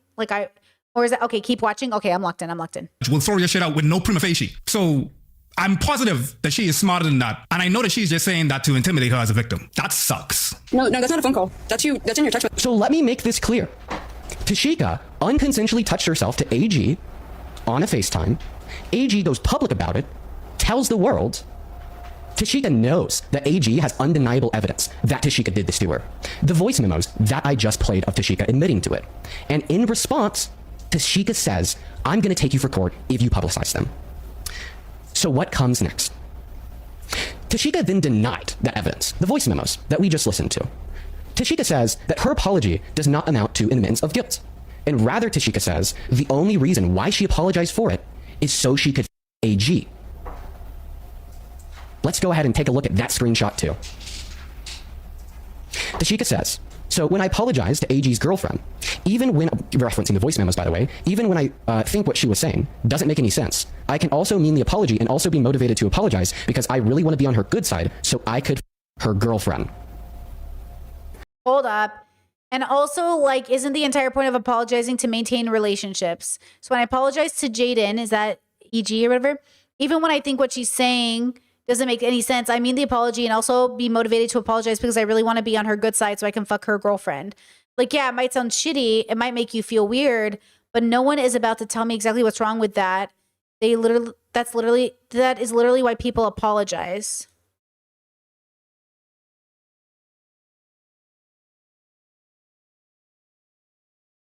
Jaden is AG's girlfriend. Okay, so Jaden is AG's girlfriend, and AG is who she's trying to be nice to fuck. Or no, she's trying to apologize to Jaden. Okay,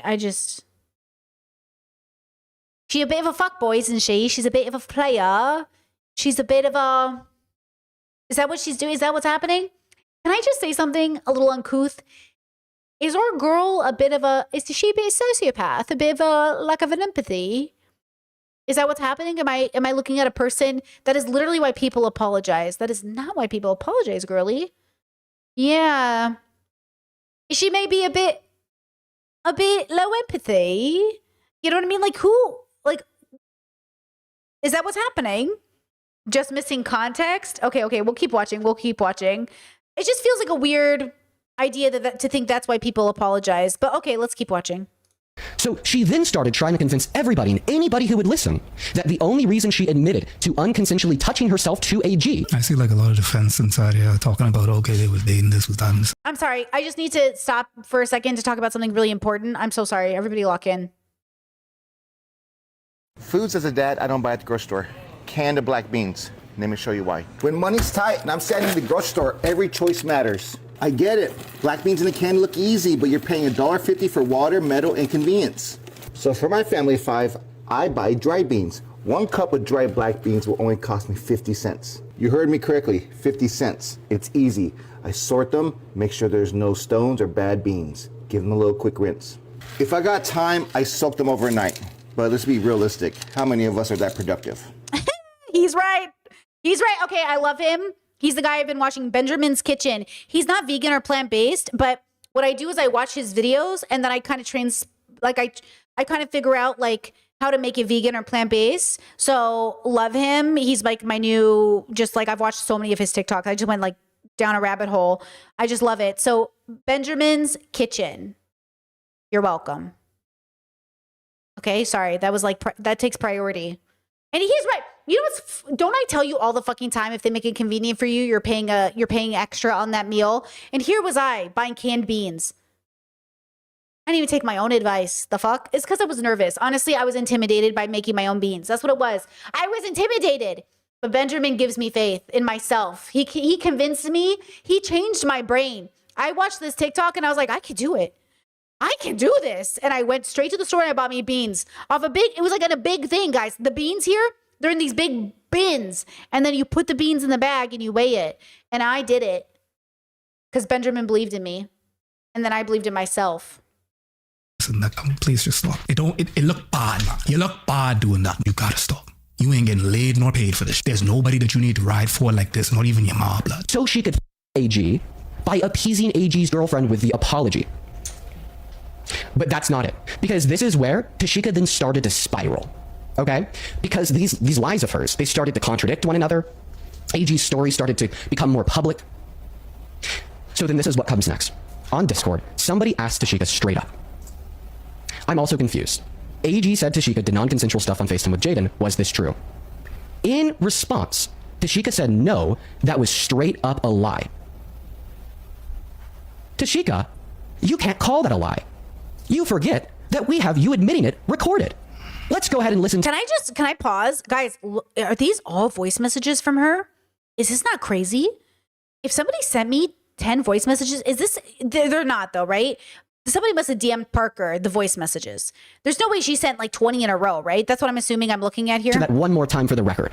That my behavior on that phone call was okay. I genuinely wasn't even thinking of it in like a sexual thing. I had genuinely compartmentalized that entire conversation as like fully like an anatomy conversation. See, I need to know about that context. Is she saying like I was masturbating the way like some people who are autistic do? They're not thinking about it sexually. They're just like masturbating it. She's saying like she was masturbating in the way that you scratch an itch and it wasn't like sexual. What is she saying? Like, what are you talking about? Like, are you saying that like when they said, oh, are you touching your, like, how would they even know you were touching yourself unless you were making obvious you were touching yourself? Are they like, what, I just don't even know what the context of this. I need the voice message before and after. Do you know what I'm saying? Is she autistic? I don't know if she's autistic, but I was just like, you know how sometimes like the uncomfortable conversation about like I don't understand like the before and after of this voice message. And that's why it makes me, listen, I'm a context queen and I need the context of this to fully, you know what I'm saying? I need the context. I very much should have asked for your consent and I'm so sorry that I didn't. Is she saying that that's not her on the recording? Because I'm confused. Because in one breath, hey Tashika, did you unconsensually touch yourself on FaceTime? Tashika says no, straight up lie. What about the voice recording? Is this you? Two things could be true. Does this man revel in this the same way the trap lord revels in King Von being a serial killer? Yes. He's absolutely vile and repugnant for making content out of something that could have either been dealt with amongst their friend group. Yes, he is salivating over the... Hold on. Chat says there were receipts showing AG and Tashika in a DS relationship, so Dom sub, and it seems the understanding was that Jaden and AG were not open, but we're okay with flirting, but there are voice messages from Jade as well. Jaden or Jade? Jaden. Uh-oh. Into the scene. Okay, I will say with Peace and Love as somebody who was like very messy in her 20s and was had queer and BDSM relationships, I will just say this with my full chest, y'all need therapy ASAP. Fucking sap. I assume she's young because Dean is 21. None of you know what you're doing. Okay, thank you, God, Lord Jesus Christ in heaven. This goes back to my initial point. Why are we listening to a 21-year-old about anything? 5 million followers. We're listening to a guy who's 21 who just basically got the right to smoke and fucking drink. Talk about politics. Like, fucking walk in. Like, I'm not saying young people can't have things to say, but I'm saying like, okay, so some of the people that they're going to be around are going to be incredibly toxic. Like, girls, before therapy, you know what I'm saying? Like, you need to do philosophical work, therapy work, all of it. So it's going to be messy, but that's the other point is like, that's what I'm saying. You do not want to be a 40-year-old streamer who's still in drama. Like, you do not want to be 45 years old still arguing with people over DMs you sent. Like, we got to grow past messy DMs at some point. Bloodshed between Tashika as well as AG, as he said he got AG's permission. And also, none of this excuses any of the sexual harassment, inappropriate behavior, any of the consent violation. I'm just like putting context to our own lives, because usually we try to review stuff to learn more about our own lives, but I don't think this situation quite relates to us directly. So I'm trying to find ways that we can better our own social life, by learning about this.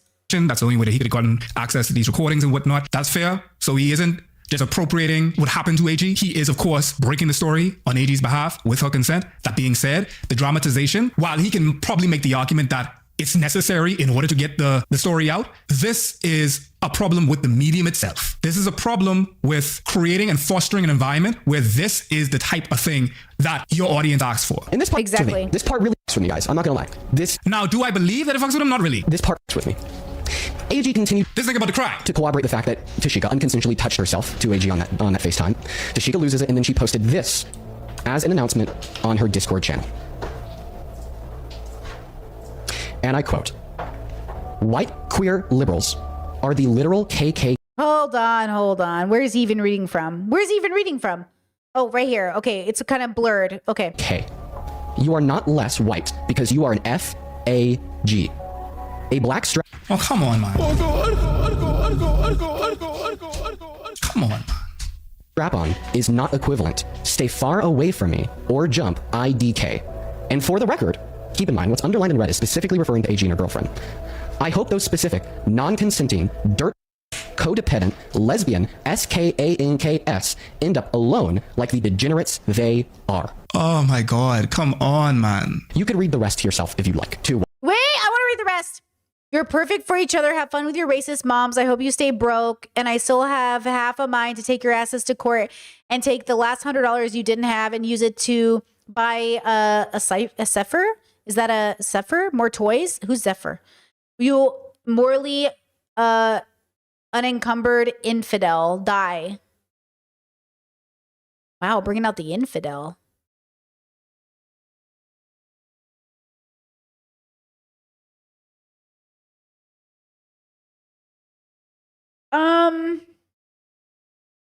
Oh, Chad said I'm guessing a pet. Oh yeah, maybe like a pet. Yeah, I mean, this is pretty bad. There's just like nothing redeemable about any of this. There's nothing good about this. There's certainly nothing healthy about it.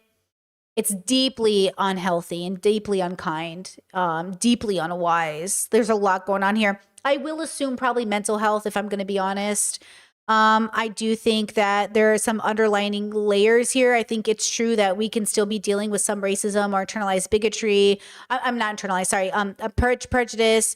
I think there's a lot of layers here. I think there's a layer of like types of relationships mixed in with like mental health, mixed in with like layers. Like when you're in an interracial relationship of any kind, if you don't have a deconstructed partner, there's a part of that plays a role. But like, also, she might be engaging in some levels of like internalized homophobia. So I think there's like probably a lot of layers here to pull apart and understand. But that's where I'm at right now, right? I just feel like we're watching a really unhealthy group of people. Now, I think what's interesting is that this is tied to Dean and Parker. I think what's more interesting is to beg the question, though they were associated and they probably aren't as toxic, the point is like just a reminder that these people are very, very young. And I think that's kind of more of what I'm noticing is like, man, these people are really, really young and they are really the microphones for a lot of people. And that should really force us to pause and wonder why that is.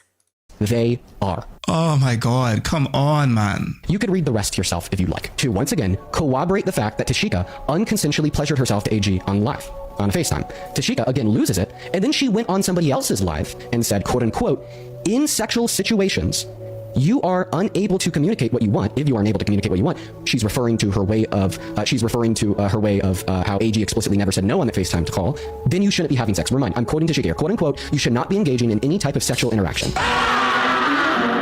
So eugenics too? You are going to self-sexually assault. What? So just don't do it. If you fawn or freeze when somebody's engaging with you sexually, you shouldn't have sex. I'm going to need to see those receipts. Is he saying that she's saying to them that if you can't advocate, you don't deserve to have sex? When somebody's engaging with you sexually, you shouldn't have sex. And I understand that she's live right now watching this. Get her to deny it. Get her to deny it, and then come back to this comment section and tell me she denied it. Get her to deny it. Let me see you. Flood the chat. Purely spectacle. She's denying it, everyone? Oh, wait! I have a screen recording! Let's go ahead. Like, look at how happy dude is. He went from crying when he was talking about it to now salivating over Tashika denying what he about to show. Look at this face, blood. He looked like his team just scored. And take a look, folks. Should have thought of that. Should have thought of the fact that someone recorded the live before you denied it, Tashika. Let's go ahead and play it now. Cut you off. But if in sexual situations you are unable to communicate what you want, you should not be having sex. You should not be engaging in any kind of sexual interaction because you are going to like self-assault yourself. So just don't do it. I'm going to critique people who do that, and you need to be critiqued. You do not get to engage in these types of interactions if you fawn in the context of sexual interaction. If you fawn when someone is engaging with you sexually, somebody was like, "Oh," to say something that absolutely repugnant and then censor yourself over saying sexually. Yeah, that was crazy, bro. That was crazy. Is she trying to say who's this geared towards? Like, who is she talking about? Because if you fawn, that's a mental. That's layered. That's layered. Do you mean every time? Do you mean a specific situation? Are you victim blaming? I don't even know what that means. If you fawn hold on, I'm trying to understand. If you fawn in sexual situations, you can't engage sexually. But why would you fawn over every situation? And if you were fawning over every situation, then that would indicate mental health. And then it's not even that person. Like, who would do that? Like, what person would keep trying to have sex with people and fawn and then claim, like, that you know what I'm saying? Like, who is this? What situation is she talking about? Did this happen? I just don't get it. Discord said she's victim blaming, saying that the person who didn't consent does not have the ability to consent or not. Yeah, I just don't even understand any of this at all. I'm so confused about the scenario she's talking about. It's just the most dystopian thing I've ever seen. What we just heard Tashika say is that if you fawn or you freeze, okay, which is true of many people, okay, but can especially be true of like particular autistic individuals, which is what AG explained to me, then you shouldn't be engaging in intercourse, anything, sexual conduct whatsoever. I mean, I think if I was trying to be good faith, and you know I always try to be good faith, she's saying if you can't advocate for yourself during sex, it'd probably be better for you and your partner to get those tools before having sex. But it sounds more like she's like taking the moral high ground, and she almost sounds like she's blaming the person instead of giving them tools to say like, hey, no problem if you're having this biological experience, which fawning is. It's a biological experience. You're not a bad person for having it. Let's get you tools to have a better sexual experience. It sounds more like she's saying you're a bad person for fawning, which doesn't make any sense. There's no moral judgment on fawning because it's a biological experience. So I'm confused. And in fact, inside of the clip that we just listened to, we heard Tashika say, quote unquote, if you do engage in sexual conduct, then you are assaulting yourself. In that breath, we heard Tashika admit that what she did to AG was assault, but then blamed it on AG. Oh, No, wait, did she say this to, no. Wait, did she say this to as a response to the fact that she was touching herself and then expected that other person to say like, yellow, don't touch yourself? Or she's saying that she was put in a situation in which she thought the communication was happening, but it wasn't conveyed? Now I'm confused. The following is the continued fallout of AG publicly exposing Tashika of unconsensually to her on FaceTime. Hold on. Discord said people don't fawn with people they're safe with. I don't know that that's true. I don't know.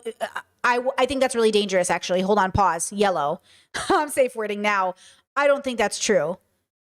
I really worry about that rhetoric because I think it takes away agency from victims who do fawn or people who do fawn from allowing there to be like a safe space for their partners to recognize, because I do think in safe sexual situations you can fawn. So because you could have a trigger, right? As a sexual victim myself, like you could have a trigger with someone you are safe with, and you could have like, PTSD response, and then your partner, that's why I would say, as a person who has definitely stopped sex mid-sex, I always encourage my partner to say, to recognize that things are flowing, or to recognize, like to use a safe word themselves and to say like, Discord says I forgot to put 10-2. Sure. To say like, hey, I love you. I'm noticing your body is like freezing up, or I notice you're not engaging. Are you okay? Like it also gives power to your partner, because I don't want my partner to always assume it's them, or always assume it's, because your brain is a really weird thing. So that's why like we practice a lot of consensual sex. We're married and we still obviously engage in safe words. We obviously still allow sex to stop mid-sex. We allow all of these things. So I just want to give you guys an ability to accept your biological experience might be more than your your consciousness even wants to engage. Like sometimes I want to have sex and my body just doesn't want to. Like sometimes I do want to be intimate and my body's just like, no. And I'm like, okay, like, so all of us are having very different relationships with our biological experiences. I would say the best thing to do is put in safe words, communicate with your partner, be genuinely like in love with your partner and care about them. Like care about your partner. Like care about them enough to check in and to want the experience to go good. And so far we've had, at least in my marriage, a really successful rate, I think, of intimacy conversations and successful intimacy conversations versus my former relationships. Even though my former relationships used safe words, I think the thing that was missing was a genuine care for the person that was having, like, I felt like sometimes I was in trouble for one time I safe worded, multiple times I safe worded, and my partner said to me, my ex partner said to me, we were doing a scene together as an example one time, and within a few minutes I was not having it. So I safe worded. And normally that had never been bad, but they said to me, we were in public at a dungeon, and they said to me, they whispered close to my ear, and they said, it's really triggering, so just FYI. But they said like, get that? Oh my God, I didn't expect to get emotional. Hold on. They said, get that facial expression off your face. You're making me look like a rapist. You're making me look like an abusive person. And it was really hard for me to, process, because I was in this space that was supposed to be safe, and I never, you know what I mean? I didn't know I was going to be so impacted by sharing that. Anyways, all of this to say, it's really important that you don't just have a partner that says, oh yeah, I'm good with safe words, I respect you. It's important that you have a partner that genuinely wants you to have a good time and wants you to be safe. So it's not enough to have a partner that says they care about consent. They actually have to really not punish you for using your safe words. Not punish you for, And that happened a few times.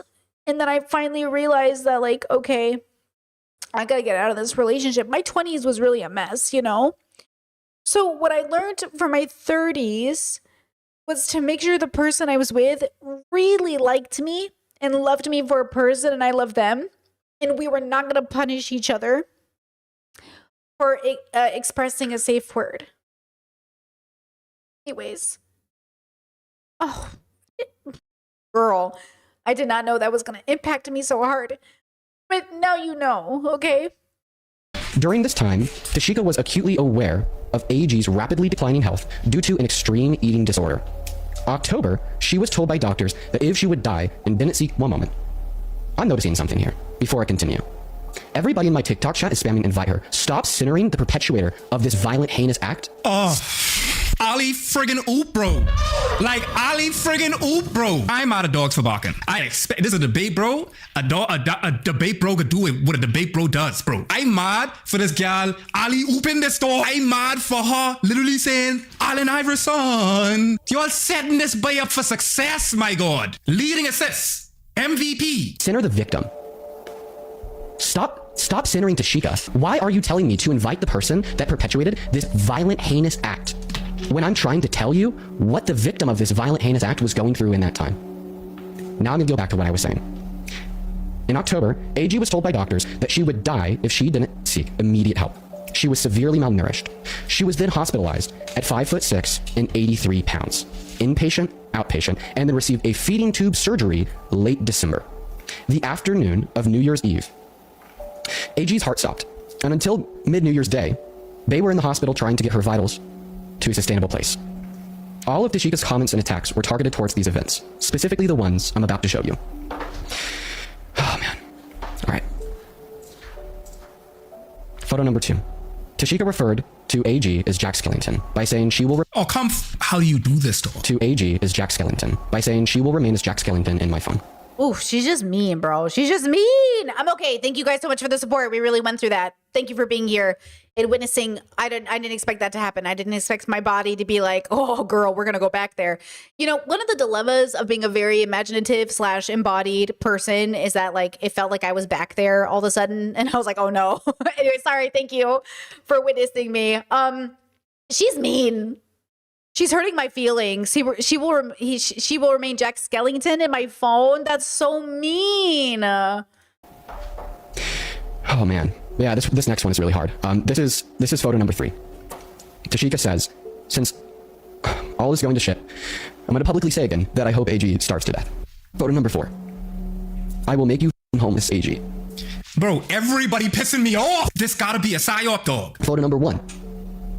This one is a little bit harder to see, especially if you're watching on mobile. I'll try my best to zoom in. AG, because of her autism, struggles with empathy. She doesn't know... Autism empathy conversations piss me off because I'm autistic and I'm very empathetic, but also empathy is a skill and a tool. Autistic people can be and are often more empathetic, not more empathetic than other people, but like they have empathy. There's no, okay, we're bad with social cues, not empathy. How to deal with things when she is the problem. And yeah, talk about pot meeting kettle. Okay, that's the thing. What's this girl's name? Is weaponizing therapy language to come out on top. She's weaponizing activism language. She's just weaponizing language. She actually is, like, so far, a good example of somebody who's weaponizing the language. Look, the language, the way we use words is important. And Dean's photo for his account is driving me crazy. It's a muscle photo, and I keep seeing it in the corner of Foreign's stream, and it keeps throwing me off. It's just Dean in his muscle photo while looking like a 12-year-old boy is so funny. He got that sleeper build. I'm sorry. Okay. She's just weaponizing the language. Tashika, thank you. She's just weaponizing the language, but I think this is scary for a lot of us, but not for me, for a lot of people who aren't us. How do you know the difference between people weaponizing language and people not embodied? If you believe this, your actions will follow this. If this is your belief, then I expect this out of you. This is what I'm saying. This is what I'm trying to tell you. If you tell me you're a progressive and you've deconstructed patriarchy, then I'm going to talk to you like that, but I'm going to assume the action will follow. Okay, if you tell me you believe in systems of oppression and XYZ, that I assume, now it won't be perfect. We will make mistakes, right? Like Stream called, just my Discord just told me earlier, hey Brittany, you did an ableism. Like you said a word that's outdated, and I said, oh fuck, thank you for telling me, right? Like I didn't even realize. Okay, good, thank you for correcting me. We can move on. You will make mistakes. You will say things, or you'll say something and be like, oh shit. Okay. I expect there to be like proof in my actions that I have understood that. It might take a while, but it will become embodied. One day I won't say certain words again, or certain words will leave my vocabulary as we take them out of our vocabulary in general, right? I don't want you to doubt yourself when interacting with people, or assume all people who go to therapy are weaponizing, or assume all people are learning the therapy language to weaponize it. I want you to understand the difference between TikTok use of therapy language, which is just misusing those words from a clinical perspective because it's now part of our vocabulary, fine, to people learning the words to weaponizing it, to people trying to use them more accurately, to medical professionals sharing them. And I want you to learn, I want you to be able to categorize these things. And so you know, what am I seeing? So I think she's in that category of learning it, to weaponizing it, to not having any solid values or morals herself, but to understanding how the internet works, because she has more followers than I do. So she must be doing something correct. Even if that thing that is correct is just building an audience that is unhealthy. Correct in her bubble might just be having a state. Look at her, she's fighting with Dean Withers. That is a form of success in a lot of debate bubble places. The biggest compliment in a space can be having a bigger creator come at you. That's why bigger creators won't always engage with everybody, but specifically smaller or other big creators, because it's a sign of validation, which is why I was annoyed that Hassan wanted to debate Asmin, because I was like, you're validating him. Asmin loves that everybody wants to debate him. He's like, I'm so popular. Everybody loves me. Look at me. They're begging to talk to me. And that's what it looks like. It looks like you're begging for Asmin's attention, whether you like it or not, right? That says I'm trying not to use the B word because of your stream discussions. We listen and we learn and we grow. Look, I'm not even trying to police people's language, but I do think it's important that we signal the use of this language to our community as it is, because I think I'm even, it's hard for me not to look at certain men who are using the word in a particular way, or even people who haven't deconstructed. Like you have to understand how much internalized and patriarchal beliefs our people have. Listen to my family. Guys, I could not believe, to save my life, that my own parents would call a victim of predatory behavior a dick tease. You have to understand that I was so shocked that I was like, I think my brain just melted. A dick tease? A minor? Like my brain just completely melted. They were trying to give 50% responsibility to the minor as the adult. They're like, well, how much responsibility does she have? And I'm like, 0. By the way, I wasn't even present for this conversation. It was being relayed to me by siblings. And I was like, 0. And they were like, well, like maybe like 50%. No, not 50%. Nothing. 0. Like 0% responsible. The kids are 0. You cannot 0. Like, language is so important, and it just says so much about where you stand in so many ways. So like, that's why it's important to pay attention, because it comes so naturally. Oh, she's a slut. Oh, what a dick tease. Oh, she was putting out, oh, do you see the dress she was wearing? Oh, she wanted it, bro. The she in question is a teenager. The she in question is a minor. The she in question, I don't care if the she in question got naked and walked down the street. Absolutely not. Absolutely not. And this is how adults get away with this bullshit. Because adults go, she seduced me. It was so difficult. She looked so cute in those leggings. And like, then we go, oh, these poor grown men in their 30s who are married with children. Oh, how could they say no? How could they say no? And that's the bullshit that we have to live in every day. So every time someone talks about like, oh, I want to change the world. Girl, try to change your family, because you can't even do that. Change your community. Help your community. You know? Discord said she's fast is what we hear in our community. That is a child against an adult. Exactly. And it's like, so again, I have a community I'm trying to help, and it's tough out here. It's tough out here. And the you know what I'm saying? That's why I say like my decision to not talk to my parents until they're ready to have this conversation, that was in November, and that conversation about dick teases happened in December. Christmas or New Year's. Isn't that crazy? And I'm like, let's see how many years goes by before my parents are willing to have a conversation about their predatory fucking son that they raised and invited over to the barbecue.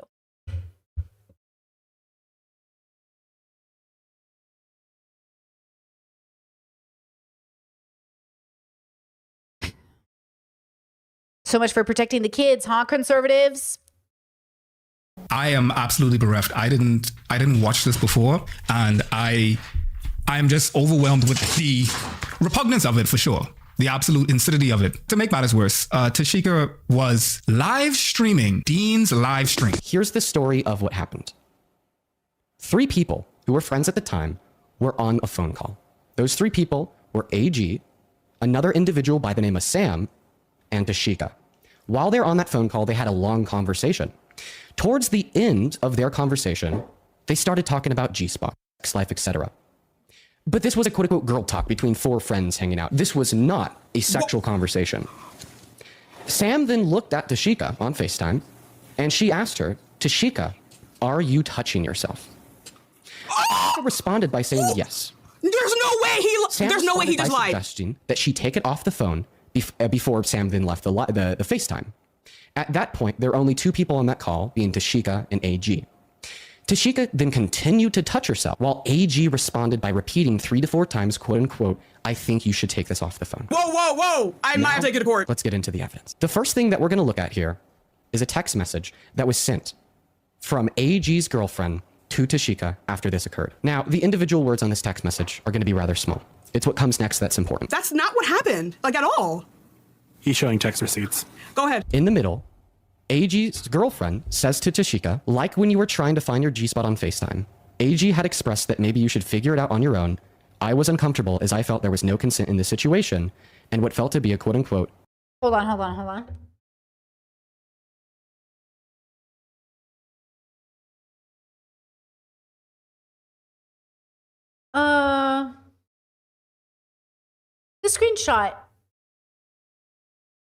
The screenshot is not what he's reading, it looks like. It's hard because it's kind of cut off. But this says, hey, it's great to hear from you. Yeah, I wasn't sure how to open a conversation with you. I just really hurt by what you said. Tried to building a good relationship as friends. This one says, to reiterate, I don't dislike you. My discomfort with you started when I noticed that I felt spoken over or disregarded in phone calls or conversations.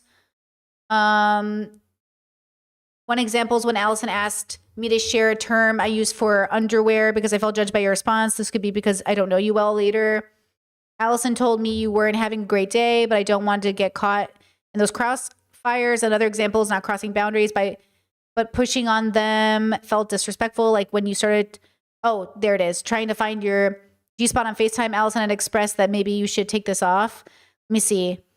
Okay. Okay, so they're making up a list of all the reasons they're uncomfortable.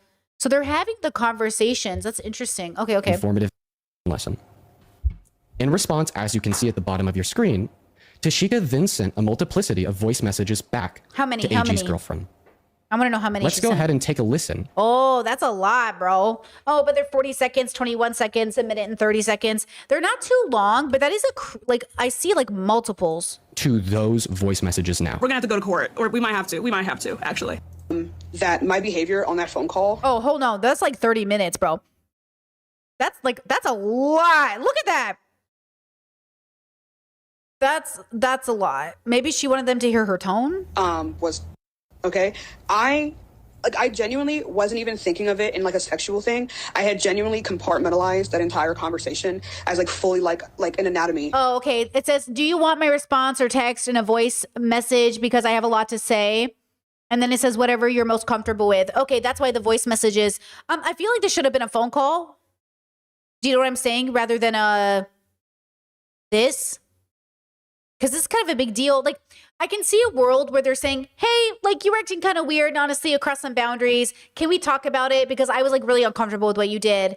And they're like, oh, my God, I'm so sorry. I think I misread the situation or something. I thought, one thing. Or do you get what I'm saying? Like, the way they're talking about it on Discord so casually is throwing me off a bit. Where I'm like, why are we having this conversation? Like, it's Like, is it one of those weird situations where it's like, hey, we all like foot fetishes, and like I just noticed you sucked your toes a little hard for me, and it just made me feel really uncomfortable because like we hadn't established that before. You know what I'm saying? Is there something I'm missing? Conversation. I very much should have asked for your consent, and I'm so sorry that I didn't. But see, why would you start touching yourself without asking for consent? In the same way, like, why would you start licking your toes before you like, because why are you being weird? Do you know what I'm saying? Like, I just don't understand that. I'm so confused why you would start touching yourself. Unless you're fucking everybody in the room. But even then. But no, I guess like if you're fucking everybody in the room, I just don't understand. I genuinely don't know where the fuck my mind was. I'm really just stupid. And I clearly got entirely too... See. The reason this apology, it doesn't work or whatever the fuck this is because they're not actually telling us anything. Like, they're not telling us anything. They're just like, I'm really fucking stupid. It's like, but why did you do it? Like, they're not explaining it. They just sound like they're trying to like not make it sound like a big deal, but it's kind of like the weirdest fucking thing I've ever heard. Comfortable on that phone call. This is funny. Pause that real quick, Carl. Pause that real quick, because I'm taking you to court. Chat. I'm going to tell you guys what happened on that phone call. Okay, I'm going to tell you guys... Oh, I think it's funny because he's lying. Don't play with me. I'm going to tell you exactly what happened on that phone call. Because to pose it that way is incredibly gross. You heard it from her. AG, Sam, Jaden, and I had a relationship. It says at this moment, Tashika muted Dean's stream. First, we'll listen to her version of the story. Then we'll catch up with what Dean said while muted. Then the story will resume linearly. The progress bar below will be on screen until the timing is synced. They were like all trying to me. On that FaceTime phone call, we were talking about, it was not a girl talk. We were talking about, and AG previously would be obsessed with finding my and making me. And so in that phone call, we were discussing how that is. And AG was teaching me how to find, and she would tell me what to do. She told me what to do. I don't know why he left that part out. I don't know why he left the part out where she told me to insert things, but like, that's just straight up a lie. So were they sexting? So she's claiming they were consensually engaging in like, what's this called? Camming? Like sexting over Discord or whatever this is called. Like she's saying they were doing stuff together. Right? Discord said, from what I understand, AG and Allison were trying to tell Tashika where her G-spot is, and she was touching herself while on the call trying to find it. But she's saying it's like a you know what I mean? Like, because, okay. Well, this can be cleared up pretty quickly, I think. Or was there such a miscommunication? No. I will not be gaslit. Wait, no, that doesn't match the voice message. Because the voice message doesn't make sense because she said, I don't even know where I was in the moment. I wasn't even thinking it was, I was thinking it was anatomy. So that doesn't match this because now you're saying it was a sex call, but how can it be a sex call and you were thinking anatomy? So which one was it? Okay, hold on. She's saying it was neither a sex call nor it was more of an instructional class. So now she's saying, okay, so she's saying it was like an instructional class, but then listen, I've been to fisting classes, orgies. I've had foursomes. I've done a lot of stuff in my life. You got to kind of know what's going on, right? That's why I do shit sober. So this sounds like they did not negotiate beforehand and it wasn't clearly, explicitly understood. And then she started doing it ahead of time instead of saying like, hey, can I try to find my G-spot while I'm on the call with you?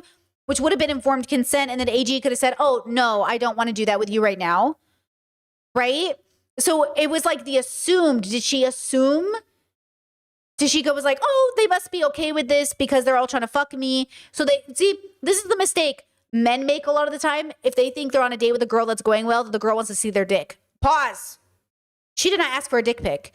It's like boys are like, she's into me. She must need to see my junk. That's what it feels like now. Is she thinking because they wanted to fuck her, she was allowed to do this thing? Because that's not informed consent, right? That is assumed consent. Like, just because somebody wants to fuck you doesn't mean they want to see your genitals. I know that's really hard for people to understand, but that's very true. Just because I want to have sex with you does not mean I'm interested in seeing your, you know what I'm saying? Yeah. Okay. Like, I don't even know how to respond to that. Like, I don't even know how to respond to that. That's just straight up a lie. That's just straight up a lie.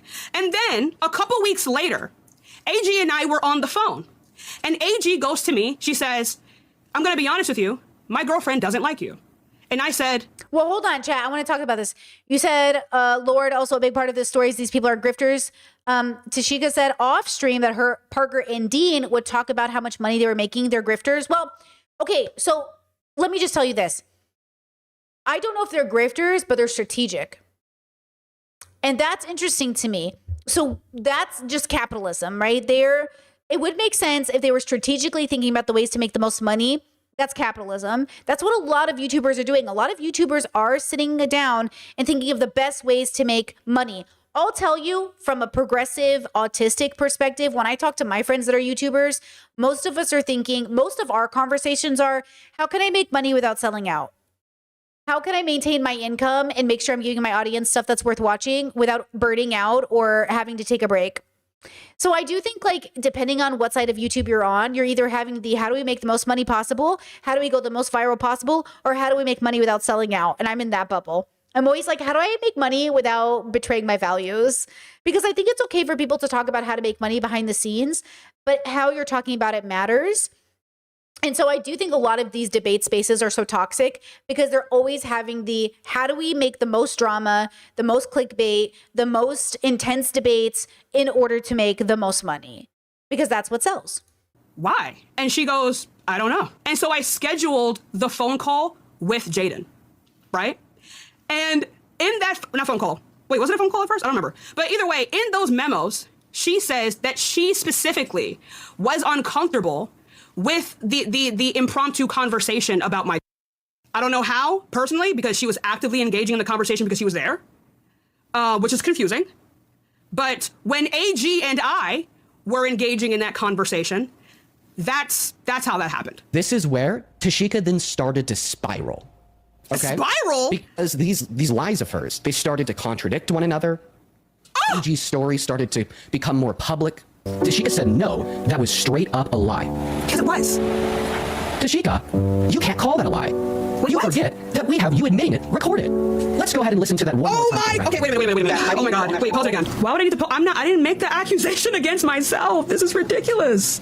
Guys, I need her to post these messages. I would love for her to post these messages. You said you had evidence? Okay, you post them? Are they different messages? No, I actually said the opposite. Most of these things happen over phone calls. I don't record private phone calls. But she just last night addressed everything, and I haven't seen it. Hopefully something about this makes something better. Let's have a conversation really quickly. I know I haven't been talking that much. Who's this? Who's this calm and collected and pink girl? Who's this? Why wasn't it this from the beginning? Who is this calm and collected lady? Do you know what I'm saying? Who is this? This what should have been. This is what I'm saying. Was it funny to you before? What is this? Even went as so far as to delete the videos about everything after Dean made his video on YouTube. And that is because I was dealing with litigation. I was in talks with an attorney. And one day she looks at me and she goes, "Is this really what you want?" And I go, "Yes, I want him to take this video down. Like, this is completely a misrepresentation of everything that's happened." And she goes, "No. Cases like these are incredibly difficult and they are incredibly emotionally draining. Is this what you want? Take a couple days and figure out what you want and whether or not all of the things that are going to come out is worth it." And I said, "Okay." And I was sitting at my desk and I said, "No, I don't want to do that. I don't want to take Dean to court. I don't care enough to do that. So I'm just going to give you guys everything and then I'm going to move on. And if they try me, I'm going to tell them to." It's so unfortunate how all of. Wait, did she try to do like a quick cut of her saying like, and if they try me, I'm gonna tell them to, and then she. No. Am I tripping? Am I reaching from that, or is like she really doing the thing right now? So she really did that after a lawyer literally said, "Do you really want to do this?" And then she says, "No, I'm just gonna air it out in the marketplace of opinion is really giving Brene, like representing yourself at the worst possible time. She is the Brene of debate bros. Oh God. I was gonna say that she was the Pestany of debate bros, but Pestany exists, so she's the Brene of debate bros. No, I don't want to do that. I don't want to take Dean to court. I don't care enough to do that. So I'm just going to give you guys everything, and then I'm going to move on. And if they try me, I'm going to tell them. It's so unfortunate how all of this happened so fast and so expansively that I thought that I would have to take this into legal matters and not just say what happened. This publicized misinterpretation of my character, this painting of me as this predatory Jezebel, sent me into what I can only describe as a dysphoric mania. These statements were either through non-confirmed information stated as facts or facts that were mischaracterized and misrepresented. So I'm just going to go ahead and provide you with everything. But before we get into these allegations, I want to make something very, very clear to my non-black watchers. I don't care what you are. I don't care if you are non-white, my non-black watchers. I will never, ever, ever favor those who are a part of an oppressive class. I will never, ever do that. I will never treat you guys the way you are expected to be treated. I will never do that. I do not care if you have the hallmarks of marginalized groups. I do not care if you are poor. I do not care if you are queer. I do not care if you are disabled. You are still white and or non-black. I am of the critical belief that black people, especially black people within the United States, hold a unique social ranking of dehumanization. I do not even favor myself a person of color, as I do not even believe that black people hold significant alliances with other people of color because of the ways we have been. This really ain't starting off good. In 3 minutes, bro. No. I was really hoping when I downloaded this morning that things was gonna change. By every other marginalized group in history. I actually refuse to verbally assimilate with those groups, because for some reason that always ends in the erasure of black people and our experiences and how unique those experiences are. I am a black woman, therefore I live a life of a unique level of oppression separate from others. If you disagree with that, I don't know what to tell you. Read black history, read black theory, do something. But if you disagree with that, I don't know what you want me to do. But I am never, ever going to face my oppressors with respect as a unit. Ever. Now with that aside, when I said that the things stated in Dean's live were lies. Look, I'm not a black person, so like, please forgive me. This is so weird, but like, she's not wrong, but her conclusion is wrong. Like, I do think anti-blackness is very unique. I think there's significant hatred in the world for black people that I think should be addressed globally. I think it's like, if you spend a lot of time, I can't explain it to you, but like when I go into these bubbles and I'm just like, it's really strange, but I don't see why her method of conclusion is what she chose, because I don't believe in that strategy, but okay. But I don't think that she's wrong that there's a uniqueness of anti-blackness, but I also not sure why we started off the video with that. Okay. Because that she's saying it's okay to hurt people if they're white and she's black. I get, maybe. I don't know what she's saying, to be honest. I think I'm a little confused about what she's saying, right? You know, I'm trying to be so good faith as I always am, but I don't know how old she is. I don't know what she's doing in her life. I don't know what her goal is, you know, overall. But I think as a person with a microphone, she hasn't been the most responsible with that microphone. And that seems to be the most true. So anything she's saying that could be true too, I don't know about this. But, you know, let's see. I mean that the ways in which he represented them were a complete mischaracterization and misrepresentation of what happened. Those memos, those Discord screenshots, all of those were indeed real, but they are missing critical context. So let's address the entire AG situation. Okay. From Dean's live, you would get the impression that I'm a black woman who is like mentally ill and uses racism to justify her behavior and blah, blah, blah, blah, angry black woman, crazy woman this. That is not true. If I'm angry about something, I have every right to be angry about something. And this specific situation, I definitely do have every right to be angry about. And you have every right to not agree with how I express my anger or what I say when I'm angry. You have every right to feel how you feel, the same way that I have every right to feel how I feel. The ways in which these voice memos are represented makes it seem like I was apologizing to AG as a breach of her boundaries. Let me make this clear. That is not what I am apologizing for. I am not in these voice memos apologizing to AG for gooning on the phone with her. I am apologizing to her girlfriend, Jaden, for even doing anything with AG in the first place without her first knowing it was happening. That is what I was apologizing for. When I said I should have asked for your consent, I very much should have asked for your consent, and I'm so sorry that I didn't. I genuinely don't know where the fuck my mind was. I'm really just being stupid. And I clearly got entirely too comfortable on that phone call. I am saying, Jaden, I should have asked for your consent to engage with AG in this manner. If I had done that to AG and it was non-consensual, why would I only apologize to her girlfriend and not AG directly? Clearly, we stayed friends even after this point. Why would I not apologize to AG directly if AG was not the person of whom I offended? In the following memos, which I will put in this video, Jaden states that AG agrees with my notion of that conversation. She is kind of on the same page as you. I know that you said like you thought you were having fun. She is also, at least from what I know, she's also on the same page. And the fact that it was indeed consensual. I pinky promise you are not, like the situation is not a repeat of what happened at the beginning of our relationship. This is fully consensual. You know, I put down my boundaries, and you have respected my boundaries, and Allison has respected my boundaries. At least the boundaries that were listed. You know, like we talked about this before, like I can't get mad at you for something that you didn't know. In the phone call in which AG told me that Jaden did not like me, she told me that Jaden was the one who was uncomfortable with the FaceTime call I had with AG, and that AG herself was confused as to why Jaden was uncomfortable. Yet she was uncomfortable nonetheless. Therefore, I apologized. Furthermore, in this conversation, Jaden describes herself to me as a fish that has been dropped into a tank. And I really appreciate you expressing that because there's a lot that I've been in the dark about, and I really appreciate you kind of validating that like all of this has happened very quickly. And I've had to acclimate very quickly. I feel like a fish that was just thrown into a tank. I'm trying to have to like figure everything out right now. And there's so many outside stressors as well, but I just want to keep it linear to you and I and things that affect you and I or you and Allison and the trio there. Whereas like I do just want there to be like a mutual respect, which this conversation is very helpful. And I really do appreciate this. I never expected this from you at all. Like I didn't expect you to. I don't know. I just kind of want to touch on like I also don't have all the answers.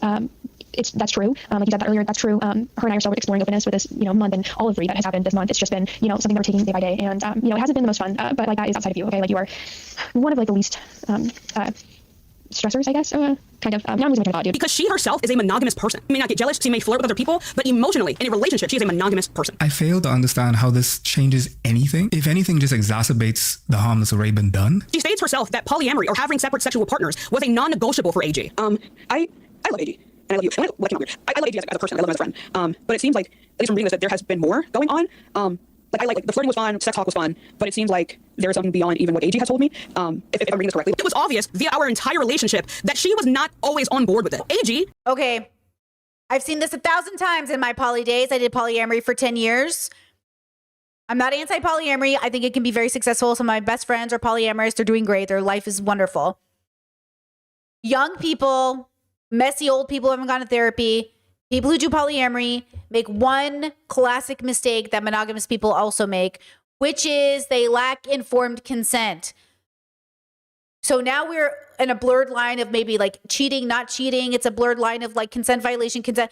There is no clear, deep, explicit understanding of what's happening. There's no informed consent in any of this relationship. And this is why I say, oh, let's bring it back, girls. Oh my God, it's been a second. Woo woo. Here's the son of the consent police. Okay. Conservatives traditionally believe in no consent. Liberals believe in consent, and progressives tend to believe in informed consent. Okay. The problem is they keep getting like kind of consent, but you need informed consent. Okay. You need the person involved to understand before things happen. Usually liberals go for consent kind of after the fact. Like, I'm going to grab you and kiss me or kiss you. And it's like, oh, that's like consent if you kiss me back. Versus informed consent is, hey, can I kiss you? Right? You don't wait for them to kiss you back to get the consent. And then conservatives are like, you don't get to consent. You're my wife. I get to rape you. You know what I mean? I gave them that was a little racist of me, or classist, honestly. Conservatives can sound like anything. But okay, there's like this, you're my wife. I get to have sex with you. My wife wanted it. She kissed me back. Okay. She didn't freeze up or something. And then boom, my wife wanted it because we talked about it before we got naked. And then we had sex. Okay. The idea is like this relationship lacks informed consent, which is blurring all of these lines. I don't know what's happening, but a lot of fucking bad things happen before to make this all happen. Toxicity. I don't know what else is going on, but toxicity. Has a history of being unfaithful. We reference this in the memos as well. You guys have told me about a story where, I'm not going to say again, we're like a month into your relationship, that she had done some fuckery. And I'll be damned if I'm a repeat of that. Oh. In the first month of AG and Jaden's relationship, AG cheated on Jaden with another woman. I explicitly state in these memos that I absolutely refuse to be a repeat of something so traumatic for Jaden. In an effort to defend yourself, you shame and... AG values my friendship more than anything. Another thing too, I just wanted to stop you really quickly. I know I wrote something more, I promise you. Your friendship with Allison is, from my understanding, is most important to her. When I said something more, it just turned into real attraction, where, like, she's expressed, like, I find Tashika hot. Anyway, moving on. So as far as you said, like, is this kind of just a you thing? So from my understanding, Allison and Sam, they don't flirt. Their friendship has blossomed into more of a friendship. So from my understanding, you're the only person that she's actively pursuing or flirting with or sexting with. And she says that as opposed to, say, someone like AG views me as something more, as someone that they are explicitly attracted to. She says that I am someone that AG is explicitly pursuing, and that because of this, it makes them feel like they are out of the loop. Understandably, because AG has already cheated on her before. And I apologize that it took me so long to notice AG's unfaithfulness so far into our relationship. I'd recall there was a point where she says, hey, I think we should slow down for a second. I think more than anything, coming out and doing this thing with Parker and going back and forth and being like, I'm going to sue you. This is the first video that should have come out. Okay. This is the first one that should have come out. This is the video it should have been. And then we could have had a conversation. But all of the prior, it looked like she was playing into, and I'm not saying she wasn't, you know, the space is a really fucked up space, right? Like, this is, look at me doing my hair. Anyway, this is a really fucked up space. Okay. So I just want to, we will never know the intent of any of these people. We can never know the inner workings of anything that is happening. And I do feel like something, I can't trust anybody in this situation. Not one person. With peace and love, respectfully, I don't trust any of you. Because there's definitely a story. I believe whoever really is the victim, and I support the victim. I don't know who it is yet. I'm still really confused about everything. But there's so much toxicity. I just feel like this is like a messy room that people are like, I swear to God, there's like a prize somewhere in the room. And I'm like, I don't need the prize that badly. I don't know what's going on. Do you know what I mean? Like, but I've seen this a lot in polyamorous or queer communities or monogamous relationships, or, I've seen this in all kinds of relationships, all toxic, in which there's just like not enough informed consent. There's too much confusion. And this is why I say, girls, can I just please make my point again, how right I am about everything? Just kidding. That's, I'm being sarcastic. Okay. When I say you want, hello? Okay. When I say you want to be on the other side of unhealthy, okay, this is unhealthy. Okay. Okay. This is healthy or healed. Okay. So unhealed, unhealthy, unhealed. Okay. Healed. Okay. There's this idea where people are like, Brittany, you can never be healthy or healed. You're always like unhealthy or unhealed, depending on how you verbiage you use. And I'm saying this is where consistently toxic people live. Like their life is dominated by toxicity. And this is where people who happen to be toxic on occasion live, because even healthy people have moments of toxicity. You want to be on just the other side of this line. You can be baby healthy. Okay. We call this baby healthy. That's the goal. Okay. Baby healthy. The goal is not to be super duper uber healthy where you can't, over here. The goal is to just be on the other side. So you're not having engagements like the one you were watching right now. The one we're watching can only live here. Okay? It cannot live here because there are boundaries in place. This was my proof to myself that I was healthy, that when YouTubers tried to pick fights with me, I walked away. Because unhealthy Brittany would have been like, move over, I'm doing this. And I always do my self-debate. What is the difference between not standing up for myself and walking away? I'm always trying to be, you remember Luffy and Zoro when Bellamy first attacked them and Zoro and Luffy decided not to fight Bellamy? I'm always trying to walk away. In the right situation. In the right situation, I will fucking fight back. But my life just doesn't warrant a lot of that because my work speaks for itself. I don't want to build a reputation on the internet of fighting creators, but I do want to build a reputation of being consistent with my values. So I might criticize your favorites, but I'm not trying to fight them. Genuinely. I do not want to back and forth with a YouTuber to save my life. And the issue is like when you see YouTubers fighting with each other in a very particular way, it usually is somewhere in the toxic area. It can be somewhere here, but usually it might be even somewhere here, if anything. Let me see. Maybe you're here if you're lucky, but usually you're somewhere over here. I just can't imagine a healthy, regulated person picking fights with other YouTubers. It just feels like either you're both making money together, there's a scheme happening, something is going on, right? But I will say, standing up for yourself, you can do as a healthy person. So in your life, wherever you are, you just want to be on the other side. So you're not even having situations like this come up. I think the myth of humanity, though, is that any of us are born perfect. So all of us will have things we've done that we regret. hopefully society, your parents, a therapist, your loved ones intervene to prevent you from doing things you're really going to regret, right? But all of us will live with regret. And some regret is healthy regret. You know, the idea is though that we learn from these decisions and we become better, right? You know, Chad said their age is an aspect of it too. They're learning to navigate relationships. Yeah, I think so too. Like they're all probably, I mean, Dean's 21, so I have to assume everyone else is about that age. And yeah, like, I would like there to be some of that, but there was a consent violation and there also was, this was preventable. So the question is, what are we going to do here? Listen, you can't just start jerking off. You can't send dick pics. You can't masturbate in front of people. You can't, there's so many things you shouldn't do, but that should be a reflection of your own values. For her to say, well, maybe she, yeah, I don't understand exactly what happened, but I do feel like I'm just glad this isn't us. Because I don't know if there's anything else really to say about it, but let's finish this out. Let's see. Let's stop flirting for a while so I can figure out my feelings. AG, while on a FaceTime with I, would still make advances towards me using the, like, I don't know what they're called, but they're like the FaceTime things where you can like make text bubbles and things like that. She would still use those so she wouldn't have to speak, so Jaden would not hear her talking to me or making advances to me in the other room. And I want to make it clear, I never reciprocated those advances. And her doing that made this entire relationship so... Wait, you didn't say anything about it or end your friendship with them? I mean, I get it. It's hard to end friendships, but also I'm confused by that. Confusing to me because it was clear that AG was not willing to follow her own rules. Now, the context of her not wanting for AG to flirt with me for a while is because AG was obsessed with me. AG would call me every single day up to 7 times. Whoa. Wait a second. 23rd, 22nd, 22nd, 21, 20th. Oh.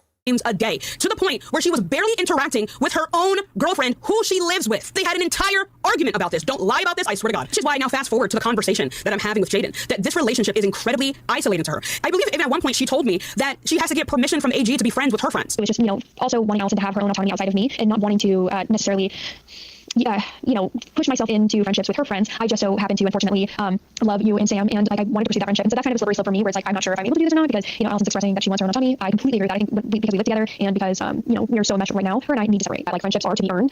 Didn't I say not to move in with your boyfriends before they're your husbands or lifelong partners? Don't move in with your girlfriends. See, messy. Can you imagine? Be an adult, own your life, get your own place. Or get roommates, or live with sisters or brothers or friends. Live with trusted people that, you know what I'm saying? I'm not saying you can't have falling out with the family. But see how messy it is when you live with people? Hello? Kind of crazy. Kind of actually crazy. Chad says, a reminder, this started with genocide claims. I guess it did also start with her telling people to kill themselves, which was, you know what I mean? Very unhealthy. And like that is from my perspective, what I want. I don't know if Allison's comfortable with me being friends with her friends. I don't want to overstep, so I have to ask her about that. But like, if we were to take Allison out of the equation, what do you want? And I think that's like my biggest concern. Not concern, but also my brain is not working. I'm sorry. Are they planning to are they is there are they like all snooping behind each other's backs, like creating different plans together, and she's in the middle? Is someone in the chat said she's the side piece? Is she the other woman? Implies that it's some kind of intrusion. So it seems like for so much of this time, Jaden was insecure about her own mobility in this relationship, which is why, again, I reassure her that I will never be a repeat of what happened a month into the relationship. That if Discord said roommates can be pretty abusive too, not gonna lie, but yeah, intimate partners very easily have control. Well, yeah, like anyone who's bad, but obviously if you go to court, you're not having sex with your roommate, hopefully. You're not engaging in other opportunities. You're not thinking about doing life together. I've never had a roommate that had any type of intimacy with me, even close to an intimate partner, right? Like intimate partner relationships are so hard to move away from. Plus they're like, let's try again. Like, with roommates, you know what I'm saying? Also, you could just get your own place. I know that sounds hard in this economy, but listen, nothing motivates you more when it comes to independence than your safety, right? Hopefully. At any point, I find that I am getting feelings for Allison, that I would remove myself from the relationship. And domestic abuse goes way up when your intimate partner violence goes way up when you live together versus roommate domestic violence. You know what I'm saying? Not know exactly where these accusations are coming from, but what I do believe is that Jaden's resentment of me in their relationship never went away. And I think AG is trying to cover her ass. I believe that Jaden is a monogamous person who was thrusted into a polyamorous relationship and was uncomfortable with the amount of attention that her partner was giving a third party. We've had conversations about her needing time alone, but I started to feel pushed out when I saw her pour all her energy into others. Initially, she explained it as, I don't have to mask with you, but I do with others, which then shifted to I have different emotional tanks, and eventually I need to distance myself from my own happiness. A lot of this has triggered my own insecurities and underlying fear of abandonment, which has been especially amplified this month. This is This isn't anyone's responsibility to fix, but it's a huge catalyst to what caused me to almost sever mine and Allison's relationship. Okay. This is not for them. This is for you. I love you. I respect you. I support you. I believe in you. You deserve therapy. You deserve mental health support. You deserve philosophical work. You deserve to sit down with yourself and say, what are my rights and wrongs? What do I think about my values? Until I did this, it was really hard for me to understand people's own toxicity and their problems and how it had nothing to do with me, and or I had the right to walk away. I know it is such a struggle to live in a world where people are suffering and you want to save everybody or help anybody. And you need to make sure you help yourself so you can help other people. So you, listener, audience member, chat, deserve good therapy with a progressive therapist. You deserve to sit down with yourself and say, what do I want out of my life? How do I want my life to look? When I wake up every day, what is the feeling I want? Because I go to bed every day happy and wake up every day happy. I do, me, Brittany. And I wasn't always like that. I used to go to sleep with so much anxiety and so much fear and so much angst and so much desire to just die in my sleep. I used to hate waking up. I used to drag myself out of bed and just feel like I was on a hamster wheel where I was just going to kill myself from the amount of time, like the amount of work I was doing. There was always people with problems. I was always getting phone calls. People were always struggling around me. Once I got healthy, my friend group got healthy. Once we grew out of our bad habits, once we learned how to be better adults, everything changed. Life gets better the more you know, the more you heal. You deserve that. You deserve that better life. Okay? I think all of this culminated into her trying to harm my reputation. So everybody's asking where AG is, and apparently she made a video. Hi, my name is AG, and after a slew of death threats last night, I wanted to address a few points that keep getting peddled. For one, I don't care if you don't like me. This is not an issue about likeness. This is an issue of right and wrong. For everyone that is saying specifically that this is weird or I am weird or the relationship dynamics are weird, you're missing the entire point. And quite frankly, this is why people don't come out and talk about all dynamics, but rather in a court of law they talk about dynamics, but not online. People act like this. They've degraded my situation, said that pretty much I'm asking for it, essentially, solely because the dynamics at one point were consensual. One of the claims that people are making is we were in a relationship. We weren't. We were never in a relationship. Secondly, I did not cheat on my partner with Tashika. Third, the timeline, which everybody's asking for, goes as follows. The screenshot in which everybody is showing or sharing of where I say something along the lines of patience is a virtue, and then I ask specifically for there needs to be a conversation around boundaries. That conversation happened October 21st, 2024. Excuse me, gonna need those I asked receipts. specifically for there needs to be a conversation around boundaries. That Mia Moore, now with you, I don't blame you. I'm currently writing out something. I just need to know what you are comfortable with so I can set the boundaries. Again, they know the language, but I don't think they know how to utilize it because they're young and messy, of course, right? And they probably don't have a lot of value set up yet. I will type this out. I would say you send me yours. We will cross-reference and speak about any issues towards each other's messages. Even when I was into my toxic days, we would all know the language. But again, you have to implement it. It has to be a part of your values. Just because you know the words doesn't mean you know how to use them, right? I think the issue is me and Jaden like flirting and like threesomes and like sex. We don't have an open relationship and we aren't poly. Okay, makes sense to Brittany. We just aren't jealous people and like flirting and sex. I think my problem is making sure Jaden is in the loop and is also comfortable with everything and her boundaries aren't crossed. I haven't set boundaries with you and I've only been flirting back. So it's really on me for not doing so. I'm currently trying to figure out boundaries of flirting and sex talk because Jaden is not comfortable with feeling pushed aside. Okay. Yeah. I know what this relationship dynamic is. You can be monogamous. You can be monogamous, but then engage on occasion with other people. I'm monogamous, but I have friends that are safe and I flirt with, right? But we don't do this. It isn't flirting for me can be flirting can be like it can be so casual, it can be so meaningless, like oh my god, if you were not married, you know, it's like, don't you flirt with me, I'm married. And it's just like, you look good. It's like that could be flirting. Flirting can, you know, be like, oh, I bought you a drink because in another life we would have been married, you know, but we're not married because like it doesn't mean it's safe. It doesn't mean anything, but you have to do that with really safe people because if you don't, they may actually start thinking like, oh, she's into me. Girl, I'm not into you. Don't ruin this, right? So yeah, like I think, you know, the problem is like, it's a skill. And look, I haven't always been perfect at it, let me tell you. But it is a skill, and with the right people, it's safe. You know, or like, you know, I catch up with I'm monogamous, obviously, but like I catch up with one of my friends from way back in the day who like I've had threesomes with, we've done a lot of things together, and we catch up like on a monthly basis, basically, and it's great. And if my partner wanted me to get rid of my friends that I've slept with, that would be so weird. Now, I'm not friends with my exes, to be fair, but I am friends with former lovers. Like, some of my friends were my lovers. What, do you want me to end my friendships because I'm monogamous now? Boo. I'm not going to ditch my friends because, you know what I'm saying? Like, no, these are my friends and I love them. And sure, like years ago, we hanging out, doing some stuff, you know, because that's how we did. And it was great. But we don't do that anymore. But yet, we're still comfortable with each other. I still love them. But yeah, we're not sending each other photos or flirting or not flirting, but texting. You know what I mean? It's not like we're going to be sexting. That's not how we are anymore. But we're queer. We're queer. We're all queer people. My friends are poly. I'm monogamous just because this is my relationship. But like, we're queer. And I think when you're queer, we're gender deconstructionists. Like, we're not playing by any other script than our own. But we also have been to therapy. We're also informed consent. We're also always setting boundaries. We're also all in our 30s and 40s, some of us. We're all, you know, we're not in our early 20s anymore. I mean, we were all with each other in our early 20s. And let me tell you, girl, it was messy.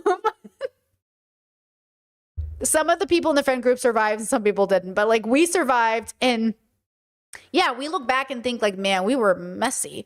But at least we cared enough about each other as people to get better, to stay friends, build healthy relationships and connections.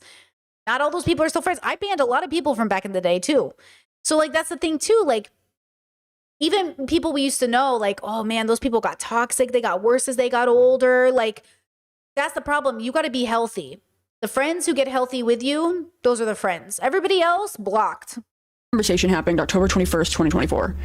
Where I'm sorry, what was that? There needs to be a conversation around boundaries. That conversation happened October 21st. I think the issue is me and Jay didn't like flirting and threesomes. Oh, okay. 2024. Where the conversation around that happened because Tashika sent the explicit text. AG, please, let me see your face. Hey, so maybe I'm blabbering blah. You look so hot right now, so respectfully, can I blank, please? Do you deserve it? I think blank. I'll let you blank if that gets me more points, please. Patience is a virtue, but mine is fleeting. When blank introducing me becomes more of a need. So are they doing like a scene? And that text message was enough. It was enough for me to say, well, we got to like have a conversation between me, you, and my partner. October 30th, 2024 is whenever the phone call happened. The phone call incident happened. October 31st, 2024 is whenever my girlfriend confronted her about the phone call. Am I supposed to read that? Incident. I want to make it clear that my girlfriend said, clear as day, that it was not consensual. Now, I personally have already said that it was unconsensual. I personally said on the phone for her to stop several times, though she insisted that I help her. In the voice memos, for anybody that's confused, there was a multitude of events going on. It was not just a singular isolated event in which my girlfriend was calling out specifically that incident that happened on the phone call. She was also talking about disrespect that she felt that Tashika... To be absolutely and abundantly clear, she is saying that she did not consent to these advances. It's important to note that there were 14... I guess I'm a little lost. Those text messages are really confusing to me. I think they keep... Look. Okay. Tashika did a lot of bad stuff. Period. And, not but, and, I think they keep blueballing her. Like, they keep going like, ooh, ooh, and then she's like, so I think I'm confused too. Like, for everybody now, I'm confused. Like, you keep, like, these messages are not casual, bro. Those are like... Those are messages. Those are like, you're doing stuff together. And then it's like, so I think they keep flirting, sexting, and they go, hold on, I gotta talk to my partner. Text, text, text. Hold on, I gotta talk to my partner. Text, text, text. I gotta talk to my partner. And it's very confusing. Are we in something or are we not in something? What's happening? So I'm a little, yeah, is this gonna happen or not? It's like, is this gonna happen or what are we doing? So I would say, everyone is being deeply irresponsible right now with people's safety and ability to consent. Because, like, I'm very confused. Yeah. Voice messages sent by Tashika.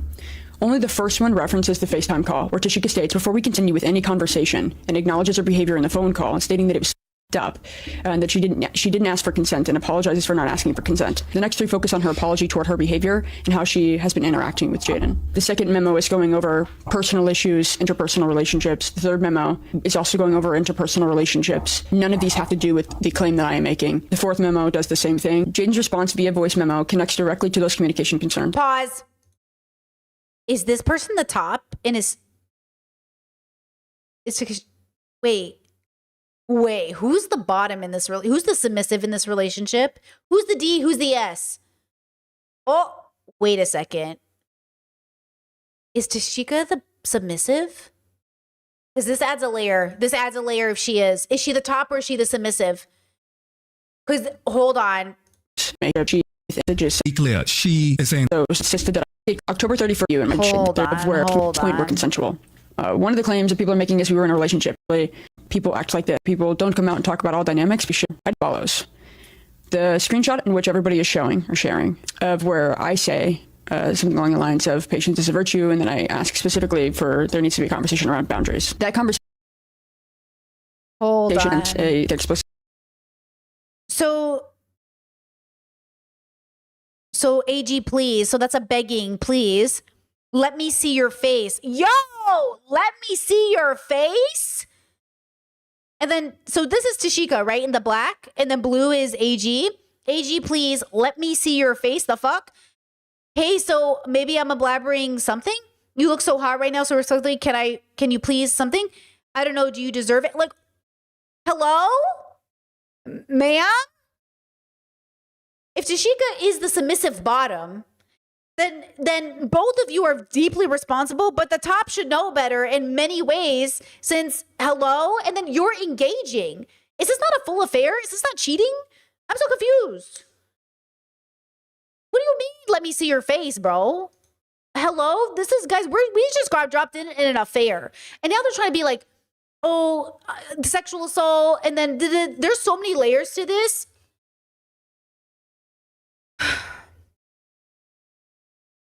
Okay.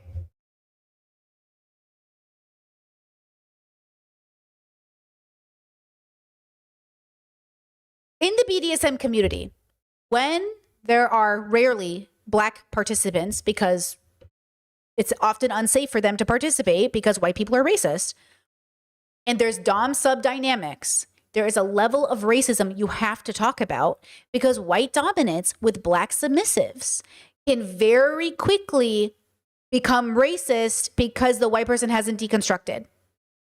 So we have to make sure that the white people here are not tokenizing their experience with the Black sub, which happens in the BDSM community because people are racist, and make sure that there is an added layer to this that is playing a role. Because right now we have 4 white people ganging up on the Black woman.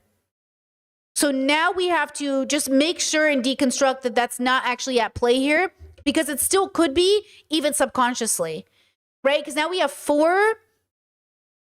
Is everyone white? Dean, Parker, AG, and is Jaden white? Yeah, I know AG is, right? We've seen AG now. Okay, so at least 3 white people. Is Jaden white? So now we have to understand if that's playing a role, and now we have a Black woman putting herself in a very vulnerable sexual position to bottom for or submit to a white person who's not even sure that they're technically supposed to be engaging with her because they have to talk to their partner, and yet they're saying, let me see your face. So, you know what I'm saying? White Dom asking Black submissive, let me see your face, let me involve you in my fucking relationship where I haven't figured out boundaries, right? And so then we have this uncomfortable, possible essay / inappropriate / confusing blurred situation. Then we have a woman apologizing for it, but also coming off very unlikable. And then we have this added layer of white guy with 5 million subscribers coming in to be all high and mighty. So I'm just going to say this right now. We will never know what really happened in this situation, but I don't trust anybody. But I especially do not trust a dominant in a position who puts a submissive in this position, because you should fucking know better. You should know better, because why are you using the capital D next to your name if you don't know better? You know what I'm saying? Like, you are the one who's the dominant. You're the one with the girlfriend. You are the one who should not be texting any of these things. So now I'm extra suspicious of that person. So I don't know what's going on, but I don't think it's as black and white as people think it is. It never is it? Okay, let's forward. What's going on? It was not just a singular isolated event in which wasted memos for anybody that's confused. There was a multitude of events going on. It was not just a singular isolated event in which my girlfriend was calling out specifically that incident that happened on the phone call. She was also talking about disrespect that she felt that Tashika. To be absolutely and abundantly clear, she is saying that she did not consent to these advances. It's important to note that there were 14 voice messages sent by Tashika. Only the first one references the FaceTime call, where Tashika states, before we continue with any conversation, and acknowledges her behavior in the phone call, and stating that it was up, and that she didn't ask for consent, and apologizes for not asking for consent. The next 3 focus on her apology toward her behavior and how she has been interacting with Jaden. Hold on, Discord said no, they were consensually sexually involved, but this instance in the call was non-consensual.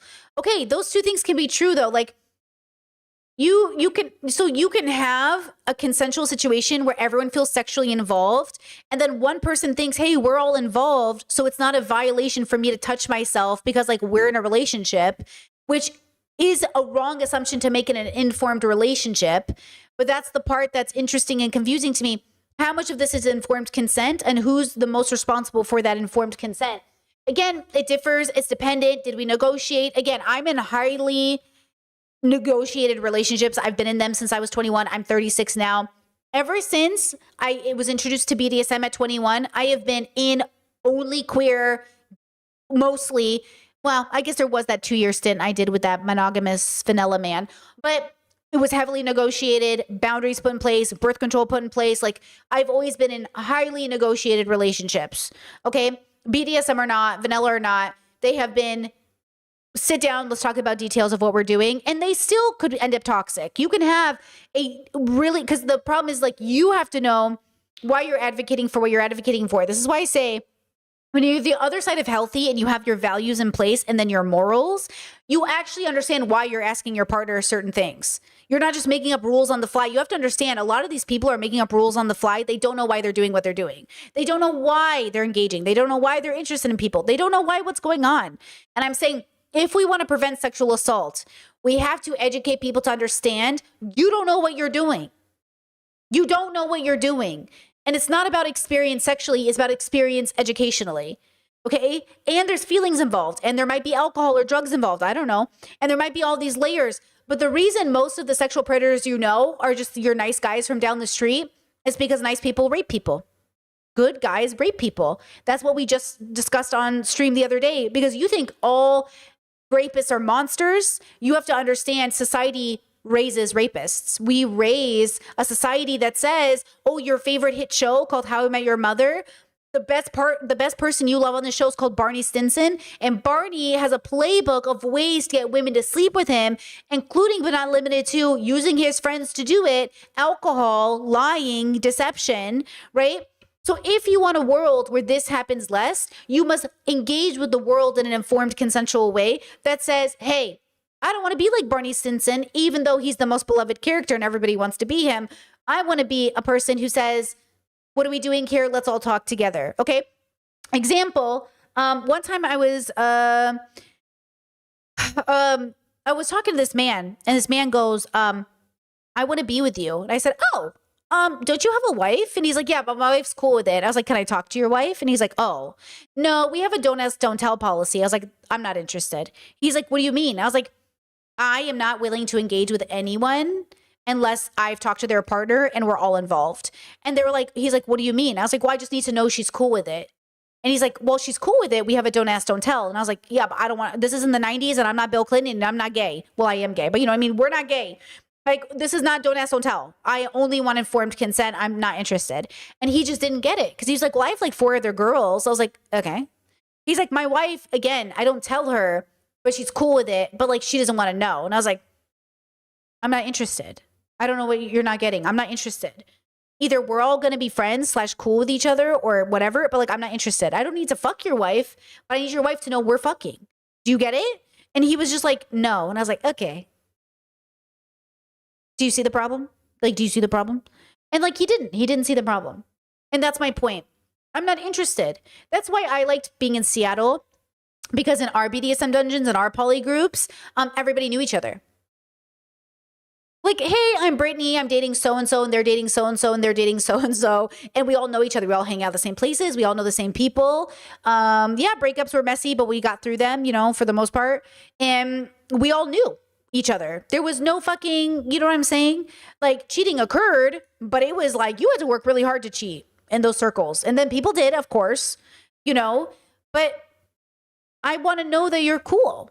And the fact that you're hiding or won't let me talk to your partner, The second memo is going over personal issues, interpersonal relationships. The third memo is also going over interpersonal relationships. None of these have to do with the claim that I am making. The fourth memo does the same thing. Jaden's response via voice memo connects directly to those communication concerns. She responded by accepting her apology and felt sympathy for Tashika. I'm not sure that those voice messages have nothing to do with our concerns, because aren't you sharing personal messages anyways? Like, aren't you literally all ganging up on one girl to say that she is this awful predator, but also any of the voice messages that like have nothing, like, you know what I'm saying? Don't you understand that like her explanation that it's not sexual assault is that it was a miscommunication and everything was confused and blurred, and your conversation about it is sexual assault is leaving out, you know what I'm saying? Like, this is why we'll never know, because we don't know what these people were thinking, but something went wrong.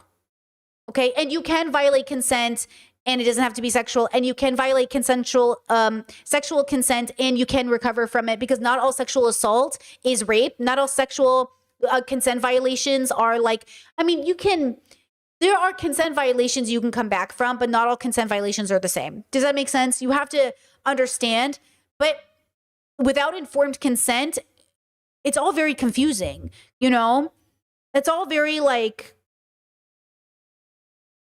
blurred, I think, but SA bad, like sexual assault bad, super brave, right? Sexual assault is bad, guys.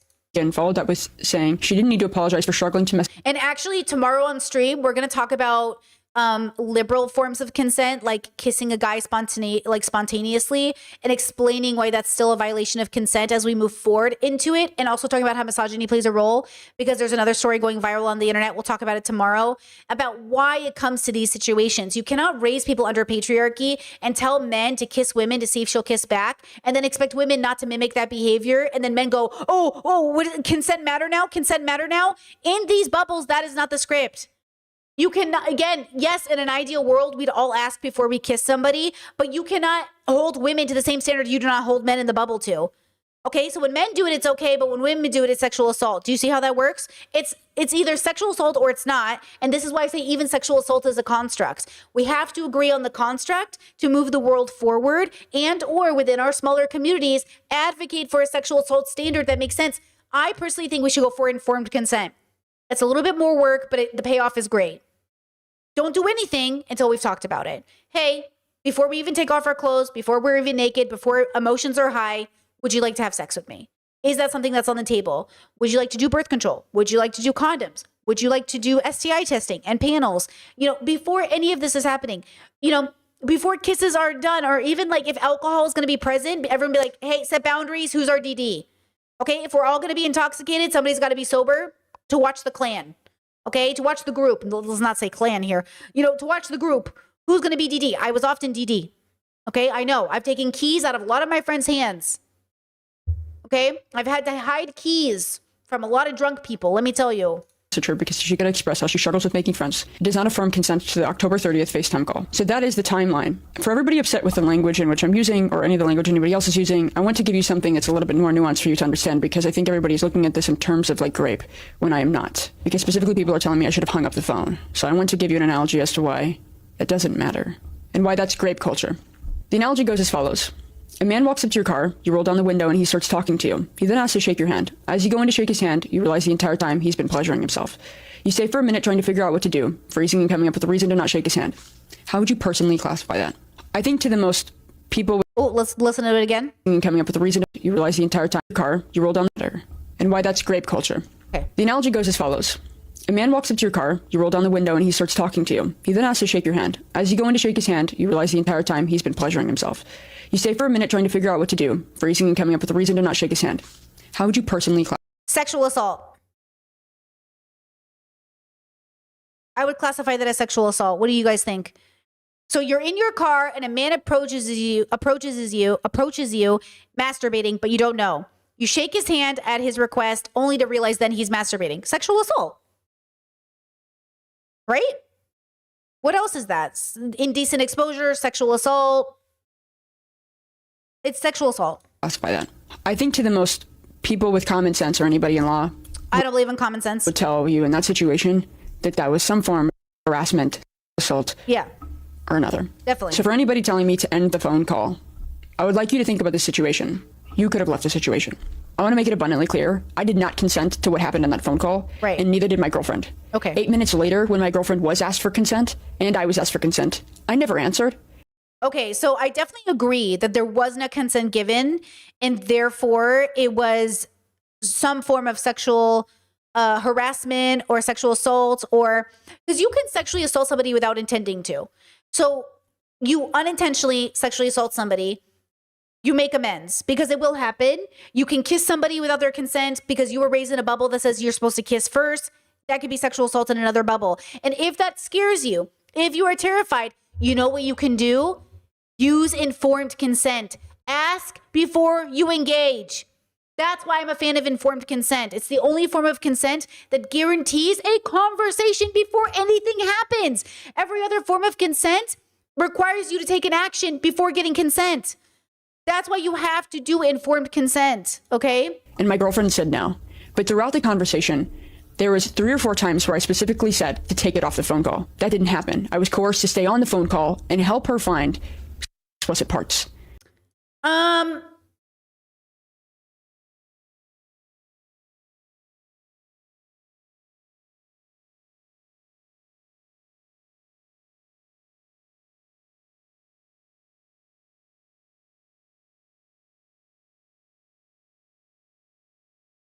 Yeah, you know, the brain is a really interesting thing. Like, biology is really interesting.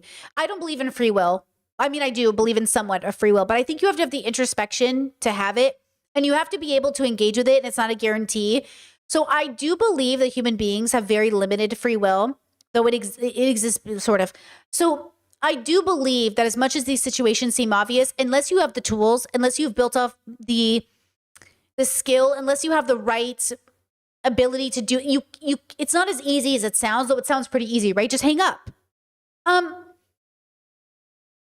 Yeah, I wish it was that simple. As much as it sounds like it should be, you would be really amazed at what your body does and what you do. So I'm going to give them the complete benefit of the doubt here, because I just think like it's pretty probable that they couldn't process fast enough the transition, and it was really hard. As unbelievable as you want to believe it sounds, it happens a lot more than you think it does, especially as an autistic person. I think this person's autistic.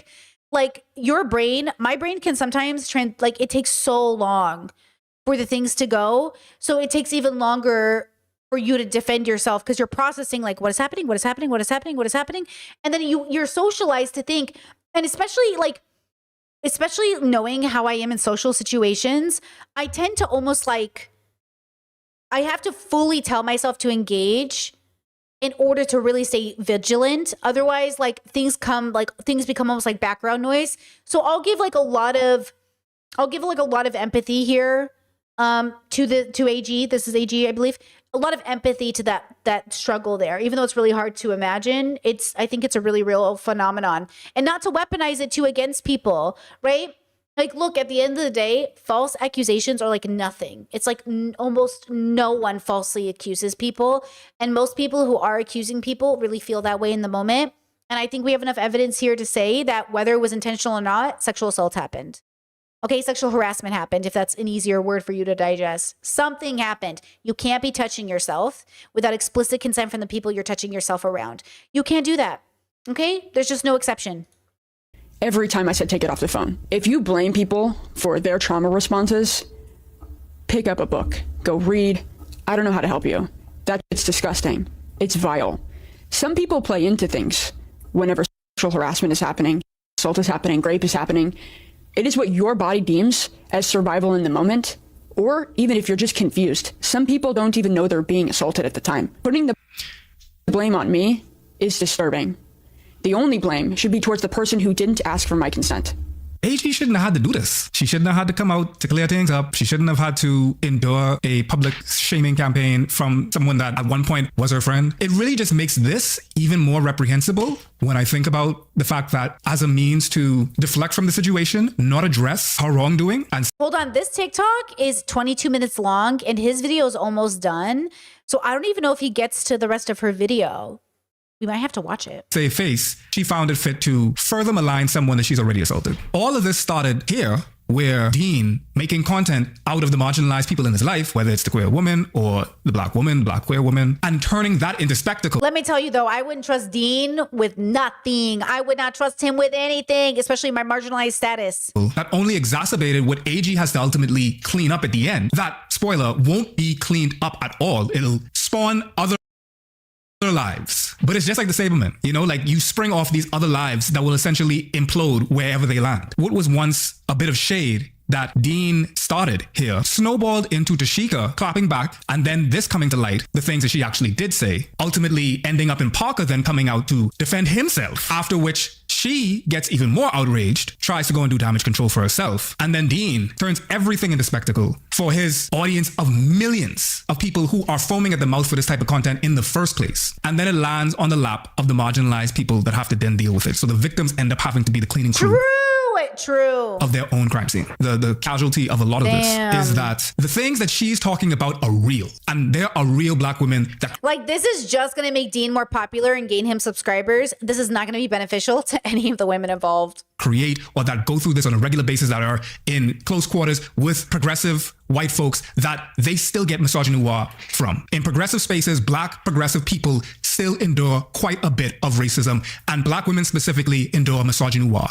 I have seen what it's like to get hate campaigns from audiences like Dean's own. It can very well change your brain chemistry. There was a moment when I went through a hate campaign, I had anxiety about signing on to Twitter. At the same time, the fact that she's doing that has now created a case study, a Jussie Smollett, for anybody who actually has bad faith for black progressives to then weaponize it against us. Two things can be true. I don't buy that this is altruism on behalf of Dean. I don't see how it benefits anybody but Dean to air out AG on a live stream for a bunch of people that cannot help them, that cannot restore them. But I think the casualty here is marginalized people need to be able to be bad people, and that not be a condemnation of the entire race. The essentialization of one being able to speak for all is a problem that multiple marginalized communities have to deal with. If one trans person goes into a bathroom that does not align with their gender, then all trans folk get PO jacketed. When a black man does the crime, all black people become criminals. Right. The idea of the monomyth in itself. But I do think it's interesting that we didn't watch her whole video,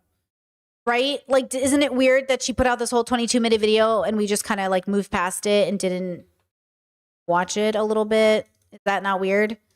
Because aren't we using the white person's voice to like, hold on, here's, oh, did I even link that correctly? I did not link it correctly. Hold on. Here's Fortin's video. Let me put out the right clip. Because now I'm confused. Because again, not to be like a context person, but like I am kind of like, okay, I'm going to need the full, where's the 22-minute video she put out? Because feels weird not to center, or at least okay, 120,000 followers. Let's have a comment. Why is it only coming out of my left ear, bro? Hello? It's only coming out of my left ear. Oh, she doesn't have auto. I have to watch this with no 1.2. Oh, maybe that's why he didn't play it.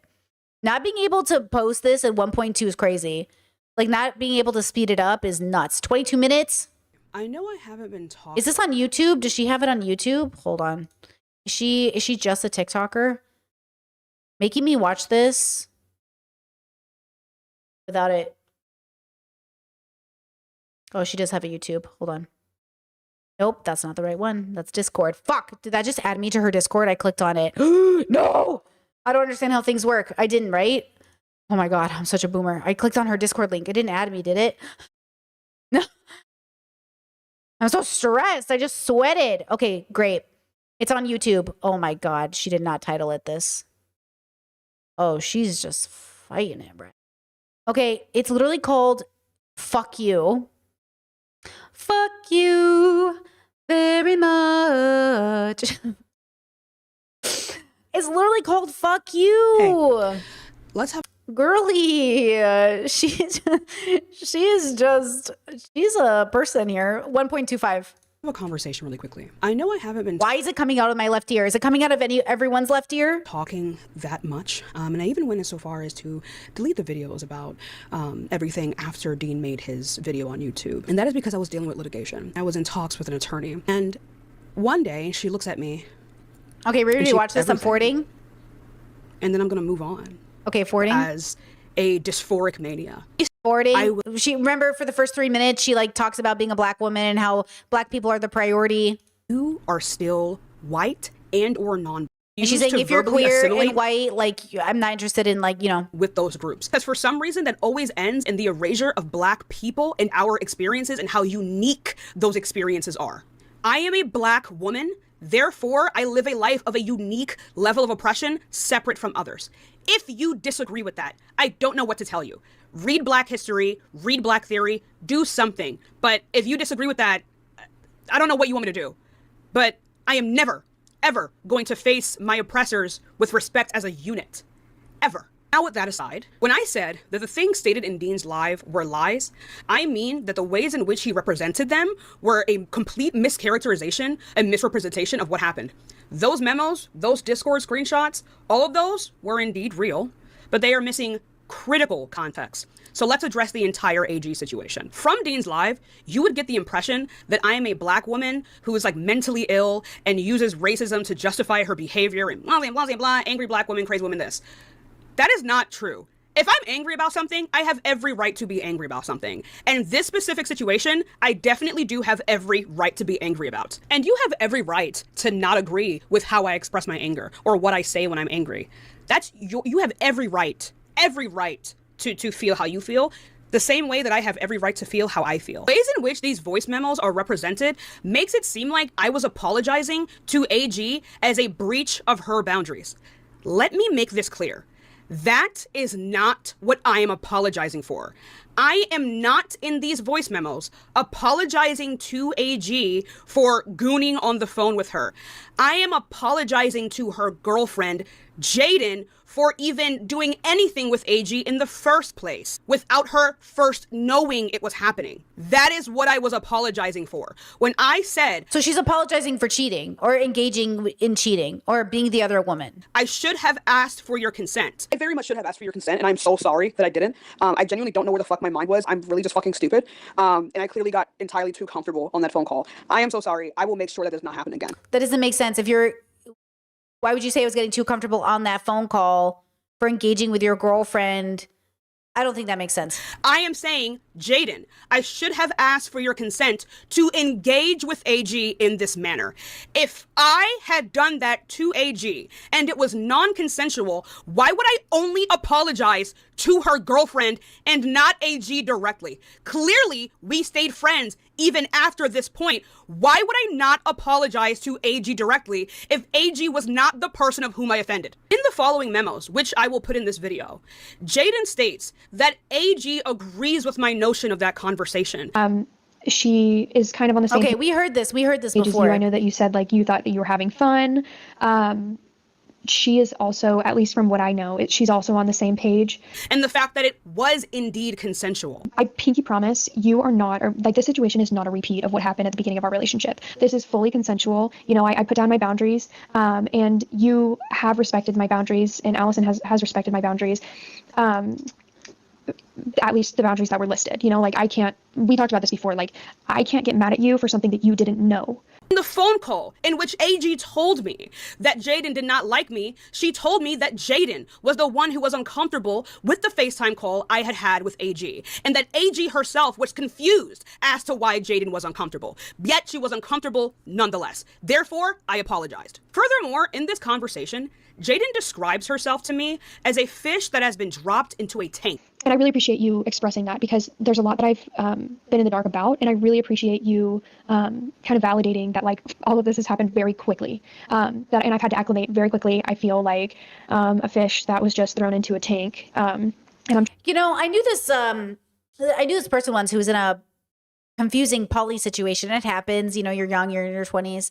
And there was a couple and they had kind of taken a liking to her and they were kind of moving slowly, but the girlfriend, if I remember correctly, was sleeping in the other room or something like that. And the guy decided to make a move on the single girl, and the single girl thought it was consensual because they were all kind of like flirting, but nothing had quite gotten too serious yet. And then as they were engaging in something or whatever, the girl woke up and found them and was like really upset about it. And a lot of the time, and you know, I've had similar things happen to me where one time I was in a polyamorous relationship and I was dating this girl and I really liked her and I just wanted to date her and get to know her as an individual. But it felt like every girl I ever dated, my boyfriend at the time would just like get in there. You know what I'm saying? Like, this has nothing to do with you. We don't date as a couple. Like, I never dated as a couple when I was poly. I didn't believe in it.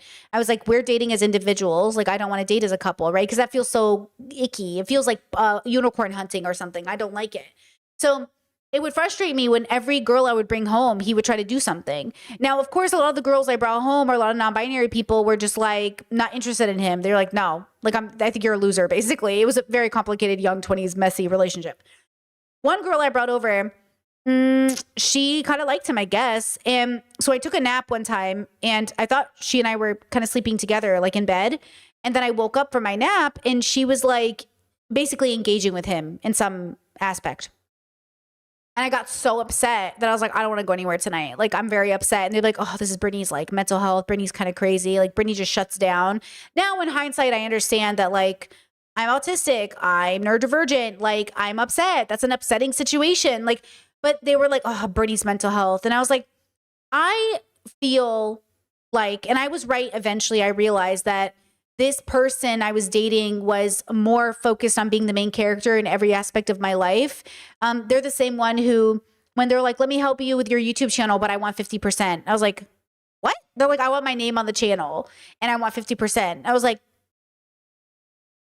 I am married and my partner's name is not on my YouTube channel. Like, I want to be abundantly clear. We share everything. We share finances, but never has my married partner even been like, hey, I want to be on that YouTube channel. That's like going to my place of work and being like, I want to be on your W-2s. What?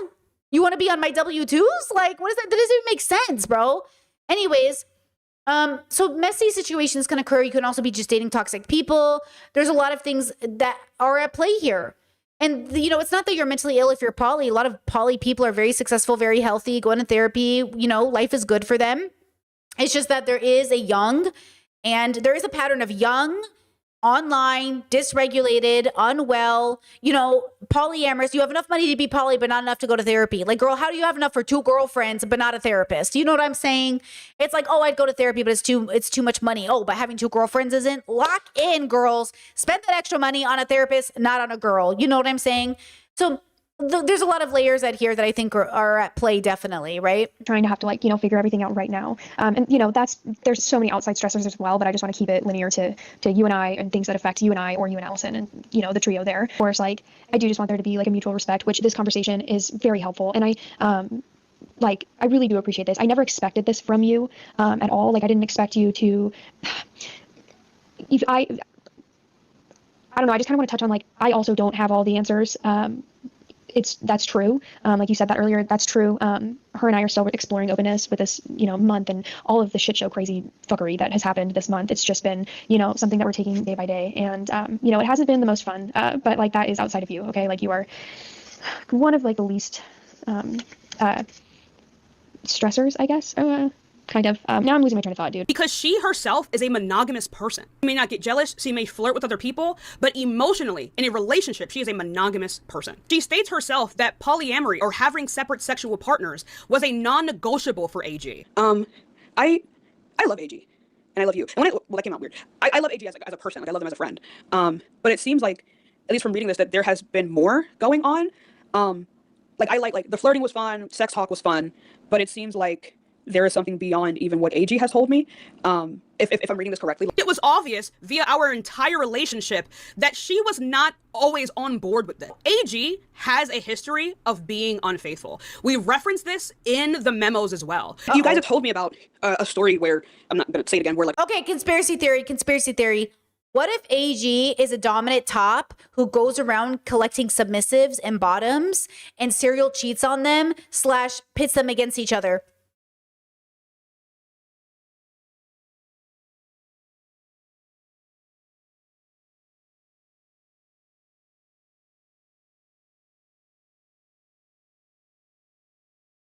Something's happening.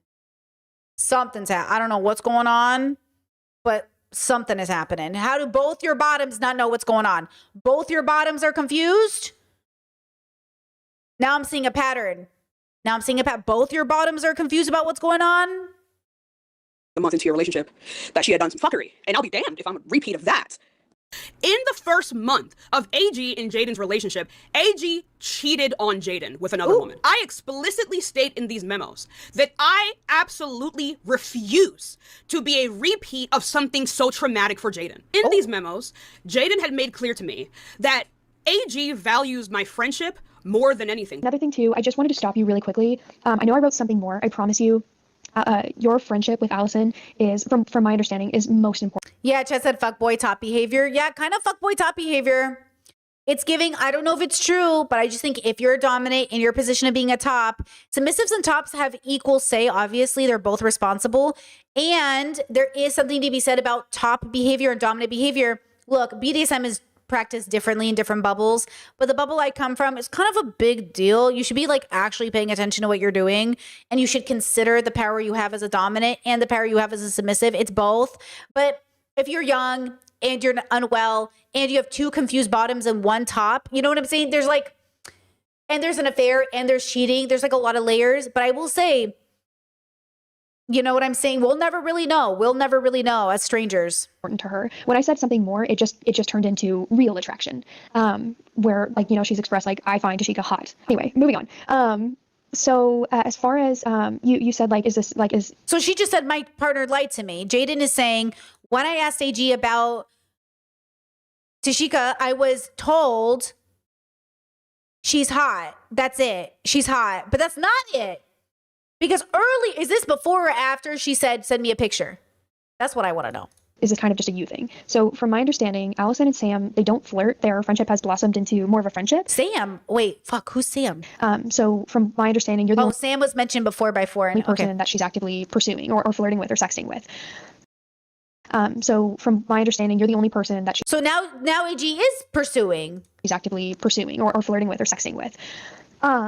And she says that as opposed to, say, someone like AG views me as something more, as someone that they are explicitly attracted to. She says that I am someone that AG is explicitly pursuing, and that because of this, it makes them feel like they are out of the loop. Understandably, because AG has already cheated on her before. And I apologize that it took me so long to notice AG's unfaithfulness so far into our relationship. I recall there was a point where she says, hey, I think we should slow down for a second. Let's stop flirting for a while so I can figure out my feelings. AG, while on a FaceTime with and I would still make sexual advances towards me using the, like, I don't know what they're called, but like they're like the FaceTime things where you can like make text bubbles and things like that. She would still use those so she wouldn't have to speak, so Jaden would not hear her talking to me or making sexual advances to me in the other room. And I want to make it clear, I never reciprocated those advances. And her doing that made this entire relationship so confusing to me because it was clear that AG was not willing to follow her own rules. Now, the context of her not wanting for AG to flirt with me for a while is because AG was obsessed with me. AG would call me every single day up to 7 times a day, to the point where she was barely interacting with her own girlfriend who she lives with. They had an entire argument about this. Don't lie about this, I swear to God. Which is why. Okay, Foreign did show a lot of this video on his video. I wasn't sure if he showed the whole thing or not, but we've seen a lot of this. But hearing it again, like, this is interesting because if we had seen this video first, it really would have told a different story, wouldn't it have? Isn't that interesting information? I saw a TikTok that said the greatest currency is being able to know what the truth is. We don't know what the truth is, but damn, the story would have been different if this was the first version of her we saw. But because the first version of her we saw was the caricature that showed up on stream to like play, you know what I mean? It would have been a very different feeling around this whole conversation because she was like, almost engaging like a debate bro, like, what? This crazy. And then Dean's like, what? And then they're like, what? And then we're watching Dean and her fight and it looks like drama. But this feels much more serious and confusing and honestly like traumatizing. It makes AG look horrible. AG is serial fuckboy cheater type energy. 2 confused bottoms, 2 girls that are trying to talk privately to be like, hey, what's going on? I'm confused. And also there's like a DS dynamic involved. There's so many layers to this that is so hard that I don't even know now if the sexual assault was even the way that it was framed by these people, because now it sounds like AG encouraged it, but now AG is saying I didn't encourage it. And so like, I'm like, what's happening? So I don't know. And that's the point. We have to be comfortable saying, I don't know. At this point, I couldn't say with my full chest, but I will say whatever is happening, something bad did happen. The question is what is that bad thing? Because it sounds like 10 different bad things happened. Yeah, I feel devastated for whoever is innocent in this situation. And I feel devastated for 5 years from now, because I've been here. I've been in incredibly toxic situations where I'm so deeply, deeply confused about what's happening. And I'm so confused and I'm so genuinely there. So I'm also like, I'm deeply empathetic to being to being there and being confused and thinking everyone's on the same page or everyone has good intentions like I do. And then you realize like there's something really evil happening. Like, I understand, right? So I'm being very I'm trying to be very empathetic, but like, oof. I now fast forward to the conversation that I'm having with Jaden, that this relationship is incredibly isolating to her. I believe even at one point she told me that she has to get permission from AG to be friends with her friends. It was just, also wanting Allison to have her own autonomy outside of me and not wanting to necessarily. And I just want to say ahead of time, girls, because it usually happens, please don't DM me. I'm so sorry. I wish you the best of luck. I'm not going to message you back. I'm so sorry. Every time I do a stream like this, somebody messages me and goes, hey, I saw you cover me on stream. Can we? No, I'm so sorry. With peace and love, thank you so much. If you watch this, I'm so sorry. I'm not going to respond to your DMs. Okay? If I see them, I'm not even going to let you know I saw them. But something always happens. Girls, let me just tell you, every time I cover a story like this, somebody's in my DMs. And I just think you're wonderful, and I wish you the best. And I just, generally think everyone's just on the dirt. Go to therapy. You don't need to talk to another YouTuber. You need to go to therapy. Okay? Yeah, And when I say you're wonderful, I mean you, the general you, like humans. Push myself into friendships with her friends. I just so happen to, unfortunately, love you and Sam, and I wanted to pursue that friendship. And so that's kind of a slippery slope for me, where it's like I'm not sure if I'm able to do this or not, because Allison's expressing that she wants her own autonomy. I completely agree with that. I think because we live together and because we are so enmeshed right now, her and I need to separate. That friendships are to be earned, and that is, from my perspective, it's what I want. I don't know. Oh, friendships are to be earned? I don't know if I believe that. No, friendships are not earned. Relationships are not earned. They're given, they're experienced. They're not earned. I don't make my friends earn their friendship. I just like you as a person, so let's be friends. You're not earning my friendship. We're just connecting as people. And then if the relationship is healthy, we stay or we work on it. But if it's not, then we stop being friends. But I don't know if friendship isn't earned. Relationships aren't earned. Love isn't earned. This isn't a job. I'm not making money. You know what I'm saying? Earned. We put in the work because we love each other, not because we're trying to, you know what I mean? It's the way they're talking is they're clawing their way for affection. Earned is weird. If Allison's comfortable with me being friends with her friends, I don't want to overstep, so I have to ask her about that. But if we were to take Allison out of the equation, what do you want? And I think that's my biggest concern. Not concern, but also my brain is not working. Anyway. She implies that it's some kind of intrusion. So it seems like for so much of this time, Jaden was insecure about her own mobility in this relationship, which is why, again, I reassure her that I will never be a repeat of what happened a month into their relationship. Yeah, I definitely think Jaden needs to break up with AG. I definitely think if AG is a serial cheater, they're a serial abuser. I think cheating is abuse. So AG is an abuser, in Brittany's opinion. So they can be a victim and an abuser, though. So AG can both be a victim of sexual assault and an abuser. So I want to make that clear. But I do think serial cheating is abuse, and I think you're abusive. So I'm not a fan. Super toxic, super abusive, absolutely not. Especially if your partner is now spiraling and looping all the time about your ability to maintain a consensual relationship when you're being extra confusing in these DMs. So just FYI, if you're in a relationship in which you are consistently ungrounded, you are never sure of your place in the relationship, you need to get out. You deserve better than that. That if at any point I find that I am getting feelings for Allison, that I would remove myself from the relationship. I do not know exactly where these accusations are coming from, but what I do believe is that Jaden's resentment of me in their relationship never went away.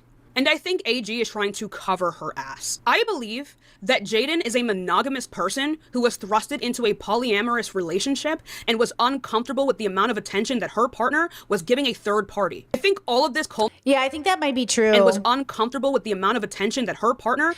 We've had conversations about her needing time alone, but I started to feeling pushed out when I saw her pour all her energy into others. Yeah, so basically AG's like, oh, I don't have to mask with you, but I do with others because they're autistic. And then it's like, oh, I have to shift different emotional tanks. Like that's what cheating, poly people who cheat always say. This is why I say toxic polyamory is thinking, if I can't get this out of one partner, I'll get it out of another. You should not be settling for your polyamorous relationship the way you should not be settling for your monogamous ones. You should be dating your high compatibility partners, whether you're monogamous or poly. The issue is that people learn how to settle in monogamy and then take that settling mindset to polyamory. And then you just have a bunch of people in poly relationships that are settling for like half-assed relationships because they're, quote, well, this partner likes to skate and this person likes to finger me, so I'm going to have 2 girlfriends. It's like, what about loving the consciousness for who they are and building a future together and having something consistent and beautiful, even if it's short term, and, you know, all of the other good things that come from connecting with people?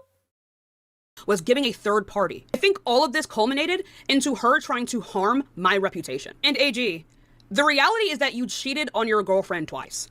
That's why she was uncomfortable, because she knows that you were cheating on her. I think you know you are guilty. And because you know you are guilty of these actions, you are trying to like throw me under the bus to save your own ass, both publicly and in your own relationship. I believe the two of you are incredibly codependent. I believe you made this up in order to cover your ass and maliciously try to lessen my credibility as the person who you said would never initiate the sexual interactions in our relationship. Someone that you said on a live stream that I have never crossed your boundaries. You are doing this because you know the truth.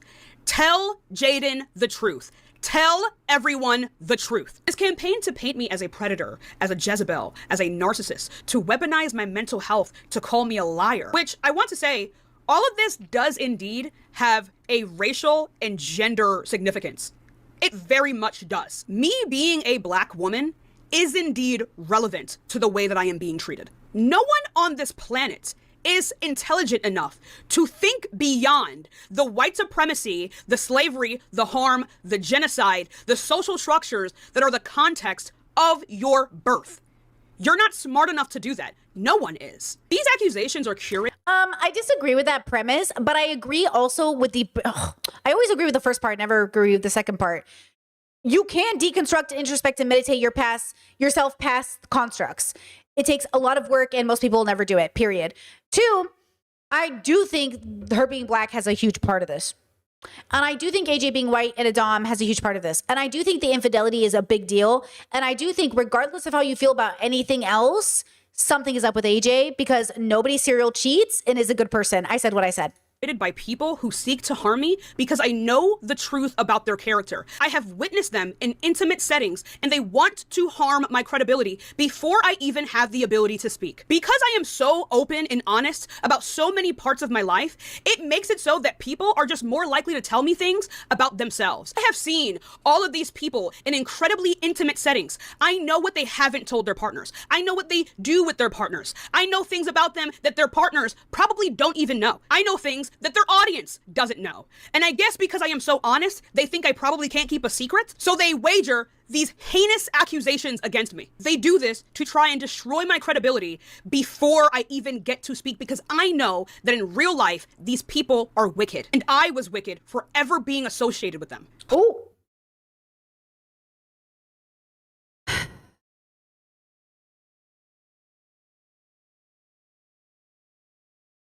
I'm going to say, I feel like there's some truth here.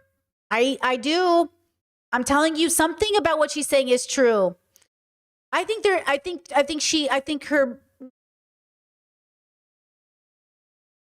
yeah, it's too messy to know for sure, but something about that is true. I don't know which part, because she also latches on these other things that I think, but okay, I think AG is the one who should be. First of all, Jaden, break up with AG. I don't know you, but break up with your girlfriend. I don't know you, but break up with your girlfriend. I don't know how there's a song like that somewhere. Break up with your girlfriend. I'm not telling you it's due, but do it. And everybody else go to therapy. I don't know what's going on, but something is going on. Posting my reactions to abuse does not justify me getting abused. Posting my reactions to obvious manipulation does not justify manipulating me or manipulating people against me. That is gaslighting. That is reactive abuse. So sorry if I'm angry sometimes. Sorry if I yell sometimes. Sorry if I'm incredibly candid sometimes. Things that I've been put through on this platform by these malicious people warrant a level of rage. I am not going to sit here with a level of stoicism as if I am not being actively defamed. My believability should not be dictated by my tone. My reaction to years of harm and harassment does not justify the harm that was done to me. It does not justify the claims that are being made against me. It does not justify anything. I could be homophobic, racist, classist, ableist, and none of that would ever justify me being a predator. It would never justify me being a Jezebel. Cut it out. For the love of all things good, cut it out. I'm mean on the internet, not a fucking monster. Critique me for my views. Clutch your pearls. Well, I do think you being mean on the internet is kind of a big deal. You told people to go kill themselves. You know what I mean? Like, I get it. We've used that rhetoric before. I've definitely told people to go like watch a sunset. You know what I'm saying? It's funny, like humor, but for real, don't go kill yourself, bro. There's so much to live for. You can be a better person. Even if you're the worst person on the planet, take accountability, move on with your life, put yourself in a facility, do whatever. Okay? So like, I get it, but like we all need to grow up. We all need to stop being mean on the internet. We need to grow up. We need to stand up for injustice without being mean. We need to be right. Right? And I understand as a person who always gets painted as black or very like angry or whatever, I understand. Okay? I do. I get it. And also, we do need to grow up. Now, I'm nearing 40. I don't think she's even nearing her 30s. So I'm obviously obligated to do this faster than everybody else. But we do need to grow up. As much as you want. That is not a justification. And by grow up, I mean mature, go to therapy, do philosophy work, like deconstruct all of it. For all of these so obviously false claims, you all were lied to. Mischaracterizing the truth is a lie. And finally, I want to talk about this 14-year-old allegation that came up as well. I want to make something very abundantly clear. I do not allow people who are below the age of 18 to join my live streams. I do not allow them on my platform. It is also against TikTok TOS for someone to join a live stream and be a minor, let alone host one. If you want a proof of character and the way that I treat minors on my live stream, you can look at my lives on YouTube. I drop people who even sound young. I have dropped adults who even sound young. If I get an inkling that a person is a minor, I drop them immediately. That is a heinous and illegal accusation. Dean. Girl, she's got to be young because the way she's like, that's illegal. I'm like, the way she throws around these words, I do not think she understands what you're saying. Like, you know what I mean, girl? Like, that is illegal. Like, I don't know. Otherwise, I do think there's a lot of truth to what she's saying, but I also think that's the problem. We won't know, but it will be, you know what I want to know is who these people will be in 10 years. Who will these people be when they're 36, my age? Actually, it's a lot longer that's 15 years for, what's the blonde haired kid's name? Dean. You know how live streams work. You know how TikTok Ooh, can you imagine? He is 15 years. He's got 15 more years of life of streaming to reach my age. Holy shit. A long time. Confirms the age of people. You know how TikTok's algorithm makes sure that people who are underage can't get on a live stream. You watch the clip, that was a grown ass man. TikTok not only uses facial recognition, it uses voice recognition. It uses their behaviors as recognition of their age. These claims have zero basis. I want to go back to debating. I like debating, and that's all I want to do. After what happened with Dean and Parker, I don't collab with anyone. I like to do my shit alone. I like to stay in my own niche. I am my own niche. And I just want to debate and play Fortnite with my audience. That's it. How does her audience feel about her? That's it, right? You can say that I'm mean. You can say that I have a slick mouth. You can say that I have some problematic views. Okay. Still not a fucking predator. Definitely not a pedophile. Let's calm that down. Okay. How does her audience, let me see if I got you. Oh no, she turned off the YouTube comments. Is anyone in her audience? Is anyone in my audience who's also in her audience, or anybody in her audience visiting us today? Anybody? Do we have an idea of how her audience reacts to this? Let me go to her TikTok's probably not doing very well. Let me see. Meaning they're probably not on her side. The stuff you showed at the beginning about Jaden just shows that she didn't know what was going on. What does this have to do with anything? Yo, delete this. Okay, but why say this when they have evidence? Let me see. Can you give evidence? Either believe me or I'm blocking you. Okay. Girl, this actually is pretty scary to hear from your lawyer. As a current law student, it makes perfect sense why your lawyer would tell a client to do this, to think twice about going into defamation litigation. That's not a sign of their client's guilt. Sorry. Damn, the video don't even want to play. Okay. Yeah, I knew I would never make it to court. Okay, some of these comments, swear they have these comments and watch the video. Oh, definitely. Definitely. Just for the record, and for the fucking record, my last video about the N-word BAFTA thing, most of the people who commented did not finish the video. YouTube tells me how much you guys watch. And I can also tell by the comment sections how many of you didn't even reach the end, because there were 2 other segments that only like 5 or 6 people commented on specifically. So like, as much as viewers want to pretend, comment sections want to pretend they watch the whole video, they don't. Like, so you know what I'm saying? The fact that we went through this, look at us. There were parts of this video Foreign didn't show in his video. And maybe that was for good reasons. But look at my audience going, hold on, let's go find her video. Let's watch it. All right. Like, and then we came away with a little bit of a different, interesting. Now, look, in 5 years, we might come out and find out that this woman was lied on. She was betrayed. Racism played a role. Everybody was fucking wrong, and everyone's going to have to live with that guilt. I don't know if she's innocent, but I don't think AG is.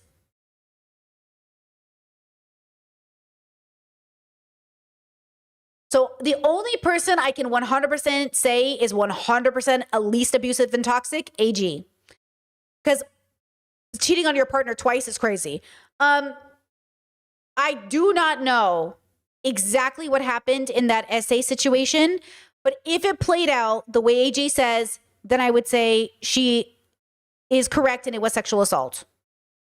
I would also say that I don't know exactly what's going on, but I think that's the point of why life is so complicated. We can't know from just watching a video, and that fucking sucks. I wish I had come away from this story being like, oh, it's so obvious, black and white. But I know how humans work, and they're way too messy for me to be like, something is multi-layered wrong here. Okay, so, you know, do that what you will. Yeah, I don't know about Tashika. I don't know about any of it. I don't know what to do with this. What do you guys think? Closing thoughts? That's all we're doing today. Closing thoughts on this? I hope you took away from this conversation what's happening in your own life. If anything feels familiar, if anything feels similar, if anything feels, oh, this feels like it's happening in my life, get out. You deserve better. Treat yourself with kindness. I hope you get to be my age and not have horrible stories that make you cry pre-screen or midstream. I hope all the loves you get to have are great and beautiful and wonderful, and you get to talk about how much you love your exes, because even though you guys broke up, you still love them. You know what I mean? I would love for all of you to have better stories than I had in my 20s, in a sense. And to be fair, one of the reasons I have all those stories is because I really wanted to go out and live my life and be adventurous, and hey, maybe even have a couple of adventures. I wish they had been healthier ones, I suppose. But if I've learned anything from being in a formerly toxic community, I will tell you, there really is a victim here. There really is a victim. And it sounds like there might even be 2 of them. I just don't know which 2 of them exactly is. It could even be 3 of them, but it's more likely 2 of them. Now, the question is which 2? That's probably more or less what's happening, which is kind of crazy. You know? Yeah. I guess we'll see what happens. All right. With that said, thank you, Chess. It's another amazing stream. Thank you once again. Thank you. I appreciate you guys being here. Damn. Yeah. All right. I guess I'll see you tomorrow. Sleep well. We'll be talking about a consent violation as well. Only this time, it's the boy bubble with really toxic boys on the internet who abuse sex workers. And then a sex worker kissed a boy without his consent. It's a pretty big deal. But it's very interesting to see these men who abuse these sex workers and then have the audacity to talk about consent, which is why I believe in informed consent. We'll talk about it more tomorrow. Okay? See you then. Bye-bye.